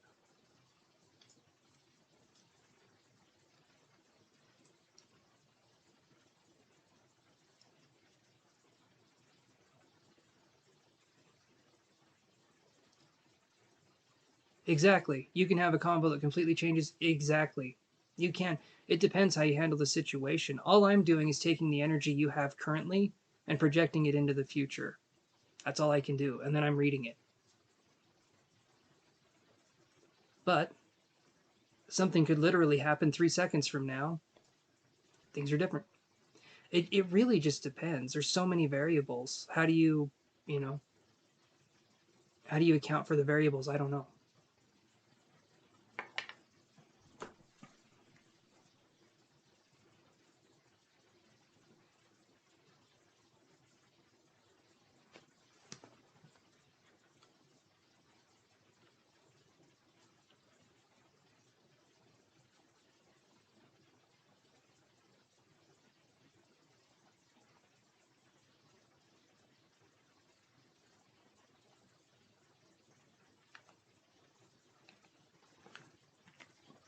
Currently be what? Okay.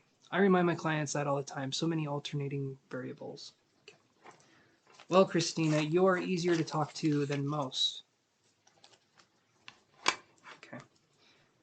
Yeah, I appreciate your honesty, Christina, and for helping me to understand that I can give you an honest reading without having to worry about hurting your feelings. It's hard sometimes. I hate being that person, but thank you for helping me with that. I appreciate that. And you have a good evening, okay? You have a good night.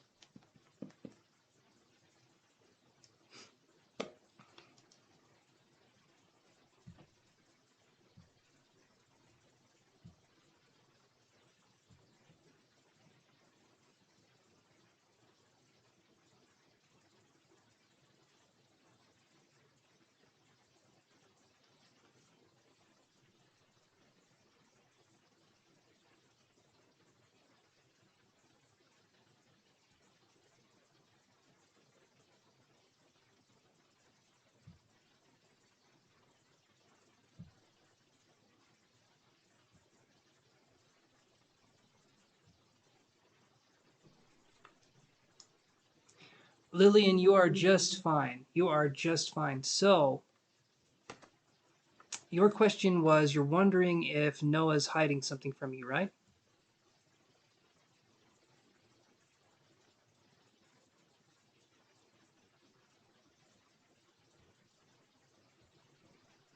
Lillian, you are so good. Do not worry about it. Okay, if you pay, you come back later. Even if for some reason I left for tonight, on Wednesday when I'm live again, you would be my priority. Okay, do not worry about that. I remember who pays, and if something happens, no worries.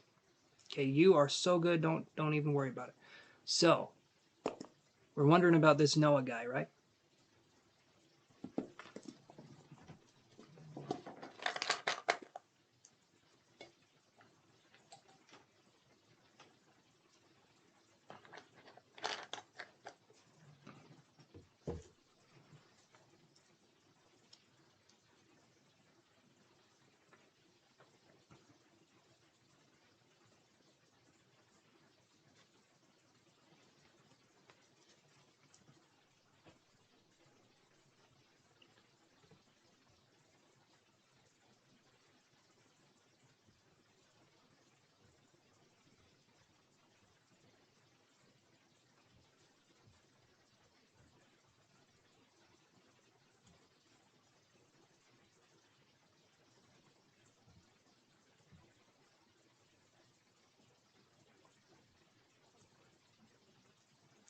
I'm just posting your question down here so I have it.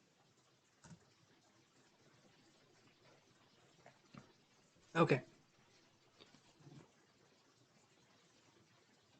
So we're wanting to know, Lillian, what your boyfriend Noah was hiding from you, or is hiding from you, if that is in fact the case. So let's do this. Is Noah hiding anything from Lillian?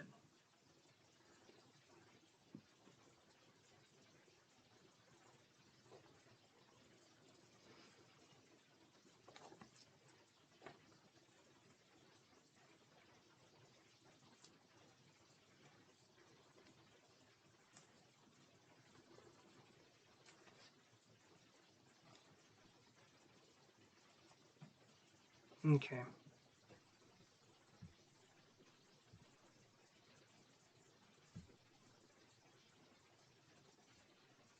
It was more like, what was he hiding? Okay, okay. Okay, what was he hiding? All right.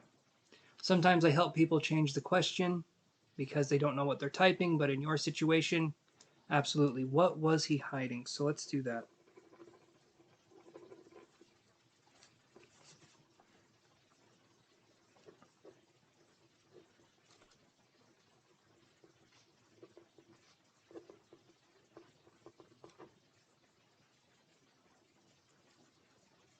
Okay. So what was he hiding?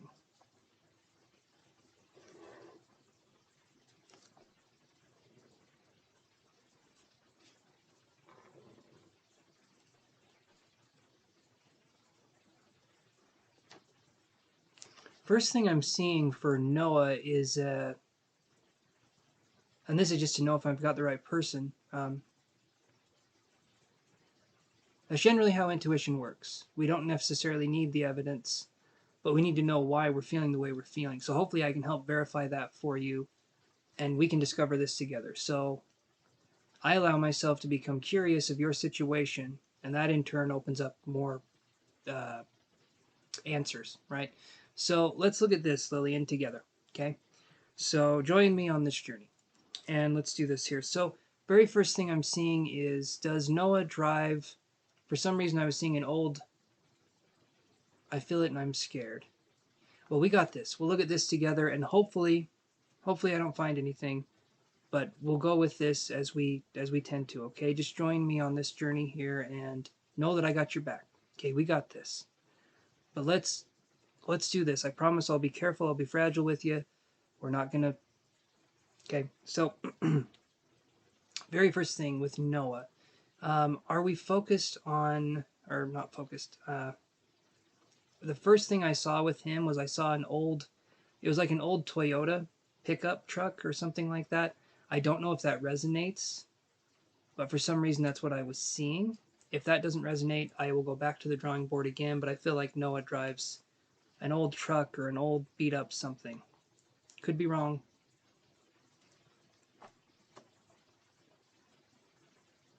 It was a white truck too, if that makes any difference. But that's what I was seeing, was something like that.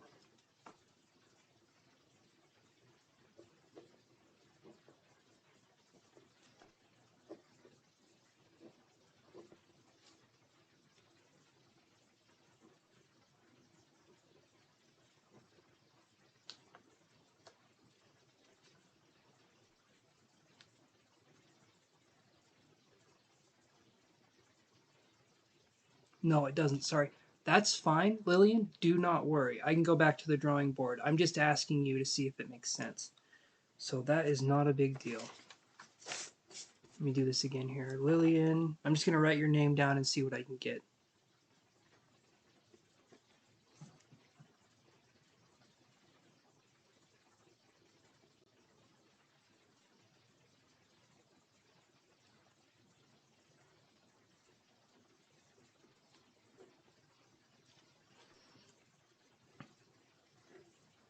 Was he out doing something? Is that kind of where this came from? He was out doing something? Maybe he came home late or there was no communication?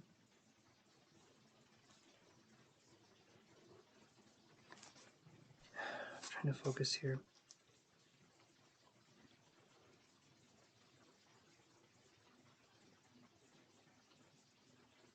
So something I'm feeling for Noah, Lillian, is, does Noah have an addictive personality? The very first thing I saw with Noah was the devil card in tarot, which usually deals with it deals with addictions. It deals with being stuck on something or having an addictive personality in some way.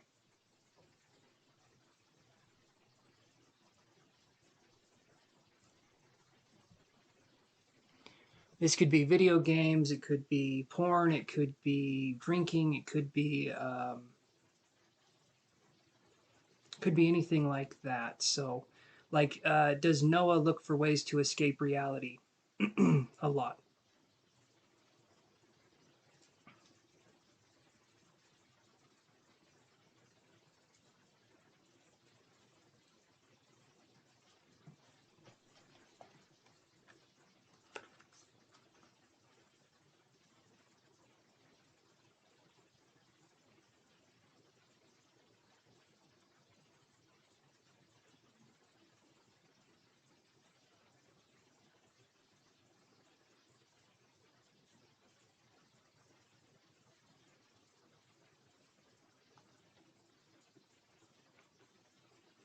You feel bad for no reason, but I'm scared of his health, to be honest. Okay.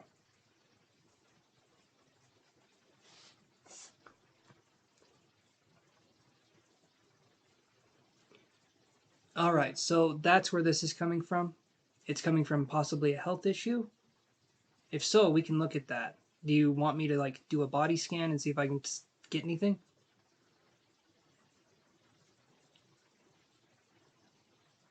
Because that being the case, I can definitely see what I can get from my guides, and we can go from there.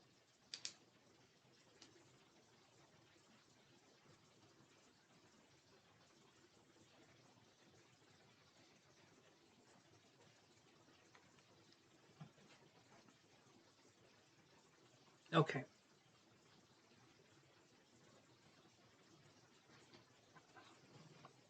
Let me see what I can get here. Hold on 1 second.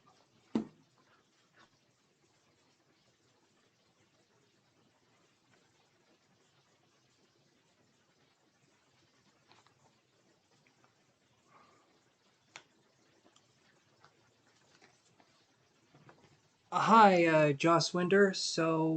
Or Joss. Um, Thank you for the donation. Hopefully, there's no more questions. I do have it. I don't know if you can read this right here, but this is like, you know, no more questions. I guess I can address your question though. Okay, you want to know if he's sick and not being honest about it. Okay, Lillian. Now that I know that's okay, that makes a little more sense.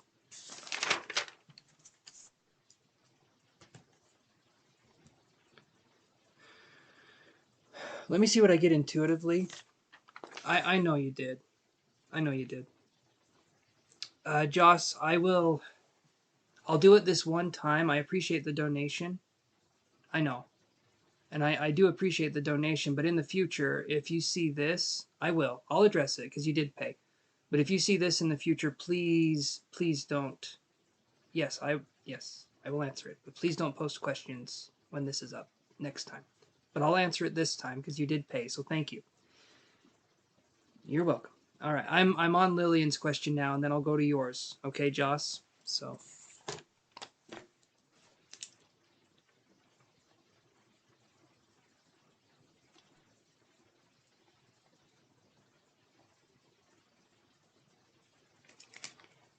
All right, Lillian, I'll look and see what I can find for a health related reading. That's a little different. So, let's see what we can find for a health related reading.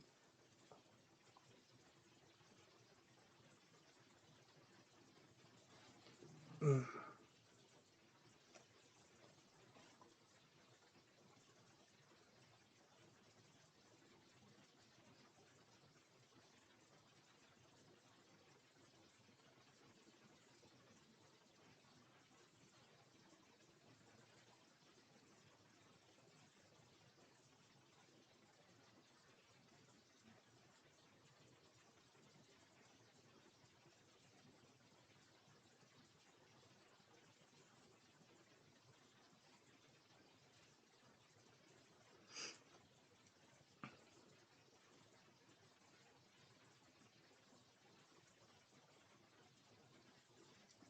Your biggest fear is that he has infected you consciously. You understand?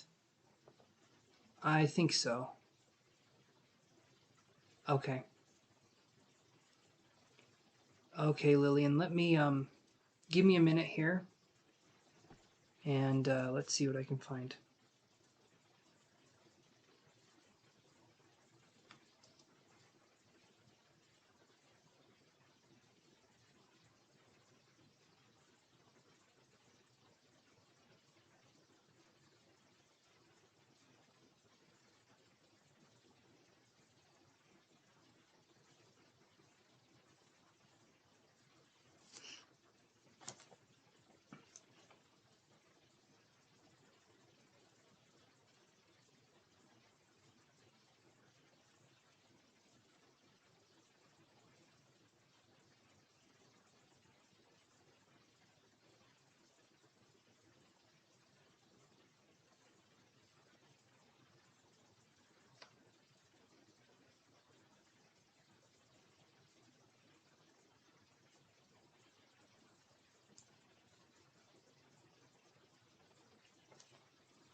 I would say, Lillian, and maybe this isn't a lot of help, but I'm not picking up anything on this situation.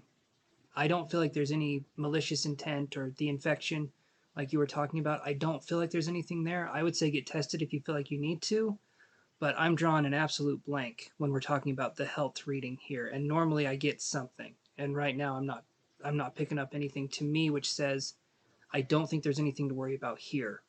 But if you do feel like there is, I would say get a checkup and see. But to me right now, I don't feel like there's anything to worry about. And I know you're saying you trust your intuition, and I feel like there could be something there, but my intuition is telling me that I'm not sensing anything on my end, especially of a conscious transmission of something of a disease. So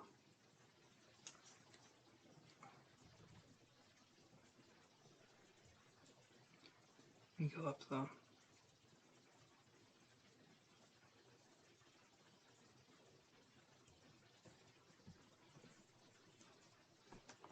But I'm not, okay, and I'm not a doctor. Okay, this is a medical disclaimer fully. I'm not a doctor at all, but I don't feel like anything was transmitted or anything happened in that way. There could be other things that he's hiding, right? But I don't necessarily feel like there's any health concerns. But I don't feel like there's any. I'm not seeing anything. And normally, if there is something to be seen, I can at least see a snippet of it. In this situation, yeah.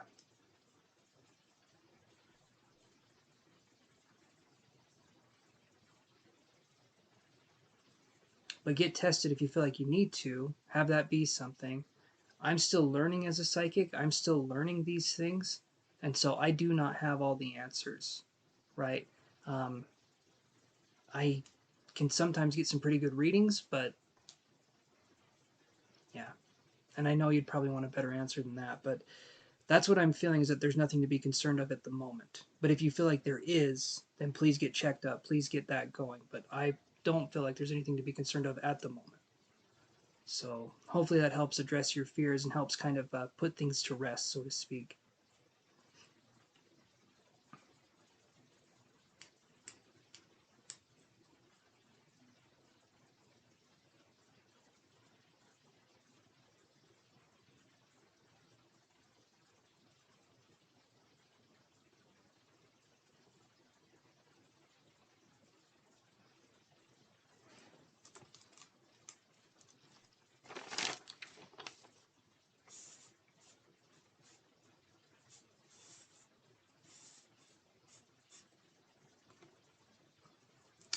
I think though, I'm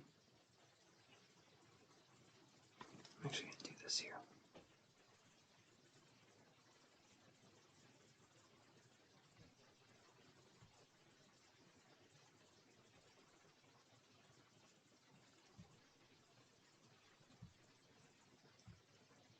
Okay.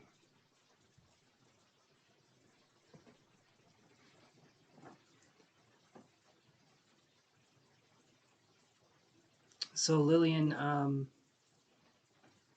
you still there?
You know what? Please don't be mad at me for being testing your readings, but I'm starting to lose my trust with people, so I'm asking for some answers that I already have the answer.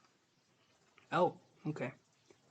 If you want to test me, that's your prerogative. If you already know, though, that seems. Yeah, that's up to you. And if I've got it wrong, I've got it wrong, I guess. I'm sorry you're losing trust with people. I'm sorry that's happening.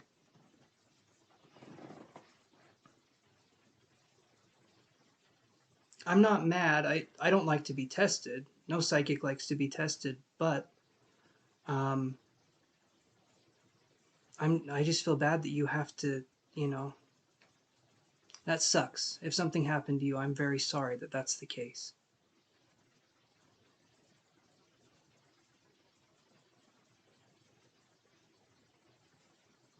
And if I'm not able to find answers for you again, I'm sorry about that too.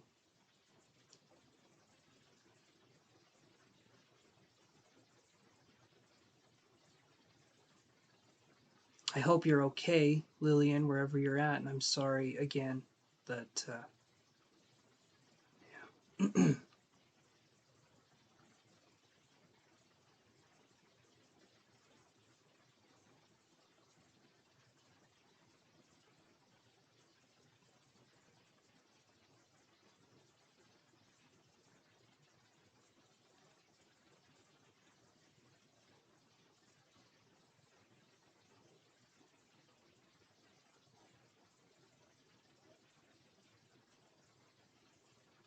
Are you okay now, Lillian?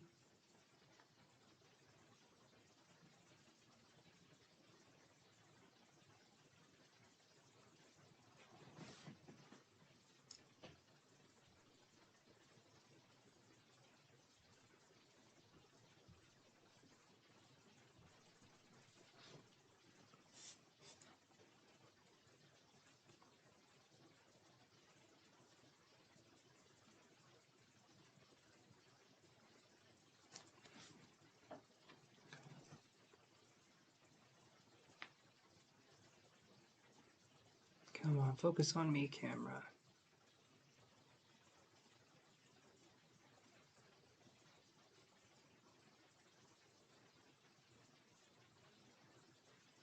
No, that's not focusing. That's alright.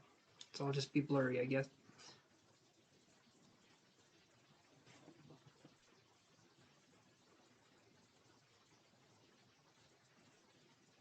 Wow, that's not good.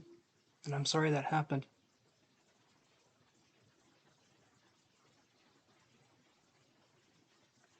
I have a I have a friend that's much better than I am that could probably help answer your questions, especially with something like this. I'm still learning, Lillian. I'm still learning how to do this, and so I don't have all the answers. And if you would have said something to me first before paying, if you would have said, "Hey, can you do this?" before paying, then I probably could have guided you towards something else a little bit different. Um, I'm sorry, no, I did that. I feel like we talked about this a while ago, but I can't remember for sure. I know I've seen you on the channel, but I can't remember how long it's been. But that's shitty, and I'm sorry that happened to you.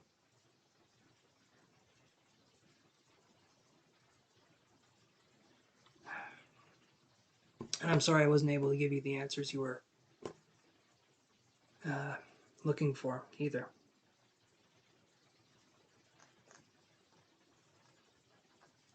I do believe karma has a way of weeding people out, even if it takes a while. And again, I'm sorry that happened.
I'm sorry, Lillian.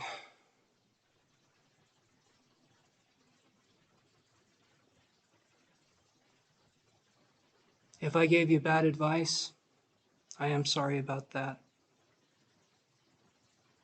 I'm learning, just like anyone else is learning how to do this, and I'm sorry if I did that to you. Or if I affected the outcome in any way, I really am sorry.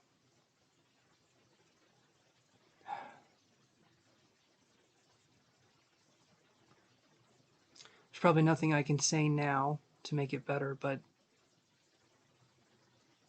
I am sorry.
Hey, Joss Winder. All right, what can I expect from the person on my mind this week? Let's look.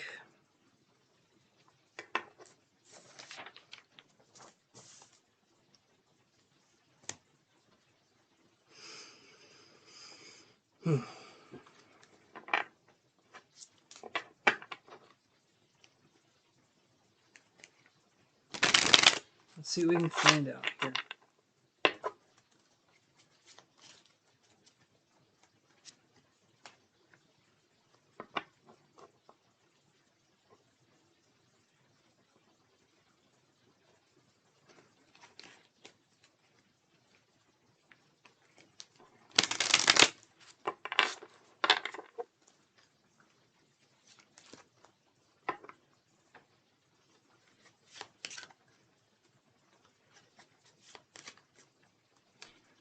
Thank you, Joss. I'm not a doctor, but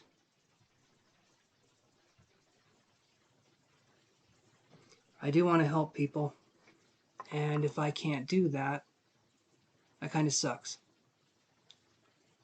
I'm still learning. I'm still trying to understand all of this, but I'm not perfect at it. And people's lives can go astray. No one should just take my word, though, No one should just, but I realize that, yeah. Let's see what we got for you, Jess.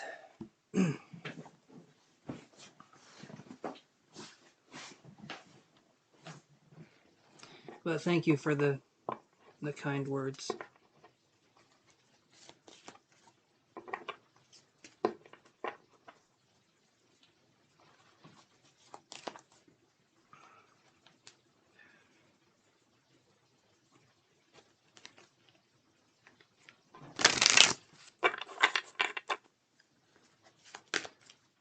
Let's do a couple more here.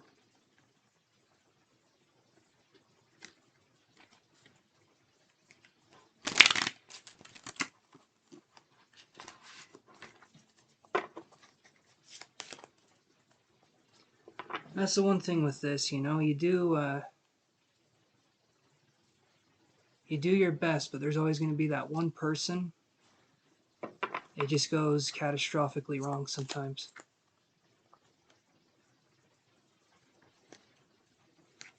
But I'll just have to get better. I'll just have to keep reading and get better at it so that it doesn't happen again.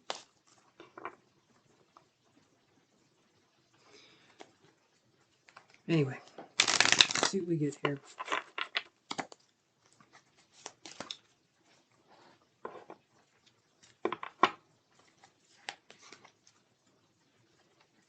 What can I expect from the person on my mind this week? Let's see.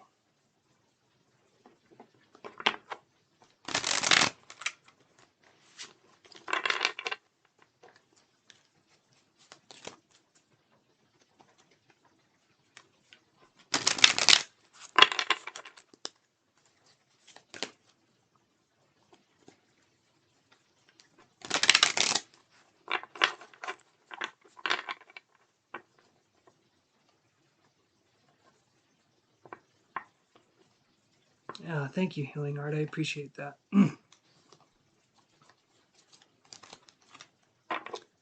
That would be the ideal situation.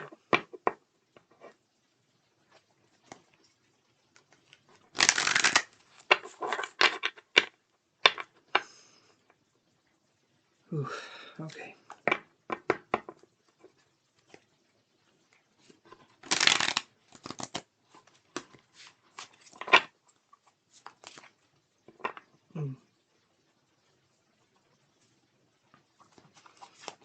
Alrighty. Ugh, my eyes are getting all stingy. Okay. Let's see what we got here, Joss. And Healing Art, what you said, I appreciate that very much, my friend.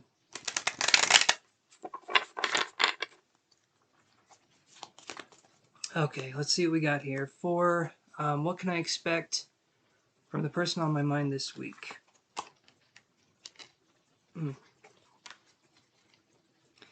Well, here you go, Joss. This is good. So we have soulmates. Okay. And then we have serendipity. So I would assume with these two cards that things are going to go very well for you, Joss. Again, we have the soulmate card. And I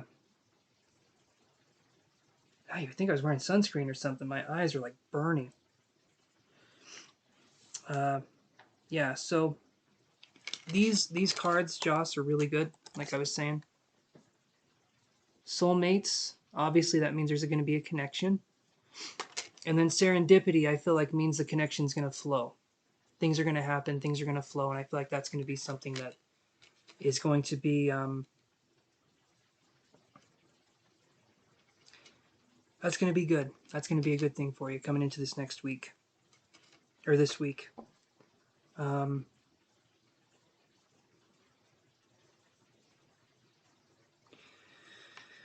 So the soulmates card, right? That's about the connection that you have with somebody else. That's about feeling a sense of camaraderie. And the serendipity is about the flow or the ease of the conversation, right? So how you guys kind of get along, or how you go and sync together, or maybe you see them out somewhere. That's kind of the serendipity, where things just kind of happen. And I feel like that's an important part. Oh man, my eye. And yeah, I'm crying a little bit. I'm getting a little upset, but also my tears are burning. That's ironic. But yeah, Joss,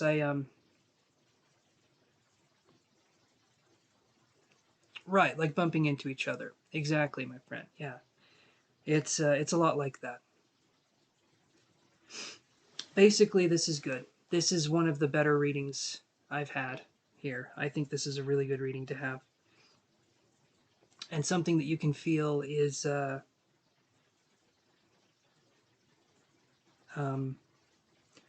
just something positive. I would say something good, something positive, something wholesome. So I see this as being a good thing. I feel like there will be more communication, and there will probably be more progression in the connection this week, is what I would say. And yeah, you're welcome, Joss. You are very welcome.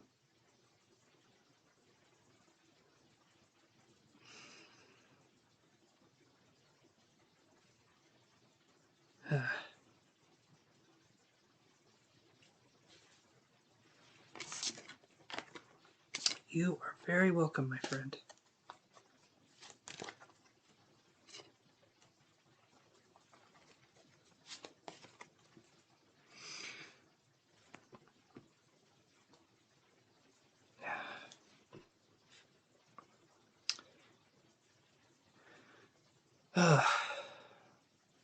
I don't know, Joss. When you're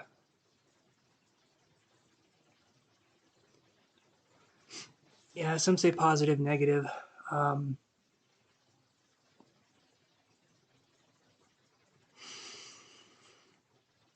it's different with readings, right? You don't know what's going on.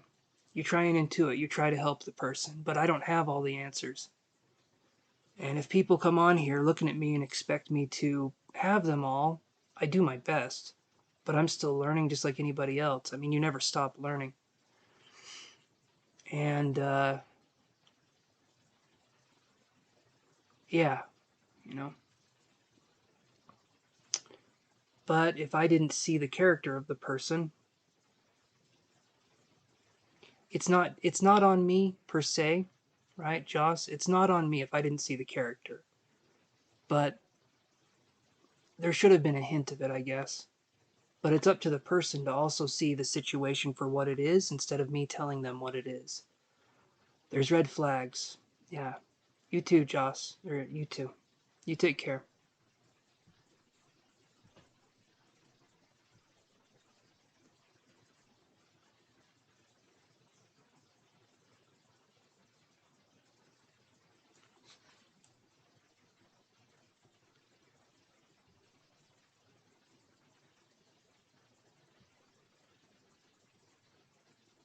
Alrighty. I think I'm going to say goodnight. And Joss, you take care. And I'll see you guys on Wednesday, okay? You guys take care, and I will talk to you then.